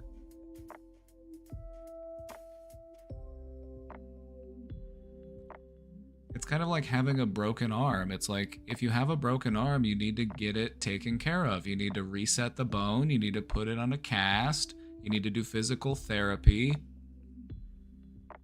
If you don't treat it properly, it's just going to hurt you for the rest of your life. It's always going to ache. You know, you're going to lose a range of motion. You're going to lose functionality.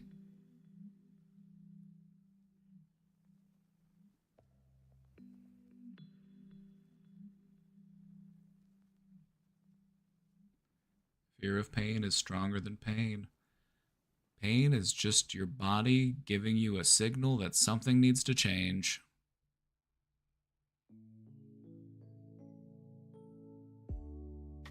In a way, you can learn to appreciate pain because it is helping you to find out the direction that you need to move in. When you start to approach your inner walls and it becomes painful, that can be a good sign. It can be a sign that you're moving in the right direction.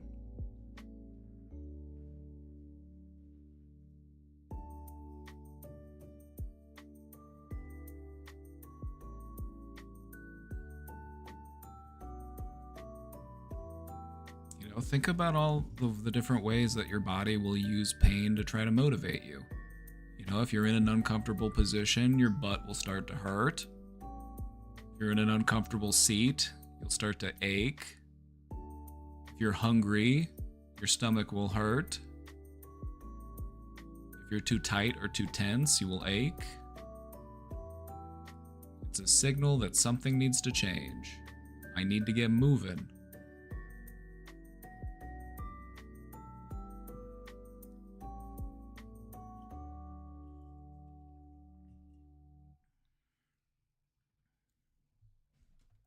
Take it easy. Up. See you later. See you later, alligator.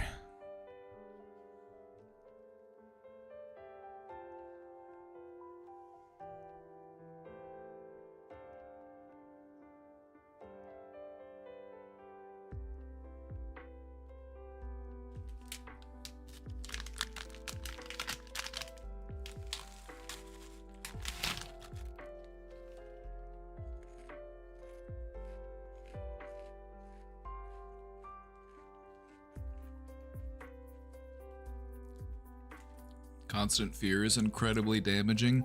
It's true. You don't want to engorge your amygdala.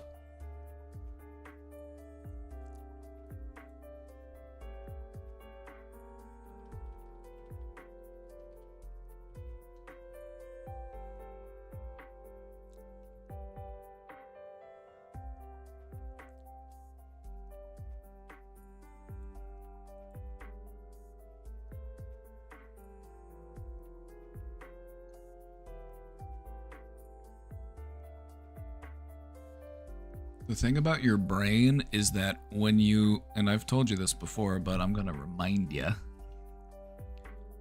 when you overuse a part of your brain, that part of your brain can actually grow. And so you have this region of your brain, it's this section within your brain called the amygdala. And this is the part of your brain that can produce feelings of fear, your emotional responses. It's also responsible for the production of certain hormones. If you have a much more fearful life, if you normally are existing in a state of fear and anxiety, your amygdala will grow as a result. Little fun side fact for you. Conservative voters tend to have larger amygdalas on average.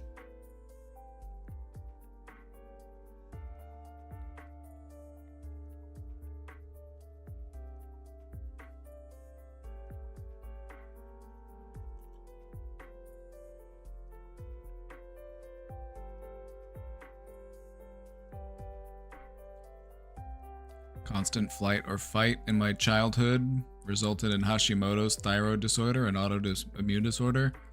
And think about what a life of peace and contentment could do for you.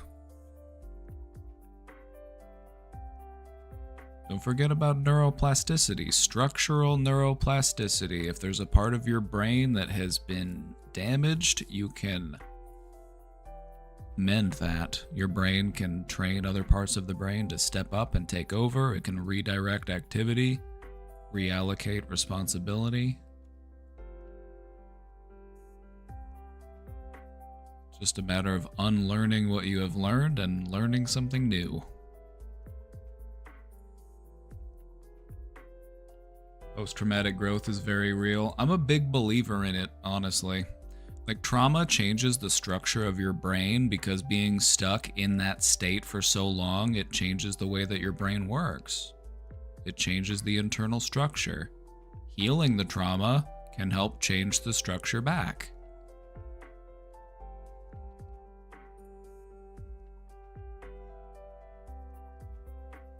If there's anything to take away from this, just remember that you might not be as stuck as you think you are. You know, believe in your own ability to heal. Believe in the neuroplasticity.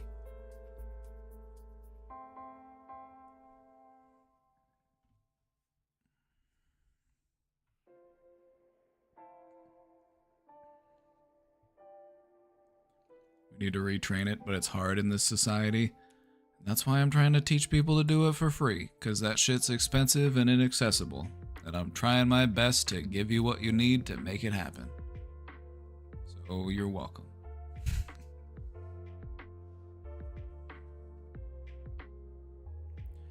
have an anxiety disorder, and the past week or so, it really has flared up. I've been meditating, researching on calmness, and even listening to the audiobook Untethered Souls. You've been doing the book club? Book club, book club, book club.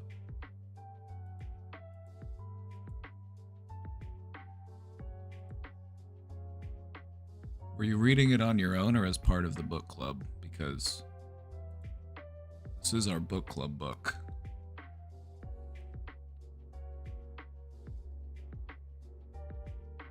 Where are my book clubbers at? Book club! It's a good book. I really like it. It's a good book.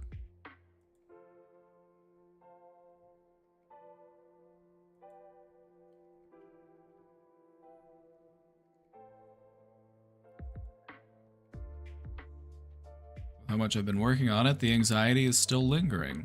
Tightness in the chest, not sleeping well, and constant worrying/overthinking. Last night I finally gave in and took a half a dose of my clonazepam medication. I don't like taking it because I know it's just a band-aid, but damn, I finally slept good and feel calm today. That's the exact time and way in which I think that they should be used. These types of medications are best utilized as an in case of emergency medication. They become a problem when you use them every day, you use them every time you feel anxious, because learning how to regulate your anxiety involves experiencing your anxiety. And these types of medications, they are nervous system suppressants, so you just literally don't feel the anxiety, even though it's just going to come back when the medication wears off. But like you said, it can help you to get that proper rest, and yeah, there's definitely a place for it. It's just something you want to be mindful of because they can be very habit forming. A little groggy and fatigued, but I'm free from the anxiety today. My question is, why do I need that pill to calm me? I've tried it all. It's a work in progress, but I don't like having to take the medication. I want to do it myself. And you're in the process of doing that. The thing about your anxiety, and whenever you start to confront your anxiety head on, is that it fights back.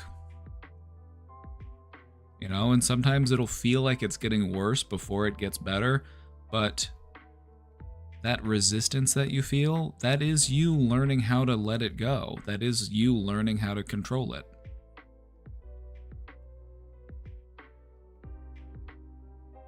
As your awareness of it increases, it might feel like it's bigger, but that's just because you're looking at it more closely.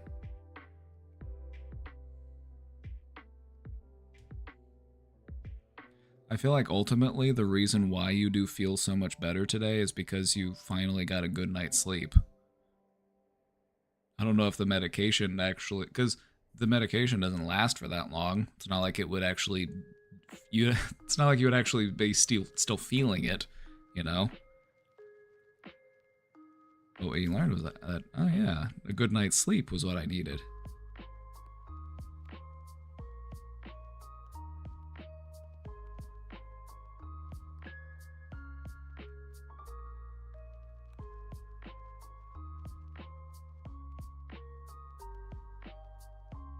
I'm gonna finish it tomorrow during my drive. If you're driving with your brother tomorrow, you should just start the book over from the beginning, because it's only like 6 hours long, and then you can make him listen to the whole thing.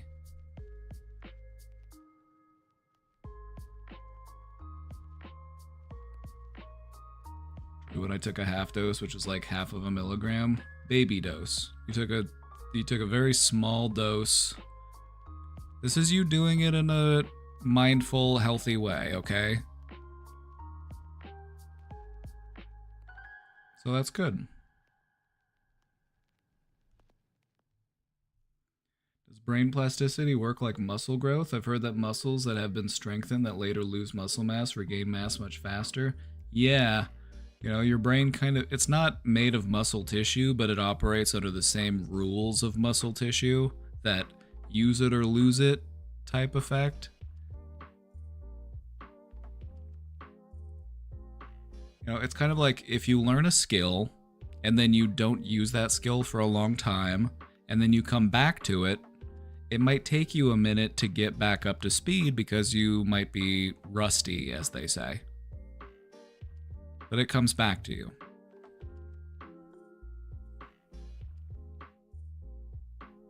He's not the best at sharing the airwaves, but I'll try. Girl, you're driving. What makes you think he has a say over what's playing over the radio? I'm guessing he's not going to be doing any driving during those 10 hours. It's just going to be you.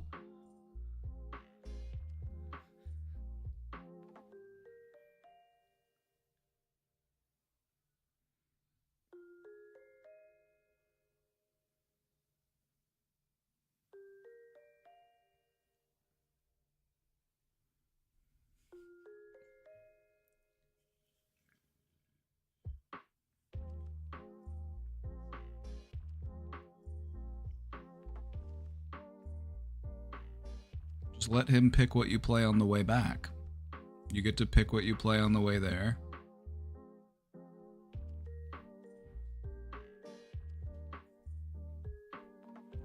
Yeah, play it while he's napping in the car. Maybe it'll just soak into his brain subconsciously.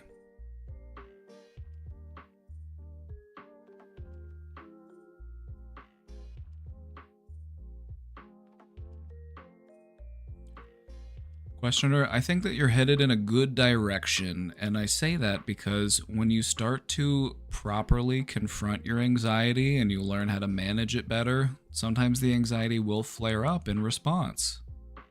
You know, because you're approaching those vulnerable spots within you, and when you do that, the psyche reacts. It makes you feel stressed. It says, no, no, no, not here, that hurts, don't touch that. But that's part of how you heal. And so, in many cases, feeling like things are getting worse is actually a sign that they're getting better. Because you're more aware of it, you're more in tune with it, you're actively working on letting it go, and it resists you. Which is why it makes you feel like it's getting worse.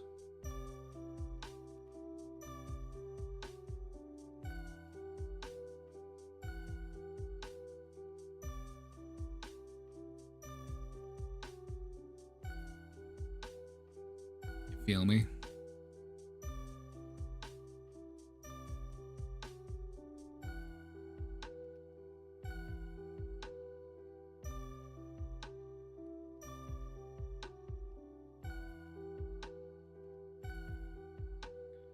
Is there an anxiety pill that deletes fascists from the planet? Yeah, but funnily enough, it's shaped like a guillotine.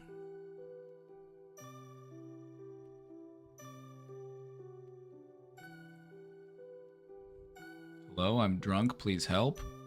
Drink some water, have a snack. Go lie down.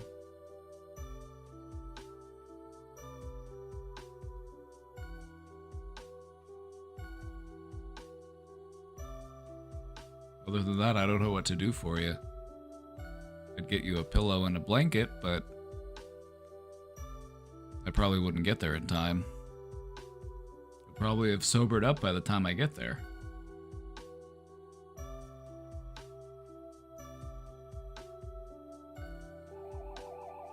Oh no, wait, I get it. Hi, drunk, I'm Dad. There you go. Yeah, drink some water. Have a snack. And don't drink any more alcohol. OPV with the 19 months? Thank you, thank you. OPV, did you get sorted into your cabin for cult coochie? Did you take the quiz?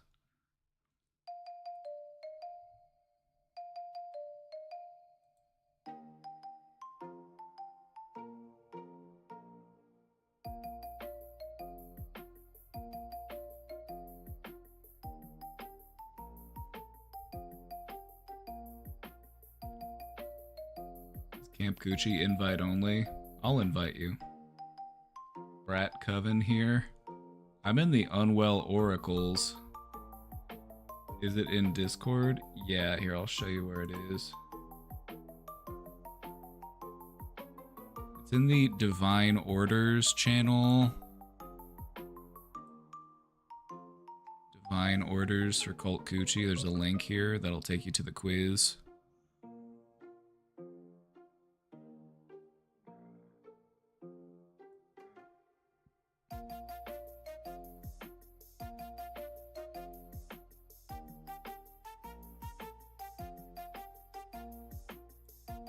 Here, I'll post the link here.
By the way, if you want a copy of these slides, you can type exclamation slides in the chat and get a copy.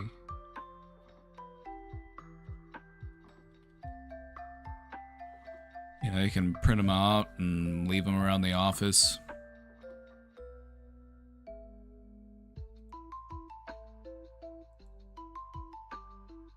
Stick a copy in your boss's mailbox in the mailroom. You know, just stuff like that.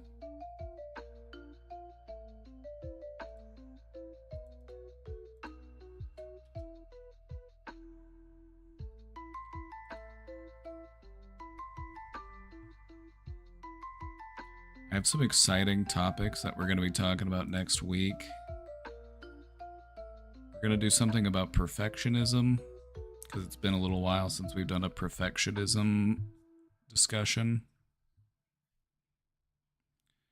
And then we have another one that's more of a technique that we want to go through, like an introspective healing type technique that I want to share with you. So, got a couple cool things on deck.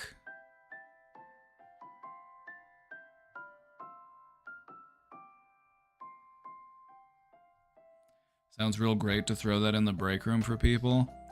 What I would love is if people would just like go talk to their HR director and then be like, hey, we should get this guy to come do a seminar here. Like, I would love that.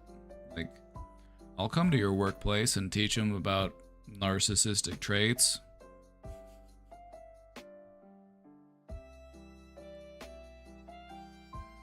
Can you imagine me at your office?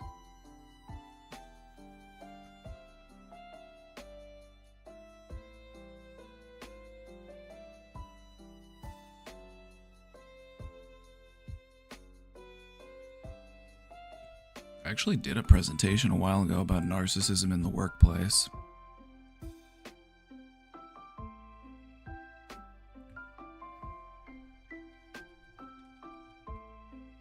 Yeah.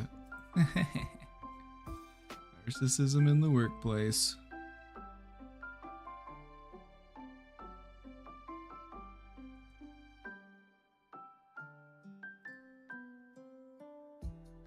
This was my old structure for presentations.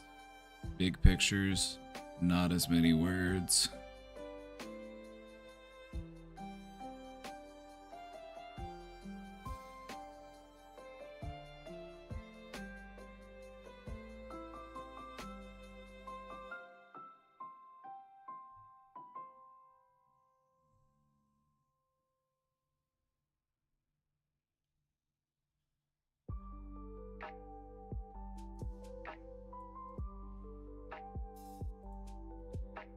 Can we tell the difference between the covert narcissistic trait and the double empathy problem?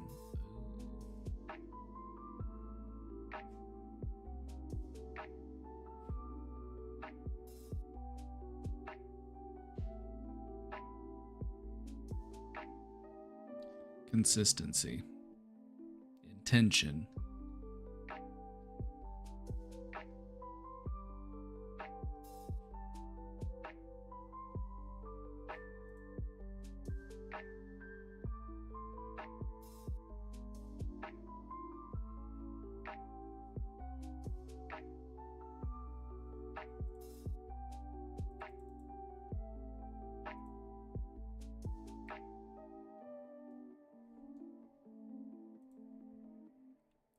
That's an interesting one, though. The double empathy problem. When people with very different experiences of the world interact with one another, they struggle to empathize with each other.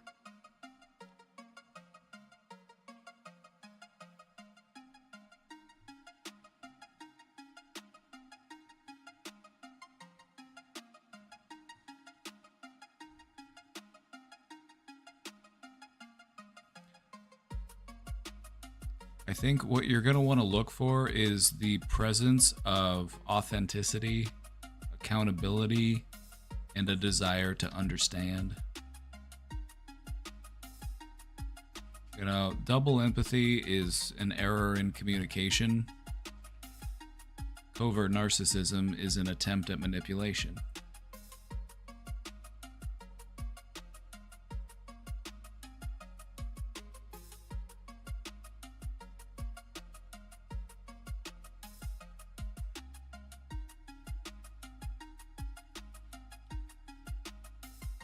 Drunk guy from before, you could make it to me in time. I'm in the KC area, maybe 40 minutes. Oh, well, then in that case. But anyways, I digress. As a drunk, I am unemployed since January, trying to find a tech job. Is there any hope for me? I apply for jobs and interview, then get ghosted. Am I cooked? Not necessarily. The job market is really messed up right now because tons of places are trying to figure out who all they can replace with computers. They're trying to figure out who they can outsource or replace with AI, and so a lot of these jobs that used to be more readily available or promised career paths are starting to dwindle. And so if you need a job, I would encourage you to just find a job that's doable for you, something that might be outside of your wheelhouse, something that might be a little bit different, but something that still puts food on the table and helps you to pay the bills. It's easier to find a job that you like if you already have a job. Because when people go through the hiring process, they like to see that you're currently employed because that says to them, you know, this person was able to go through the process of being interviewed, they passed the background check, you know, this other company found them to be hireable. Whereas if you're just coming in off the street, you know, and you aren't currently employed anywhere, then there might be a bit more of an unknown aspect to you, and they might be a little bit more hesitant to give you that opportunity for employment because they just might be a little bit more unsure. And so I would say just find a job that you find tolerable, maybe even enjoyable. You know, it might not be exactly what you're looking for, but that's okay because you're in the process of finding that.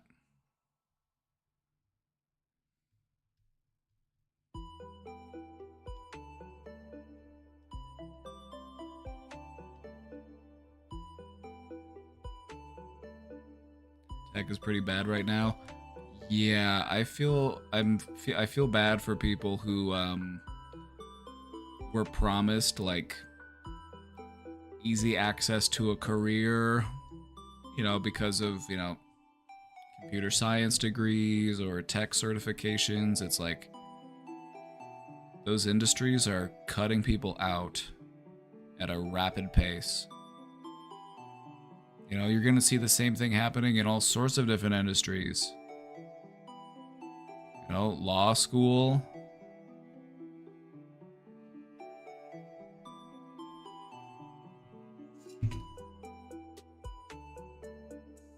I saw this article and it was talking about which jobs are the least likely to be replaced by AI, and the number one was phlebotomist. There's not going to be robots drawing people's blood anytime soon.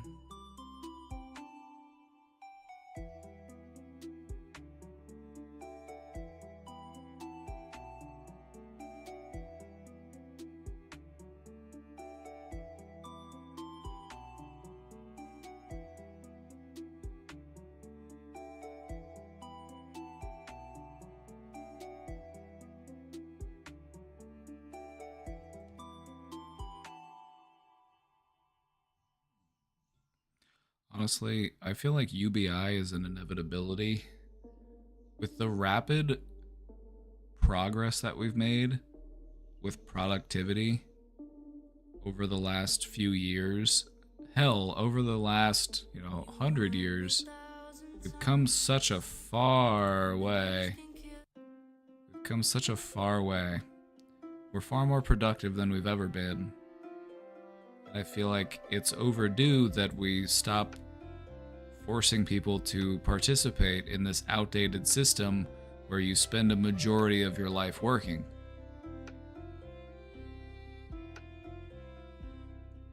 Being industrious just for the sake of being industrious.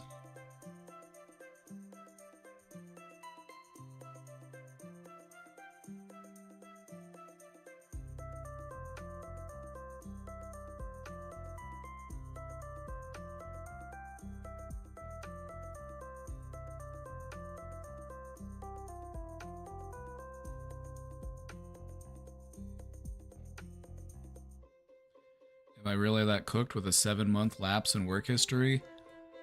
I don't know. Like, I'm not in a position where I'm working in the tech industry or hiring people in the tech industry. I just know that things are uncertain right now because of advancements in technology. And everybody's trying to save money. Everybody's trying to find a more cost-effective way to, increase their revenue. And if they can downsize from a team of 20 to a team of 5, like, they're gonna do it. And so it has less to do with your lapse in work history and more to do with the instability of the market that you're trying to get into.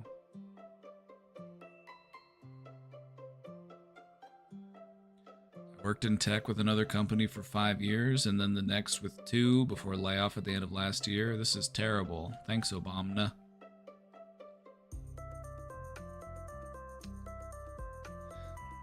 How are they gonna let him keep getting away with it? Obama.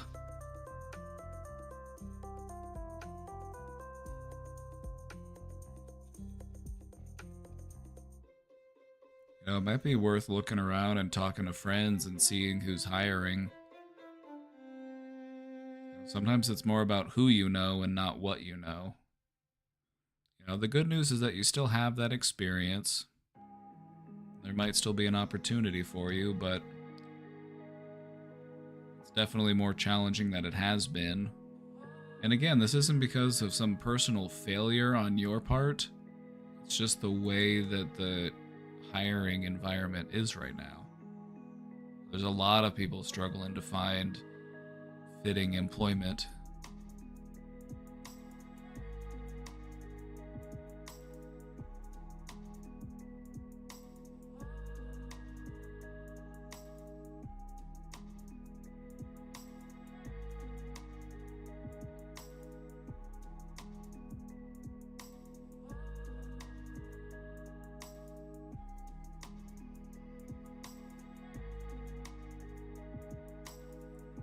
you know, I've thought about it, and I'm like, if I had to go back and get a job, I'd probably just try to go do security somewhere. You know, just stand there and be big. Just be a deterrent.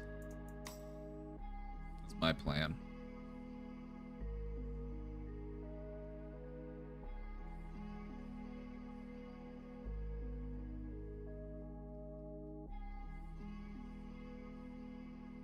And get a free gun. Bonus.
Chat, I'm hungry.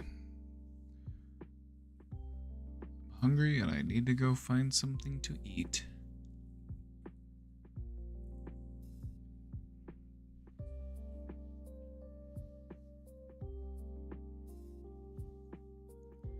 What's for dinner? Good question. I have some Italian sausage and some ground beef and some ricotta cheese. I might make some sort of like pasta or something. I don't know.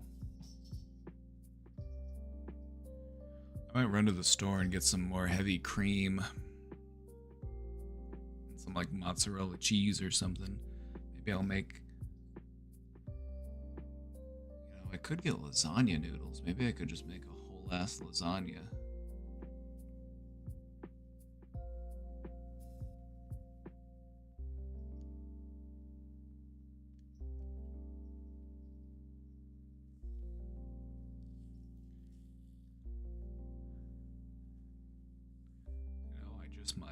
I just might do it.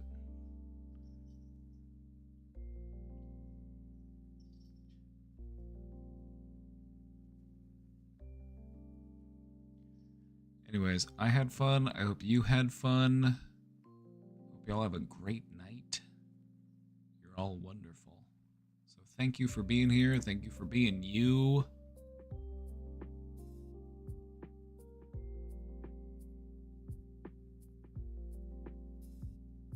We'll be back soon. Casey will be doing her marathon soon. So I'm gonna be doing some co-op with her. You know, we'll be playing some stuff together. That'll be fun. So we'll be getting into all sorts of hijinks. Yeah, so I might see you this weekend with her. Yep, I'll see you all at camp. But I'll be back with more Brain Domain next week. So Unless I feel up for a cheeky weekend stream, but I'm not sure yet. We'll see. It might just pop up randomly during the weekend. I don't know. We'll see. Anyway, be kind. Rewind.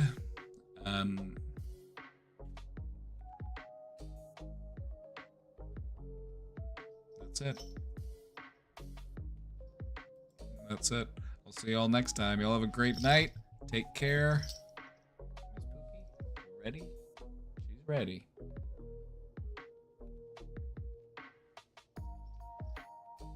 Alright, everybody. Have a great night. We'll see y'all next time. Bye-bye. Bye-bye.